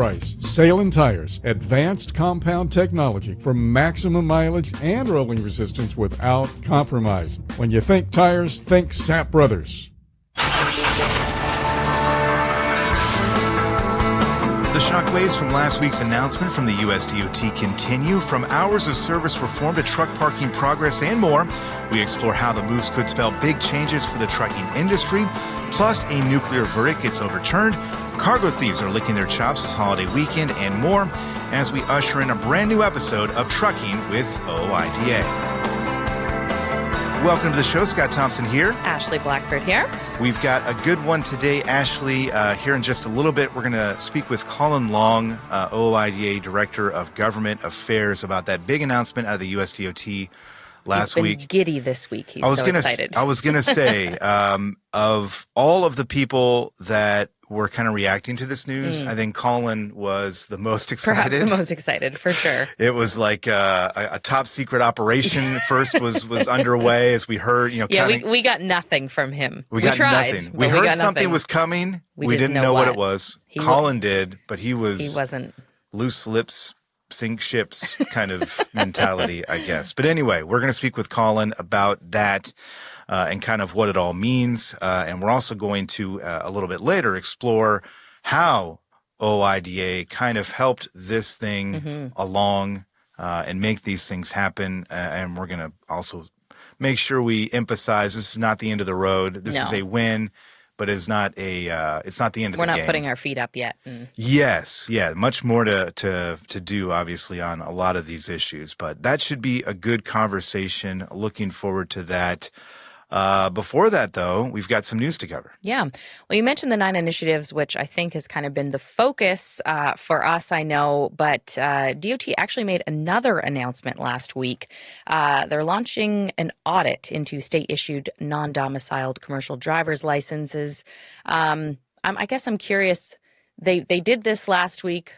Was it strategic that they did it in the same time? Or maybe they were just getting all their announcements out before a short week? I don't know. Yeah, I don't know about the timing necessarily, but I will say when I was at Matt's back in March, I guess it was, FMCSA had a number of, they have their little seminars, not seminars, but their presentations that they kind of talk to people. At every single one that I went to, when they had a Q&A, or even when they didn't have a Q&A, somebody would stand up and ask about this issue, non-domiciled CDLs, and what FMCSA was going to do about it. And the folks that were there, really new into the job a couple months, had essentially said, hey, hold on, we're looking at this issue. It's something that we're considering and trying to figure out how to address it. So in terms of timing, I would assume that they had listened to what people were saying there and are doing something here. But Transportation Secretary Duffy, in that announcement that you mentioned there, did say that he believes the trucking licensing system is being exploited. Again, that is something that I know a lot of truck drivers have been voicing their concerns about. So what this does, it essentially directs FMCSA to conduct a compliance review of states that are issuing these non-domiciled CDLs. Again, these are CDLs that are issued by a state to someone who is not a resident of that state. So there is some concern there that there may be some shenanigans going on, or maybe it's not, maybe not due diligence on some of these things. My question to that, is there, obviously, yes, people are probably abusing this because we're doing this, but why would someone need to get their CDL in a state that they aren't a resident in, or why would they? That's a good question, and I think part of it is the place where they're operating, right? But again, I think the idea of this is that they're slipping maybe under the radar of some of these federal requirements and federal standards, and they're not being followed on the state level. So this audit is going to be the first step toward figuring out what's going on there, who's abusing the system, are people abusing the system? And I think they're going to find out that probably there is some of that there. And for sure. What they do about that will be the next step that they take. No pun intended, but we got some big news out of Texas. Everything's bigger in Texas. Yeah, right. Dallas Cowboy fan over there. Yeah, exactly. Yeah, for sure. This, I think, is a perfect example of, the semi-truck always getting the blame in a situation where, this kind of seemed obvious that it shouldn't get the blame, but this has been going on. This Werner verdict got overturned, but this has been a pretty big case. Yeah, this was in connection with a 2014 crash, a tragedy there. We had a 7-year-old killed, I think 3 others seriously injured. One child has permanent injuries, so a tragedy all around. But what happened after that was a jury awarded, ruled against Werner for about $100 million in a verdict there. Knowing at the time that the truck driver was this is like a wrong place, wrong time type of situation. It was a pickup truck that lost control on Interstate 20. They crossed the median. They hit this semi that, again, wrong place, wrong time. The truck driver, law enforcement said the truck driver did nothing wrong. There was nothing they could have done differently to, avoid this situation. Still, the jury did find that Werner was liable. They found them guilty despite doing nothing wrong. What we had recently here is the Texas Supreme Court looked at this case and essentially agreed with law enforcement and said, they didn't do anything wrong. The truck driver didn't. Werner didn't do anything wrong here. They couldn't have done anything differently, so they overturned the verdict. The question, I think, moving forward here is when we look at nuclear verdicts and we look at, again, like you said, the truck driver always seeming to have the blame, finger being pointed at them. Is this going to hopefully, maybe change some of these things in these states with tort reform or what have you in terms of looking at fault? And again, we know these carriers get, targeted and motor carriers get targeted because of the high insurance and the potential high paydays. So this is something, honestly, that's encouraging, I think, to see that the Supreme Court in Texas there looked at the situation, said, this is not right. What are we doing? And overturned it. So, I'll be curious to see how this may affect other cases down the line and if it's brought up again, which I assume it will be. Yeah. Cross-border freight is down. We're kind of seeing the impact of the global tariffs in the cross-border freight numbers. Bureau of Transportation Statistics, they released the April numbers, right? Yeah, April, down 9% across the board, largest decline since June of 2020. And as we both can remember, what was going on in June of 2020, that was a weird time for sure. The pandemic, obviously. Even U.S.-Mexico freight, which had been booming for quite a while now, was down 3.5% in April. Canadian freight was down 16%. And as you mentioned there, the timing kind of coincides with the Trump administration's tariffs going into effect. Economists who are out there, and I know Landline Magazine, our colleagues down there, have talked with quite a few as well. They're essentially saying that the uncertainty that's out there about the tariff situation is starting to have an effect there. We did see quite a bit of front loading to start the year as people kind of anticipated that the tariffs might be put into effect. So a lot of that freight has already come over in advance of this idea here. And looking forward, July 9th, President Trump had set that deadline for tariffs essentially going into full effect. He, I think, said the other day that will not be extended. So July 9th is going to be our next deadline day, our next day to look at next week to see, again, how this is going to affect everything out there. And a lot of questions are swirling about that. So we'll keep an eye on it. I know we talked last week about the I-40 North Carolina-Tennessee border. Yep. We have an update on that. Yeah, that stretch of roadway, same stretch that was shut down because of Hurricane Helene last year, did reopen. It was closed, I think, middle of June. Took about a week for repairs to be made there. But it's back open, one lane each direction at last check. Is what we're looking at there. So speeds, I think 35 miles per hour is the speed limit there. So it'll still be slow going, but at least there is a way to get around that other than the detours. Just a reminder to the National Park Service, reminding commercial drivers to stay off US 441 because it's not built for heavier vehicles. But some good news there, and we'll see, I'm sure they'll get that clear pretty soon. Yeah. We've got the 4th of July coming up tomorrow. Yeah. You got big plans? Just your classic, barbecue, fireworks swimming. in the driveway. You guys say grilling over here, don't you? Grilling, yeah. What do you say? Barbecuing. Barbecuing. People say barbecuing. Okay, all yeah. right. Grilling, barbecuing. Yeah. Just hanging out with the fam. What about you? Yeah, we're gonna shoot some fireworks off. I think in the driveway. My son wants to do it. Burning money. Burning money, literally, quite literally burning money. Literally burning shooting money. it into the sky. Yeah. So we'll do a little bit of that. We'll do some. I think we'll do some grilling or barbecuing, as you might say as well. But for sure. We'd like to hear from you too. We've mentioned the hotline a few times. 1-800-324-6856. If you want to talk about July 4th plans, you want to talk about non-domiciled CDLs, whatever may be on your mind, we'd like to hear from you. So give us a call when you can, and we'll try to get on the show. In the meantime, Colin Long of OID's Washington, D.C. office is up next, so stick around.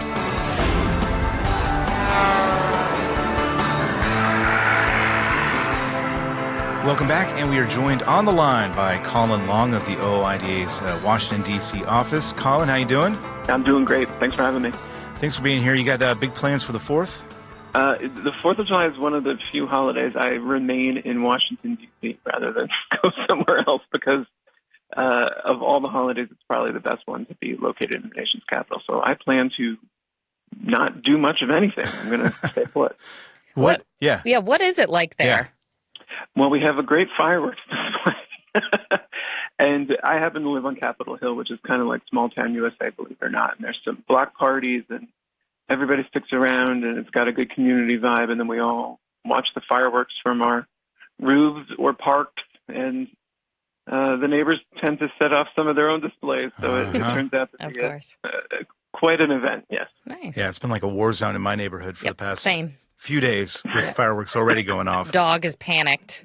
Yeah, that's always the rub, isn't it? Yeah. Speaking of Washington, D.C., Colin, we have been talking this past week about those 9 initiatives announced by Transportation Secretary Sean Duffy. All 9 right in line with issues you've been fighting for or against in some cases here. Huge win for the association, an even bigger win, I think, for truckers. I think it's safe to say that. How high did you jump when you caught wind of this news coming down the pike? Yeah, we're so conditioned in Washington to get a little bit of sour with the sweet.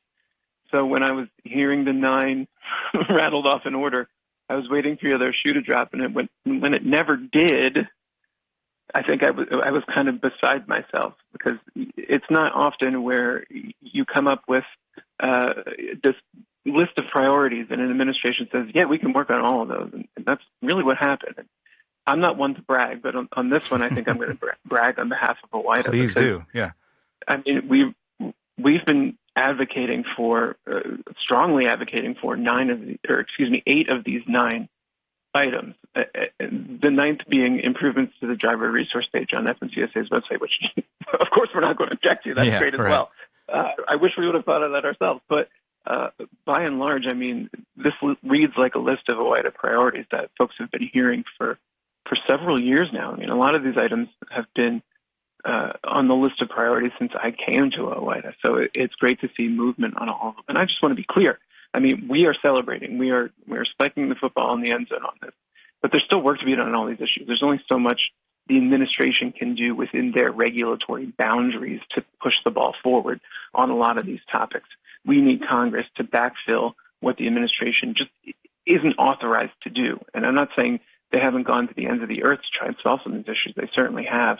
But we still have that requirement that Congress come in and take action to really deliver the grand slam we're looking for. But don't get me wrong, this is certainly a 3-run homer. I was going to mix metaphors there, because I was going to say you can't dance in the end zone for too long because, it's a win, but the game's still going on at this point, right? Here I am, a soccer player and soccer fan making football and baseball references. We'll get a soccer reference in here. We got some time. Don't worry. I'm curious, how did you first catch wind of this? I know when we heard there might be an announcement, we were thinking one of these topics there might be some movement on them. We certainly didn't expect 9. Yeah, and we weren't necessarily expecting these 9 either. I think having been in close contact, close communication with the administration about a few of these issues, we kind of got the impression something was bubbling up.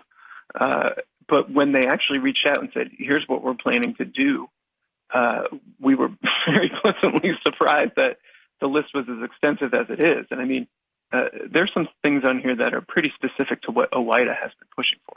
Data queue reform, NCCDB modernization. Those are things that no other organization in Washington have kind of gone to that granular level to advocate on behalf of. So those I look at and I think those are quintessentially OOIDA victories. But let's not forget the fact that there are things in here like the speed limiter mandate withdrawal of the rulemaking.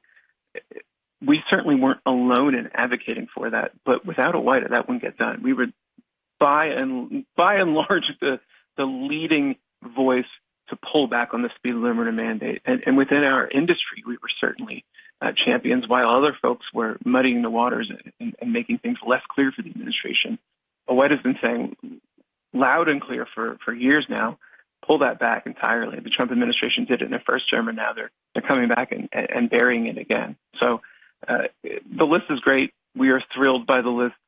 I mean, I could have given them a couple more things. Yeah, Don't look a gift horse in the mouth. This is quite a horse. We're very pleased with what's going on. And we do want to ask you that, I think, here in a little bit, as to what else, if there were another 9 things that came out, what would be on that list? But you can think about that for a moment. But the fact that this all came together, I mean, in terms of like Washington, D.C. time, this came together like in a flash, right? It's been about 5 months, I think, since this administration took office in late January. What does that tell you, right? That these changes, these 9 initiatives were put out there in a relatively short amount of time. I would imagine it tells you a few things about maybe the direction of where things are going. Yeah, and I've kind of got 2 answers to this. One is we can't forget that the Trump administration during its first 4 years was on top of some of these things. I mentioned speed limiters, hours of service.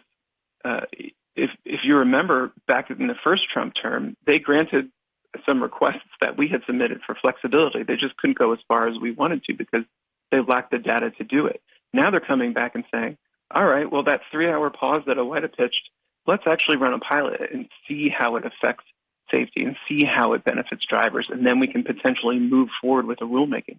Same goes for the split sleeper berth pilot program. So they're coming back to the things they couldn't accomplish in the first term, probably due to the pace of Washington, D.C., and they're trying to complete those initiatives. But at the same time, I mean, I look at things like data queue reform, NCCDB modernization, double brokering. If you recall, these are all items that Louis, our vice president, testified before Congress about this year. So between January and now, Louis spoke in the Senate about these topics, spoke in the House about these topics, and I think the administration was watching closely. Plus, we've been advocating for these issues within FMCSA, within FMCSA and with the Department of Transportation since they took power in January. So it's not like these are new items for them. And I think the overall bold approach to regulatory matters that this administration has taken, this lines up pretty well with that. They're doing things a little bit differently, and I think that this urgency that they have and their ability to pick up where they left off has resulted in some quick action. And don't get me wrong, I mean, there's still things we're going to be pushing for. Our work is not done, and our work is not done within this administration. There are other things we want to see them accomplish in the next couple of years. But what a way to start. Yeah, these for sure. Initiatives are pretty awesome. Yeah, take that victory lap because you've earned it and the association's earned it. And again, I think, we've talked about this is actually a bigger win for truck drivers because these are the things that are going to affect them on a daily basis. You mentioned Louis talking about these things on Capitol Hill. Actually, later on in the show, we're going to kind of listen to some of those things that Louis had talked about. These very issues that you mentioned here. We have the receipts. Exactly. We have the receipts. Plenty. Again, 9 initiatives. I think as I look at the list, some of them kind of stand out a little bit more to me, just I think in terms of impact on the greatest number of people. Is there one issue on here that maybe excited you more than another or surprised you? I'm just trying to imagine you as that list is kind of coming out and you're seeing it, which one kind of had your eyes popping out of your head? I'm a sucker for the speed limiter mandate being rescinded just because that has driven me crazy for years. And no matter how hard we advocate, and we've made progress on the speed limiter mandate, we've been just waiting for a breakthrough. And I think this is our breakthrough. And I actually think this goes great lengths. I mean, here, let's boil this down.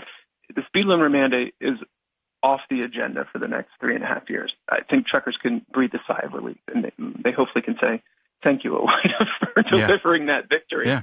But it also sets us up really well on Capitol Hill to prevent any future administrations from imposing the speed limit mandate as well.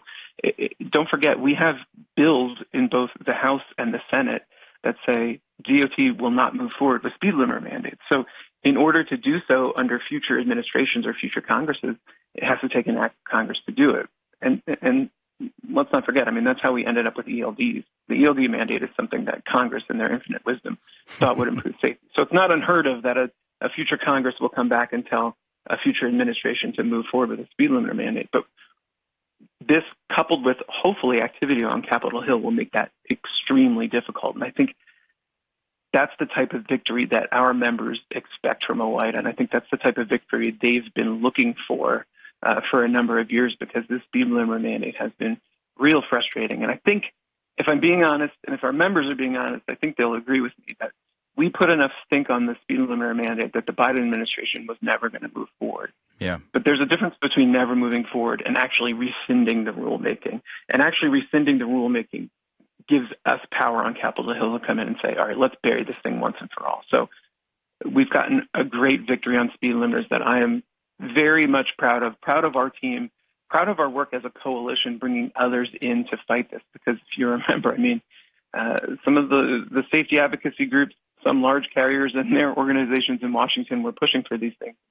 Frankly, that's how we ended up with an ELD mandate, and we weren't going to let that happen again, the speed limiters. So we really went to great lengths to put together a coalition led by OOIDA to fight this, and now we've hit the jackpot with the Trump administration pulling back on it and setting us up for success on Capitol Hill, hopefully in the form of a highway bill later this year. You missed two opportunities there, Colin. You could have said you had a free shot on goal and could have brought your soccer thing in there and you hit it. And then also fightingfortruckers.com is the place to go, right? If you want to push these bills ahead. And we've got one in the Senate, one in the House, right? Yeah, absolutely. And, we've reached out to our champions in the House and the Senate and said, hey, guys, look what the administration did. Hopefully this energizes you to make sure this gets included in the highway bill, and they are right there with us. So we have high hopes for that, and we've got really significant players pushing for it in the form of Representative Burkeen and Senator Daines in the House and the Senate. Hopefully they're able to get this done. I think we took one step closer to that reality with this announcement last week. Can I ask you about these pilot programs related to hours of service? Because when I look at the list, this is one that I think has, I guess, quite a bit of potential maybe for kind of changing mindsets and changing maybe where we're going here, right? Because we've got one pilot program that would allow truckers to pause their clock for up to 3 hours. The second would allow additional split sleeper berth options, including 6-4 and 5-5 splits. When I see that, I see some promise, or I see some potential. What do you see? I agree. I think the Trump administration would have done that if they had the data to support it 4 years ago, 5 years ago, whatever it was. I think they're coming back and trying to finish the work that they weren't capable of getting done in the last administration just because they ran out of time. So we applaud them for that. And I want to reinforce the fact that this type of flexibility is being proposed by drivers. I mean, it's coming from drivers. They told us, hey, what about a 3-hour pause to let us handle traffic, or if we need to take a nap, or any sort of issue that would arise that would prevent them from being able to complete all their work within 14 hours. The root of these proposals and the root of this progress is firmly on the backs of truckers. I mean, they're the reason we're getting this. The amount of comments the administration received during the first effort to provide flexibility in hours of service was overwhelming. That I think the administration came back and they said, we have firm ground to move forward on this because the truckers have our back, and we certainly do. And I mean, this is not a total victory yet. I mean, they are moving towards a victory, but if you're reading the tea leaves, they're moving in the right direction, and they clearly want to go steps further to provide flexibility to drivers, which we certainly welcome. And we're going to work with them over the next 3.5 years to get this done. And hopefully the pilot program will demonstrate that, what we've been saying all along, giving drivers control and more flexibility is a solution to improving safety. It's not going to deter from safety. For far too long, I mean, you've been hearing me say this for years, folks in Washington, D.C. haven't been treating truckers like the experts they are in highway safety. And finally, I think they have been elevated to that level where a trucker can come in and say, here's an idea of ways to improve safety that gives me more control and flexibility. And then we have an administration saying, let's try that, because clearly everything else isn't working. I shouldn't laugh. Yeah. But we've tried the equipment. We've tried the mandates. We've tried the technology. It's not working. Let's give truckers the power to make decisions, knowing that they have safety as one of their core principles because it benefits their own well-being, but also their business. For sure. Now, I know Scott asked you earlier to be kind of thinking about this, thinking of a wish list. What else would you like to see? Broker transparency. Our petition for broker transparency is still working its way through the regulatory process. And frankly, I think if you remember, the Trump administration reopened the public comment period when they took over in January. So that kind of delayed things. I don't think they were prepared to move on broker transparency last week with this announcement. But it's certainly still a priority for us. We applaud them for taking double brokering seriously, but we also want to see broker transparency, and that's something that will remain a regulatory priority for us over the next 3.5 years, probably longer than that, unless the administration does move forward with our recommendations and our petition. But I think that's something we will continue to discuss with them moving forward. Well, and they're listening. I mean, I think that's pretty clear from what we saw last week, which is encouraging. And as you pointed out, truck drivers out there continue to reach out to your lawmakers and anyone who will listen basically about these issues and many others as well. Colin, we congratulate you again and your colleagues there in the Washington, D.C. office for all your hard work. And, yeah. You know, it takes a team, though. It takes everyone at AWIDA and all of our members to get this done. So I will share the victory lap with everyone. I was going to say, that's your post-game press conference there. You know, there's no I in team, Colin. That's right. But there is an I in Colin. Colin, we appreciate your time, and we'll talk to you again soon. Sounds good. Thank you. That was Colin Long of OIDA's Washington, D.C. office. Trucking with OIDA continues right after this.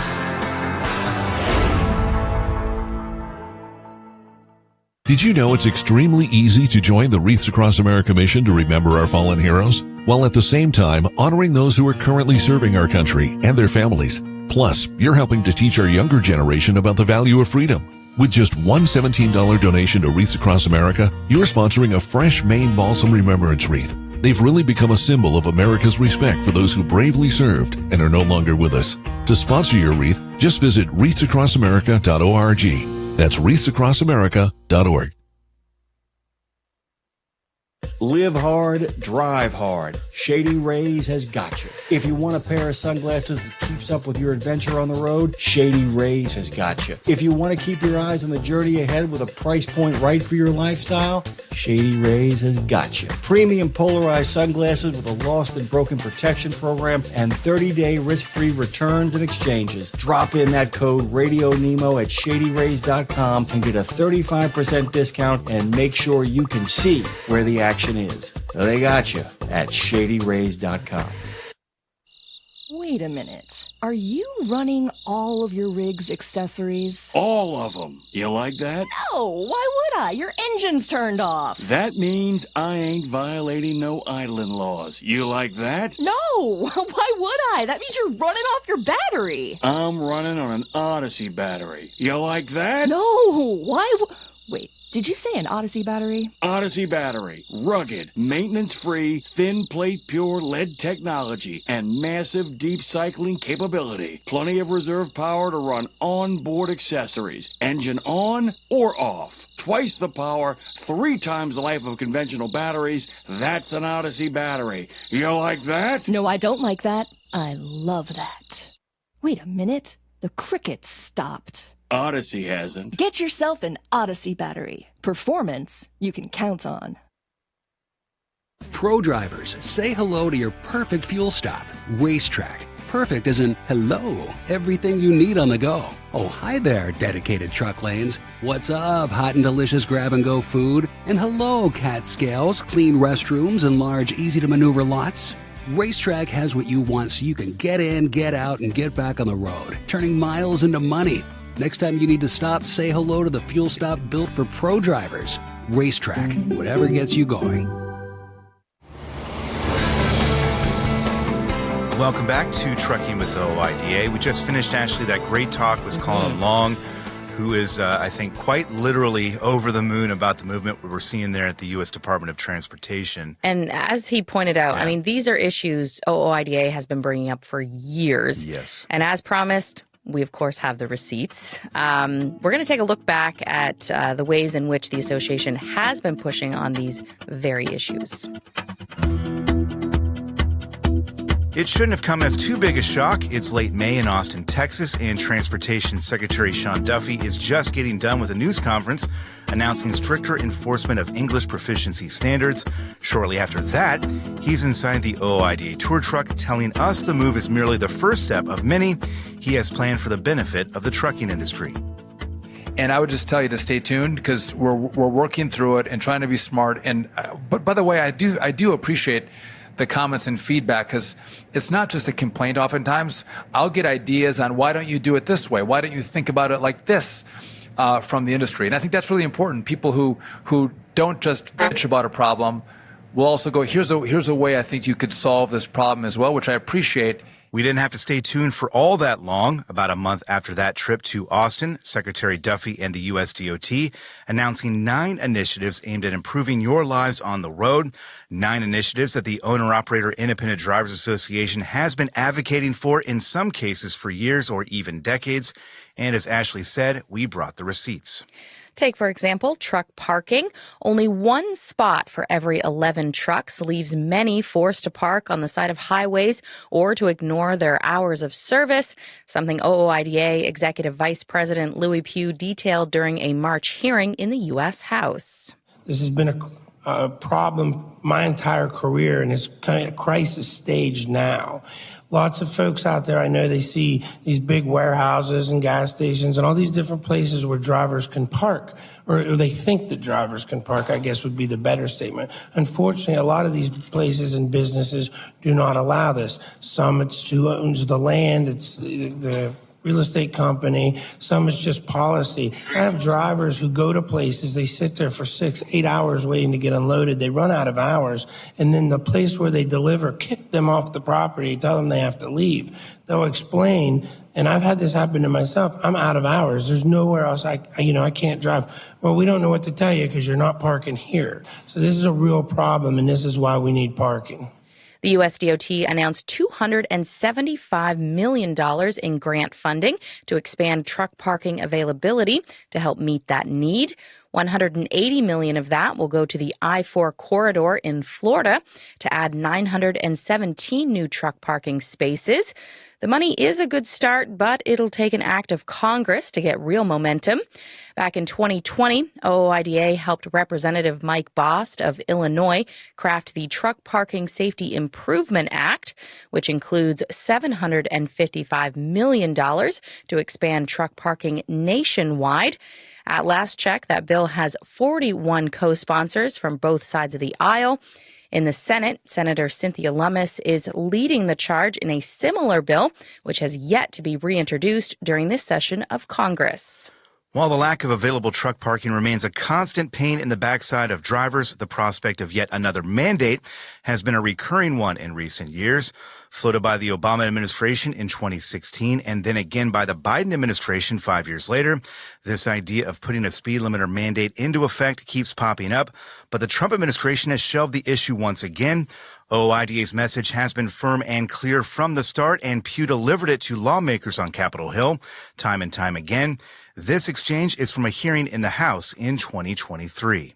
For one, it's going to create a speed differential across the country, and which, as someone who's driven truck, I lived in a state that had split speed limit for years and years and years. It does create unsafety. It creates lots more interactions between trucks and cars. First of all, it creates a lot of upset other car drivers. I'm sure we've all taken a trip somewhere across this country and got behind a couple trucks. It takes 8 or 10 miles to pass one past the other, and a lot of times those trucks are speed limited. There is all kinds of research and studies out there that show that when traffic all travels the same speed, it's much safer for everyone, all the motoring public. The speed limiter issue may be dead for now, but it can always be revived. That is, unless Congress acts. 2 bills in both chambers of Congress right now would prohibit FMCSA from pushing a speed limiter mandate forward again. While limiting a truck's speed has been a concern, so has a limit on flexibility for a driver to decide whether it's safe for them to be on the road. The DOT is now calling for a pair of pilot programs. One would allow truckers to pause their clock for up to 3 hours, while the other would allow additional split sleeper berth options like 6-4 or 5-5 splits, something Pugh asked for during a House hearing back in March and took the opportunity to plug a bill that would give truckers the right to overtime pay. More flexibility in hours of service would be very helpful, and also an elimination of a rule, and that's the elimination of the overtime exemption for driver pay, because that was put in like 1938. I think it's a little dated. Truckers should be paid for all the time that they work. They give away 20, 30 hours a week plus, probably that would do better at managing speeds and a lot of other safety related things that we talk about here and rules that we try to make. But a lot of these things we don't like to do because they're hard. Modifications to the 14-hour limit went into effect in 2020. OOIDA has been calling for changes to the way drivers can operate ever since. If you run into a problem on the road with coercion or fraud or generally unsafe practices, who do you call? It's supposed to be the National Consumer Complaint Database, but the system has its flaws. Aside from the clunky name, which advertises no ties to trucking, OOIDA has long maintained that the database is unresponsive to complaints. Congress must also use its oversight to ensure existing programs can help prevent fraud are better prioritized. This includes improving FMCSA's National Consumer Complaint Database, or NCCDB, which OOIDA has advocated for years. Transportation Secretary Duffy has now promised an overhaul as part of this new initiative. What that looks like remains to be seen. The agency is also looking at data queue and how it operates. For years, OOIDA has been advocating for reform. Louis Pugh testified in March that this system is supposed to provide carriers and drivers a fair way to challenge potentially incorrect citations or FMCSA data. However, not only is this not done in a timely manner, those challenges are oftentimes determined by the same person who issued the initial violation, which creates a conflict of interest. The agency announced grant funding to ensure proper due process for drivers with a goal of impartiality, timeliness, and fairness of the data review process. Two quick ones now as part of this new initiative. First, changes are coming to FMCSA's driver resource page, which is designed to provide truck drivers with important information about many of OOIDA's core issues, such as entry-level driver training. The agency planning to upgrade its digital tools to provide better support for drivers and to make the tools mobile accessible. And second, the rumors you may have heard about plans to scrap the pre-2000 engine exemption for electronic logging devices. Forget about those. The USDOT said in a release that the exemption will remain in place, despite what you may have heard. The ongoing issue of double brokering was addressed in the 9 initiatives. The agency says it's renewed its focus on unlawful double brokering, something Pugh detailed back in March at a hearing. Several OOIDA members have lost their entire business after falling prey to the single case of freight fraud.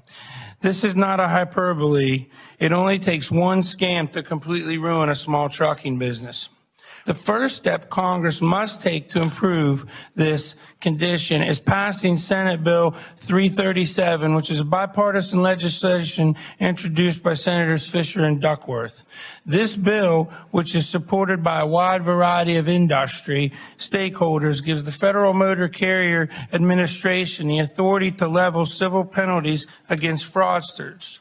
It also requires brokers to register with a physical address. This is something carriers have had to do for years, and it's a minor change that could have a major impact on protecting motor carriers. And finally, a blanket statement here, a goal more than anything else, really, to eliminate needless regulations in the Federal Motor Carrier Safety Regulations Handbook and anywhere else they may exist. Secretary Duffy made clear that this is a priority for him and the Trump administration moving forward. And as he pointed out to us during that conversation in Austin in May, he's looking for feedback whenever and wherever he can get it. Your industry has a friend in DOT. I look forward to partnerships. And again, I think we come up with great ideas, but I do think, from industry, great ideas percolate there as well. And so when those ideas come up, it's a two-way street. You should share them with us. So just don't comment on our ideas. Share your ideas, share best practices, share ideas with us on what you think we should be thinking about. Or if we're thinking about something and you think, yeah, I'm happy you're thinking about it, but if you just thought about it a little bit differently, you'd be far more successful. That's the partnership that actually gives us better results. Scott, we'll definitely be following these initiatives. There's a lot to dig into, but definitely over the weeks, the months, and I'm sure years to come, we'll be following this closely. And more to come, too. I think this is, again, just the first step in big plans that they have. So we'll continue to monitor this and see where it leads us, but encouraging stuff all around, I think, for the most part. And with that, we've got to take a very, very, very quick break, but Trucking with OOIDA continues right after this.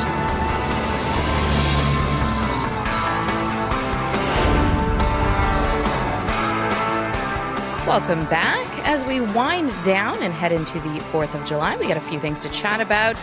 With a long weekend ahead, there's a few things going on, including a little bit of relief at the pumps. Yeah, this couldn't. I sound like I'm obsessed or yes, kind of fixated on fuel prices. More than the average person, probably. Maybe. Well, yeah, I suppose maybe. But yeah, good news, I think, from the Energy Information Administration. They put out their weekly report. The most recent one for diesel, which had been spiking, I think 32 cents or something like that over the previous 3 weeks, actually went down last week by about a nickel to $3.72 a gallon.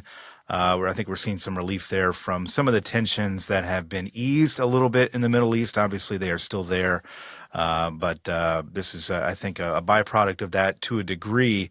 The thing I think that matters for a lot of Americans who are spending this holiday weekend traveling is that gas prices also went down by about the same amount, by about a nickel. Sure. Yeah, $3.16 a gallon is the average there. So good news as we approach this holiday weekend. I know a lot of people are going to be on the road. Yeah. I imagine they're going to be pretty packed this year with everything going on. So, yeah it's always good when that goes down before a holiday as opposed to the other direction, for sure. Yeah. A busy travel holiday. Yeah, good news there. Of course, a long weekend, lots of fun to be had. However, not the time to let your guard down. CargoNet, we usually hear from them when a long weekend is approaching because theft goes up during those. One thing that I had read about this that I thought was interesting is July 1st and 3rd are actually the highest days of theft. For cargo theft. Okay. Because they get what they want. But then the trailer's sitting for the whole long weekend. And so it's even harder to know when things got stolen and whatnot. Yeah, because if they hit it at the beginning, it's going to be sitting there for a few days and they're long gone, and those products, whatever they may have stolen, are probably long gone by that point too. So yeah, that makes sense. Yeah, CargoNet always puts these alerts out, and I think they've gotten more and more not alarmist, but more and more intense, I think, over the past few years, especially as we've seen cargo theft kind of rates rise. And rise is, the mild way to put it. They've been like skyrocketing. I can't remember the percentages. I don't have them in front of me. They've definitely gone up. Yeah, they've gone up and massively. You think, like, whenever I hear someone's like vehicle got stolen, I'm like, well, was the door unlocked? Was the keys in it? Some of these situations with these thefts, like there have been some protections in place, but I mean, these thieves are. There's only so much you can do, I mean, if someone's determined to get in, they're probably going to find a way. And if they have the time to do it, obviously, they say, back up to a loading dock or back up to a wall or some sort of, fixed. A little bit harder. Yeah, obviously, lock everything up. And, if you can have somebody around that area, keep an eye on it. That's always ideal too. But, with these things, it's not always an easy thing to do, especially if you're, hauling to an area that doesn't have somebody hanging out or, some sort of yard or something. But yeah, the thieves are going to get their hands on whatever they can get their hands on. And they seem like they're so organized these days too. Yeah.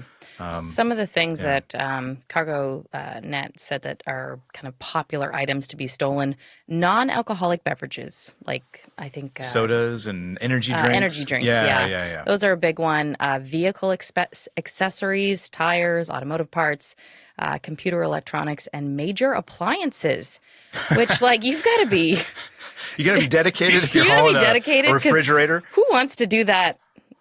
Yeah. I mean, I guess if you're making money off it. Yeah. I can't remember. We've talked with CargoNet over the years, too, about the different items. And it's interesting to see which items are hot at any given time, But the energy drink thing that's been a thing for a while popular, now. Yeah. And I guess I don't understand how they sell those.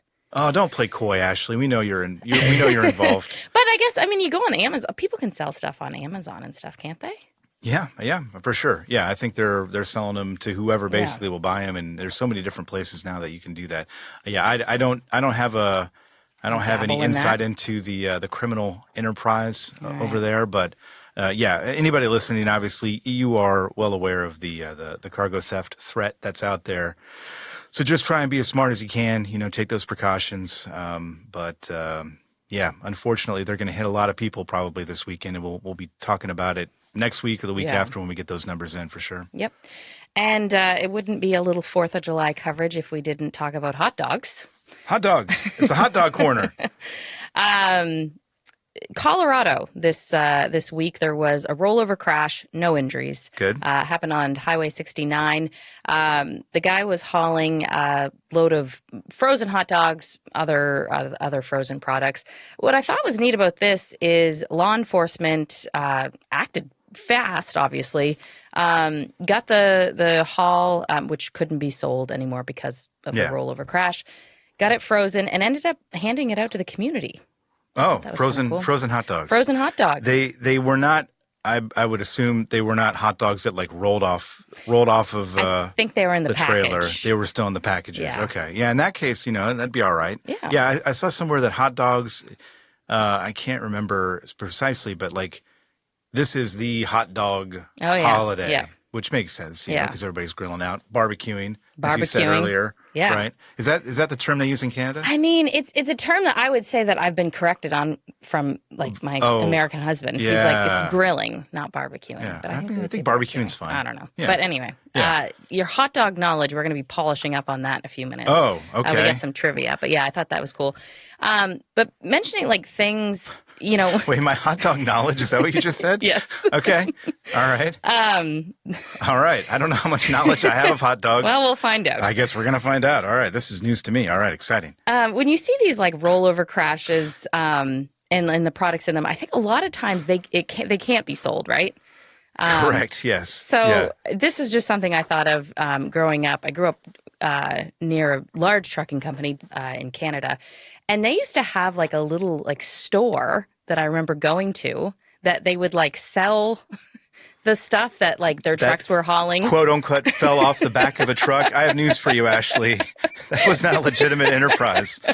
I remember this as a kid. I don't know if they still convenient. do These it. just rolled off the I back don't- of a they probably truck. can't Wow. still- yeah. No, so they were getting, it was like overstock or Well, it's just stuff that I think like, yeah. when literally I- fell off a truck. Well, no. They'd have like a, I don't know, rollover crash of some sort. Couldn't be sold. Oh. So then the products, they weren't damaged. Or they Well, weren't all damaged. They could I sell have some them. serious questions about this Well. company and the legitimacy of it. Hey, I'm sure they're doing They it. don't do it anymore. Okay. And I don't think it was illegal or anything. No, This was several years ago. I will premise I it. do not want to Things have imply that probably it was changed. illegal, but I have very many questions about that. When you say that, it reminds me of if we got this fell off the back of a truck, and you kind of wink, know where it's come from. But yeah, okay, they're legitimate. Oh, yeah. Okay. And they don't do it anymore. So. Yeah. Okay. All right. That's good. Good to know. I guess maybe. Yeah. Why aren't they doing it anymore? Anyway, I have a lot of Maybe questions. we'll reach out. I'm going to do a deep Google search. Dive into it. Yeah. After this. Yeah. Well, keeping with our 4th of July theme, this is actually a bit of a scarier story. However, I did read there's no immediate reports of injuries, thankfully. Good. An explosion at a warehouse in North California. Carolina. Oh, California. California. I Okay. have Northern Carolina. There is a North I know, Carolina. Yeah. But no, I think it's California. Yeah. Northern California. Yep. That stored fireworks. And the Mhm. video of this. Oh, they got set off Yeah. by something. I haven't seen Well, the whole video. thing blew. Oh, yeah. my gosh. There was one in like Mexico, I want to say like 10 years ago or something, that I remember that going viral. And unfortunately, I do think people were injured in that one and maybe seriously hurt. But it's incredible when you see it, just the scope of it. Yeah. Well, go watch this video. Yeah, Northern California, Now you got me Northern mixed California. Up. Yeah, it's Northern in California. Yeah. Yeah. Good news there. Nobody injured for sure. But, Yeah, for sure. People are urged to avoid the site because of the heat, and then obviously more fireworks, the fear of them going off. Yeah, I'm honestly surprised it doesn't happen more often. Yeah. Yeah. It is under investigation. Yeah. So we'll see what comes of that. Glad nobody was hurt, though. That's Yeah. the important thing there. Time to unveil your hot dog knowledge. Is this we're doing a hot dog challenge for Well, it's not- July no, 4th? it's not. Okay, we've got some. Yeah, 4th explain the rules here. 4th of July trivia, which 4th has of July obviously trivia. Okay. some hot dog Okay. fun in here. So yeah, I'm going to ask you these questions. See if you know the answers. If you don't, it's fine. I do not have any faith that I'm going to get these right. Do not I put your can try to expectations give you very some low. hints. Okay, I might need a hint. Let me see what you got. Okay, first question. Which city hosted the first official Independence Day celebration on July 4th, 1777? Well, considering the date, I would guess Philadelphia. That's where the Declaration of Independence was signed. That is impressive, Scott. I think you're going to actually do way better All at this right. than you're letting I was on. right. Yeah, you Philadelphia. were correct. It is Philadelphia. Well, Yep. yeah, that makes sense. 1 year after they signed the Declaration of Independence, I would they have celebrated. bombed this. See, No we pun were intended. talking about this the other day. You are a U.S. citizen as well. Yes. You Yep. took the Dual test. citizen, yeah. You had 100 questions that, you know, You had to have 10 of them right. Yeah. you had to have 10. You had 100 questions to study. Yep. They would give you 10 of them. You had to get 6 right. I Yeah. think this was not one of the questions. Apparently, This was not. No, I actually can remember one of the questions. Who was the president during World War I? Who was the president Yeah. during World War I? Was that Wilson? Yeah. Yeah. Okay. Yeah. Woodrow Wilson. So that was yeah. one of the questions I always Okay. remembered. So All right. yeah. There you go. Um, That's not on this quiz. it though. is not, Okay. no. Well, I got that one right too. You for the did, record, yes. yeah. I think you're gonna Although I do was not confident at all. well at this. as you can tell. Okay, I'm ready. Number 2. First state to declare the 4th of July a state holiday. I guess I'll stick with our Philadelphia theme and go with Pennsylvania. You would be incorrect. No, not Pennsylvania. What is it? I'll let you have another guess. Oh, okay. It's near. One of the 13 colonies, Pennsylvania? Massachusetts. Yes. All right, there Good you job. go. All right. Look at you go. I get Okay. half a point for that Yeah, half a point. Yeah, that's true. Okay, now we're getting into one. No the hot dog questions well, yet. Okay, now there are. Okay, There I'm are ready. now. Nathan's hot dog eating contest has happened Yeah. on each Independence Day since 1972. Yeah. Where does the competition take place? Oh, that's on. Oh gosh, Staten Island? No. Close. Long Island? No. Starts with a C, island. Coney Island, There of you course. go. I knew that. I should have known that. According to the That is not a pleasant oh experience. gosh, oh no. Like No, they that is televise not- it and people go, so I guess people enjoy it. I am not one of those people. That is I not cannot. something I would want to watch, No. attend. I know Joey Chestnut. I think is returning this year. I read somewhere he's like Ugh. he's the man when it comes. There to are some that. things I would want to be known for. I don't think that's one of them. Hey, fame can come in Yeah. any number of ways, Sure. I guess. But yeah, so that's not on your not on your wish list. No. All right. According to the National Hot Dog and Sausage Council, Okay. which That who knew sounds that was made a up, thing? but okay. Roughly, I guess that makes how makes many sense. hot dogs are eaten on the 4th of July? Oh my gosh! In the United States of America, I believe so. I don't even know how to even estimate this. I'm going to go with It's in the millions. 10 million. 150. 150 million. Mhm. Yeah, I went way too low. Yeah. 150 million. So the population of the U.S. is what, like 350 million, something like that. So each person is eating half a hot Half a dog. hot dog. I guess there's some people obviously who are, but yeah. Well, okay. and the people at this 150 million. That's a lot of hot hot dog dogs. eating competition are probably That's eating true. That's probably about more. 2 or 3 million of that Yeah. total for sure. Yeah. Let's see. According to the National Retail Federation, how much money do people are they expected to spend on average for food on the 4th of July Yes, this year? I don't like these questions. I have no idea. $88. Okay, that's not bad. 93. 93. Okay. According to the American Pyrotechnics Association, Okay. how much did Americans spend on fireworks in 2023? Okay. It was more, a lot more A lot more than the hot dogs. Eaten. 300 million. 2.3 billion. $2.3 billion on Expensive. fireworks. Yes, burning money. Wow. As I've said. Quite literally, yeah, for sure. Yeah. Oh, yeah, that's a lot of money. Last question. What is the largest 4th of July fireworks display in the United States? Oh, is it in, oh gosh, I don't know. I'll guess New York City. You would be correct. Oh, really? Okay. The Macy's 4th of July fireworks. Yes. They've got the 4th of July and they have Thanksgiving. They have the holiday market covered. They've done Or well. at least they're trying to. Yeah, that's smart. Absolutely. Yeah. Well, thank you for that. I didn't do as badly as I thought I was going to do. No, you definitely did. Happy 4th of July to everybody that was out there. good. Hope you get to enjoy it with some fireworks and hot dogs. Yeah. One of those 150 million hot dogs that are going to 150 be million. consumed. For Maybe sure. more. We will be back next week, obviously, with new shows. In the meantime, we're going to celebrate the 4th of July holiday by eating hot dogs, Eating hot dogs. watching the hot dog eating contest I'm on not TV. wasting my money on fireworks, but And you can come over. We're going to shoot some off. I think we're going to go buy some here this evening. money. So Burning money. hey, it's an experience and it's a memory. So there you go. Yeah, absolutely. We appreciate everybody listening as always. As we wrap up another edition of Trucking with OOIDA. Lots more to come next week. Yes. For Ashley Blackford, I'm Scott Thompson, and we will hopefully see you again soon. Have a great weekend and stay safe out there.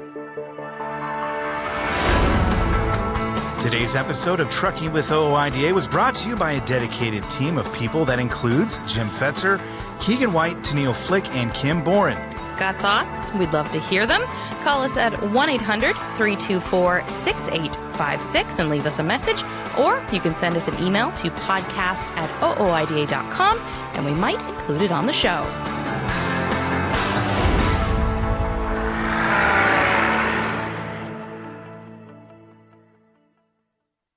Okay, you've heard the horror stories of how folks have lost their life savings when the market tanks. Is there a way to invest and make money without risk? Believe it or not, yes. Since 1995, Americans who cannot afford to lose their investments have used fixed index annuities. You get guaranteed income and protection from market downturns. It's a win-win for you and your future. To learn more, dial pound 250. Use the keyword Truckers Wealth to get in touch with them today. The Joshua Chamberlain Society is unlike any other veterans organization. It's truly a family, and I know that firsthand from working with them myself. Their mission is to make wounded veterans and families of deceased veterans feel the support and appreciation of their community for life. Our veterans' injuries are permanent, and so is the JCS support. From monetary assistance like paying utility bills or college funds to helping our heroes find purpose, JCS is a family that surrounds and supports the heroes who have sacrificed so much. Learn more and make your donation at chamberlainsociety.org. That's chamberlainsociety.org. Wait a minute. Are you running all of your rig's accessories? All of them. You like that? No, why would I? Your engine's turned off. That means I ain't violating no idling laws. You like that? No, why would I? That means you're running off your battery. I'm running on an Odyssey battery. You like that? No, why?